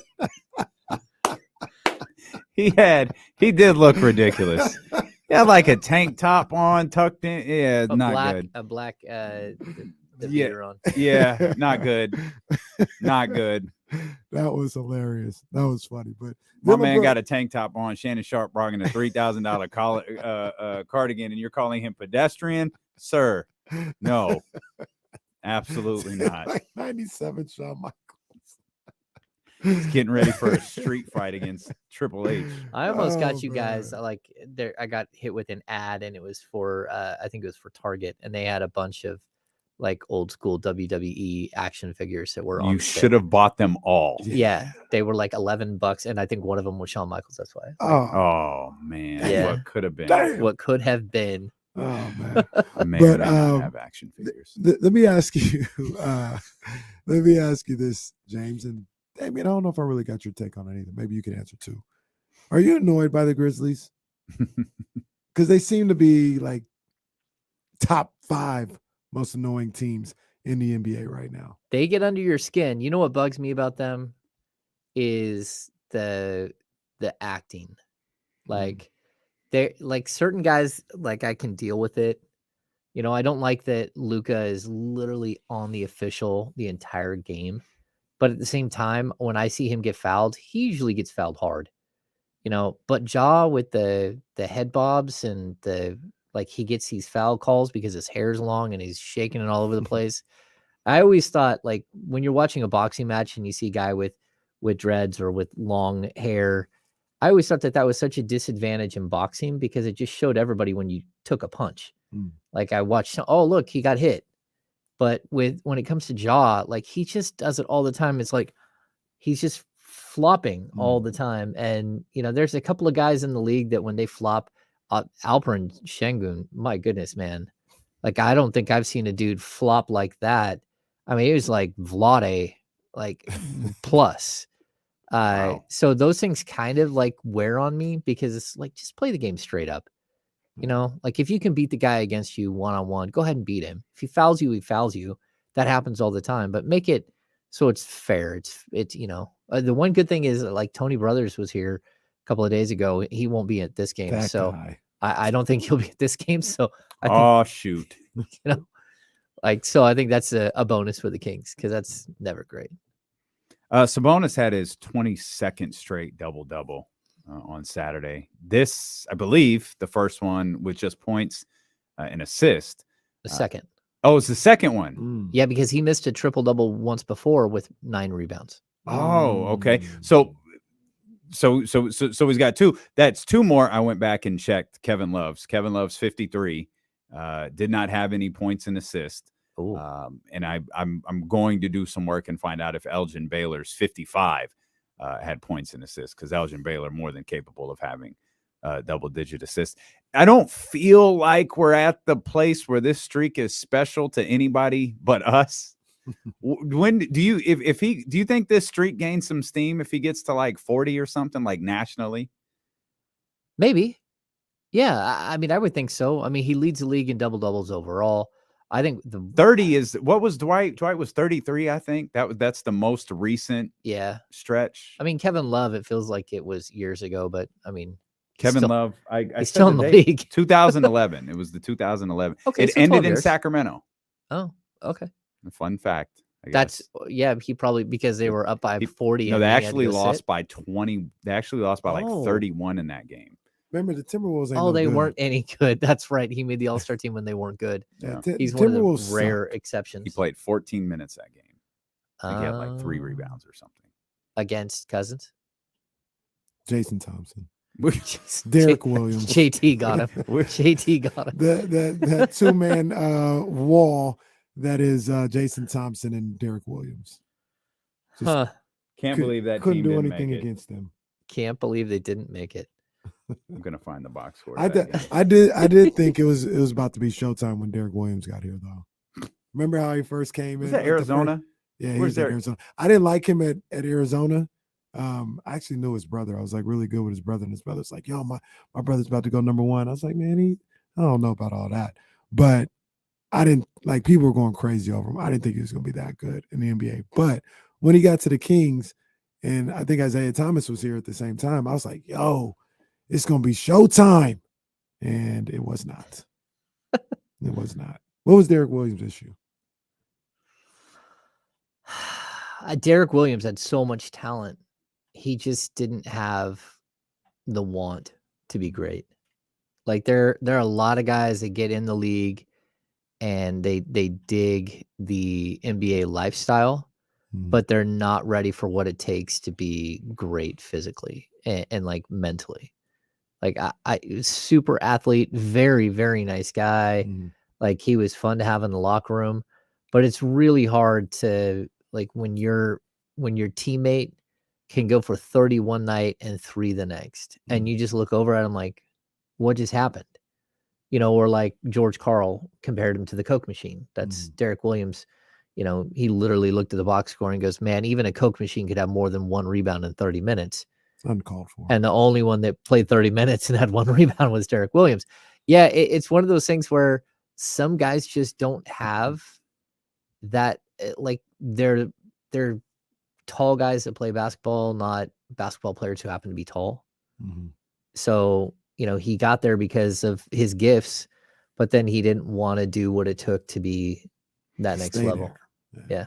He's actually, I follow him on Instagram. He's like playing in, I don't know, somewhere in Spain. Doing a really good job. Good job for Derek Williams. I'm currently looking at Legends, WWE Legends. Okay.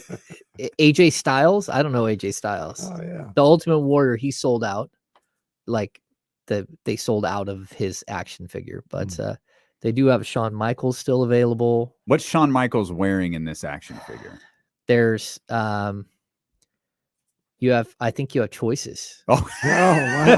It's got outfits. Yeah, it looks like what could be a sleeveless vest.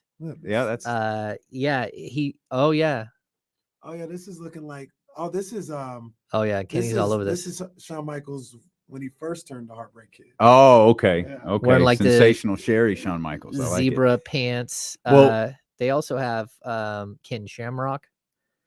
I'm in my zone. I'm just saying. Since James can't leave the WWE action figure thing alone, I couldn't leave this box score alone. I had to pull it up. I had to know. DeMarcus Cousins that night. 1 of 2. Oh my gosh. In 20 minutes. Oh, so it was. I tried to figure out if he got it doesn't look like he got thrown out of this game. Wait, you said 2011. 2011. This isn't the Derek Williams revenge game, right? No Derek Williams here. We've got 23 points from Marcus Thornton. Oh, yep. Little buckets. We've got 19 from Benno. Oh, Benno. He had some moments. Samuel Dallenberg. 26 points. Oh, Samuel Dallenberg. You know, he was going to work. He double digits from Eugene Jeter and Dante Green as well. Hey, yo, shout out to my man Pooh Jeter. He got a shoe store down in LA. Dallenberg had such a rap coming to Sacramento. I loved covering Samuel Dallenberg. He was the nicest guy. And again, he's from Haiti. But you know, Haiti was, I believe, French colony for a while. So a lot of Haitians speak French. He had like deep accent. And then he talked with his hands and his arms. So he was always like all around you the whole time. It was like, holy cow, because he was a tremendously large human being. And they had Whiteside and they had DeMarcus Cousins at the same time. Like they had a bunch of big dudes. I think the 2011 Darnell Jackson was on that team as well. I'm fascinated by this basketball game. Not sure what happened with Cousins that game. I'm not sure what happened with Cousins or Kevin Love because it was a 5-9. It was a 10-point game going into the fourth quarter. And then the Sacramento Kings outscored them 42-20. So it wasn't a blowout until the fourth quarter. So that doesn't explain why. I mean, I guess DeMarcus may have sat at the third and never went back in. Did he get tossed? It doesn't look like he got thrown out. It doesn't look like Kevin Love got thrown out. It's not listed anywhere here. People just really didn't care about that game. You know who was inactive in that game? Hassan Whiteside. Oh, Oh, he got hurt. Hassan Whiteside was inactive for this game in 2011. Is it the end of the 2010-11 season? Yeah, it's the end of 2010. Okay, Yep. so Whiteside got hurt. Kings were 17-51. The Minnesota Timberwolves were 17-54. Oh my Okay. gosh. Whiteside was a Damn. second round pick. I think it was in next offseason. He came in, he gained 45 pounds and looked like he could go out in the parking lot and lift cars. Oh, And then the first day at camp trashed his knee because he had gained so much weight. Damn. But not before he showed off his one move that he'd worked on all summer. And as soon as he started showing everybody the one move that he'd worked on all summer, they're like, "Hey, bro, that's a travel." And he's like, "No, it's not." They're like, "Hey, look what Whiteside's doing. Is that travel or no?" It's like, "Come on, man, that's a travel." Like all of them were like, "Bro, that's the one move you worked on and it's a travel?" It's like, yeah, like that's a travel. That's a travel. You know, it's just hearing those records and seeing Yeah. everything that's going on. yeah. I was about to say, I used to pray for times like this, Oh, but no, yep. not this week. Can't do it this week. Uh-uh. Imagine being so wrapped up in this football game, you can't listen to dreams and nightmares. Man, this week. sports No, is a sir. sports is a cold world. This is amazing. What did we say this game was? Like March? They have 17 wins, and here we are on January 23rd, and they have 26. Wow. That's my first year covering the team. Really? So that's DeMarcus's rookie year? Because your Yeah. first year was DeMarcus. A year later, 7 of the players on that roster were no longer in the league. Yeah, that adds up given what we just looked at. Luther Head, that Luther. that Darnell adds up. Jackson, Yeah. Dante Green was out of the league a year later. Pooh, yeah, Antoine Wright. That team had. What's Shouldn't it- that team have Tyreek Evans on there? Yes. Oh yeah. Yeah. What did he do? I- Did he I- play? I closed it out. Oh. Yeah, he was good. That night, no, he was out. Yeah, he didn't play that night. Jermaine Taylor, he's out of the league. Jermaine Taylor. Yeah, Jermaine Taylor had a lot of No, I can't gold. remember A Jermaine lot of Taylor. gold. Marcus Thornton, like remember people who Jermaine watch Taylor. Marcus Thornton, he played defense like a toddler running down a hill. Like, my. you know I how like to know. toddlers run with their hands way back behind and they're I know about to what that fall and looks hit their like. face the whole time? That is exactly how Marcus Thornton played defense. Oh Yeah. man. Someone brought up John Salmons. John Salmons wasn't on that team. It wasn't until the next season when they traded Bano and the number 7 pick, which was Bismack Biyombo, for John Salmons and the number 10 pick, which became the one and only Jimmer Fredette Nailed that one. right before the lockout. Our guy Dilraj Singh says Love left in the second quarter with a groin injury. I greatly appreciate you looking that up because it was Wow. absolutely going to bother me. And- This game did not make any sense to me. I appreciate the research staff in the chatty house going to work. Mike Bibby's at the arena tonight. Yeah. No. shout out, It's good Bibby. stuff. Oh. It's good stuff. man. 7:30 start for the Kings and the Grizzlies. Everybody bring your sleeping bags. course. 7:30. It's not funny, man. It's not funny at all. It's not funny at all. But if you're listening on ESPN 1320, if you're listening on 98.5 FM KRX QHD2, or if you're listening on the Odyssey app and you missed any part of today's show, don't go anywhere. We're going to run it back for you. Will Z, James Ham, Kenny Danson. We're running it back next on Sacramento Sports Leader ESPN 1320. Go Kings. That's it. So that's the new end of the show. So if you're watching on the live stream, if you like get in the car, flip on the radio or something, we're gonna run some of our segments back for the next 2 hours. Yeah, man. Damon and Rado, we thank them for their contributions to ESPN 1320. But We're going away from that? we are. Oh, We are. nice. We're just running more D'Lo and KC. Okay. That's what the people For want. now, that's what we're doing. That's what the people want. Tell them, Brian. Come on, man.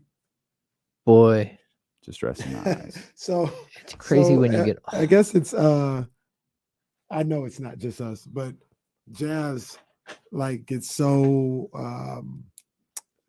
flustered because me, my mom, and Reese can never admit that we're asleep, I guess. So we'll be sitting on the couch, we'll be asleep. Are you asleep? No, I was just over here. No, I was on Facebook. It just it was on Facebook. Well, there's lie number one. Lie number one. And she just like, can you guys hit the thumbs up before you go? There's still a lot of people in here, and a lot of thumbs up to be hit, man. If y'all could do that, It's crazy. Why There's don't you guys ever just say, "Yeah, I was asleep"? There's not a single player left from in the NBA right now from my first or second year covering the team. My third year, there is one player, James Johnson. James Johnson still hanging on. And there's actually Tyler Honeycutt was on that team. Rest in peace. Damn. Oh boy. Yeah, this is an interesting. Jesse, did that work? Did that outro work? Yeah. Okay. Rudy Gay still in the league. Ben McLemore's not in the league anymore. Boy, Rudy. I thought Ben McLemore played well last year. I'm surprised he's not in the league. Jason Gravis, Royce White. Oh, the Royce White situation. Hey, we're gonna have to ask you guys. Do not ask Royce White about his struggles with mental illness. Like, okay, no problem. Hey, Royce, how are you? Good, man. I just been struggling with all kinds of mental situations. It's like, okay, well, we weren't supposed to ask you about that, but that's okay. I won't get on a plane though. Like, we're like looking up for media relations is like, oh gosh. I'm sorry. I'm just got stopped in my tracks. So they're really together. Larsa Pippen and Jordan's son. Really? Which one? Marcus? Yeah. That's not awkward. Oh, wow. Wasn't it her that was with Malik Beasley? Yeah. They got caught walking through a. Larsa's she's be careful. she's a wild one. Ramsey, I know when they first started coming out saying that, they're like, no, we're just friends. It's just cool. Now they out here taking pictures like that. It's awkward. Oh man. Appreciate you guys again. Hit the thumbs up and subscribe buttons. Remember, download the Odyssey app, search ESPN 1320, and hit the heart button. It's all completely free. It just saves us as your favorite radio station, and then that way we do some exclusive content over there on that Odyssey app. You guys could jump in and be a part of it. Obviously, we don't want to do any of this shit without you. So, like, we can get the Chatty House involved, man. We're down. Yeah, man. So do that, and I'll remind you. I'm gonna be on you guys about that, and then we'll see you tomorrow. Hopefully, lighten the beam. Yeah, man.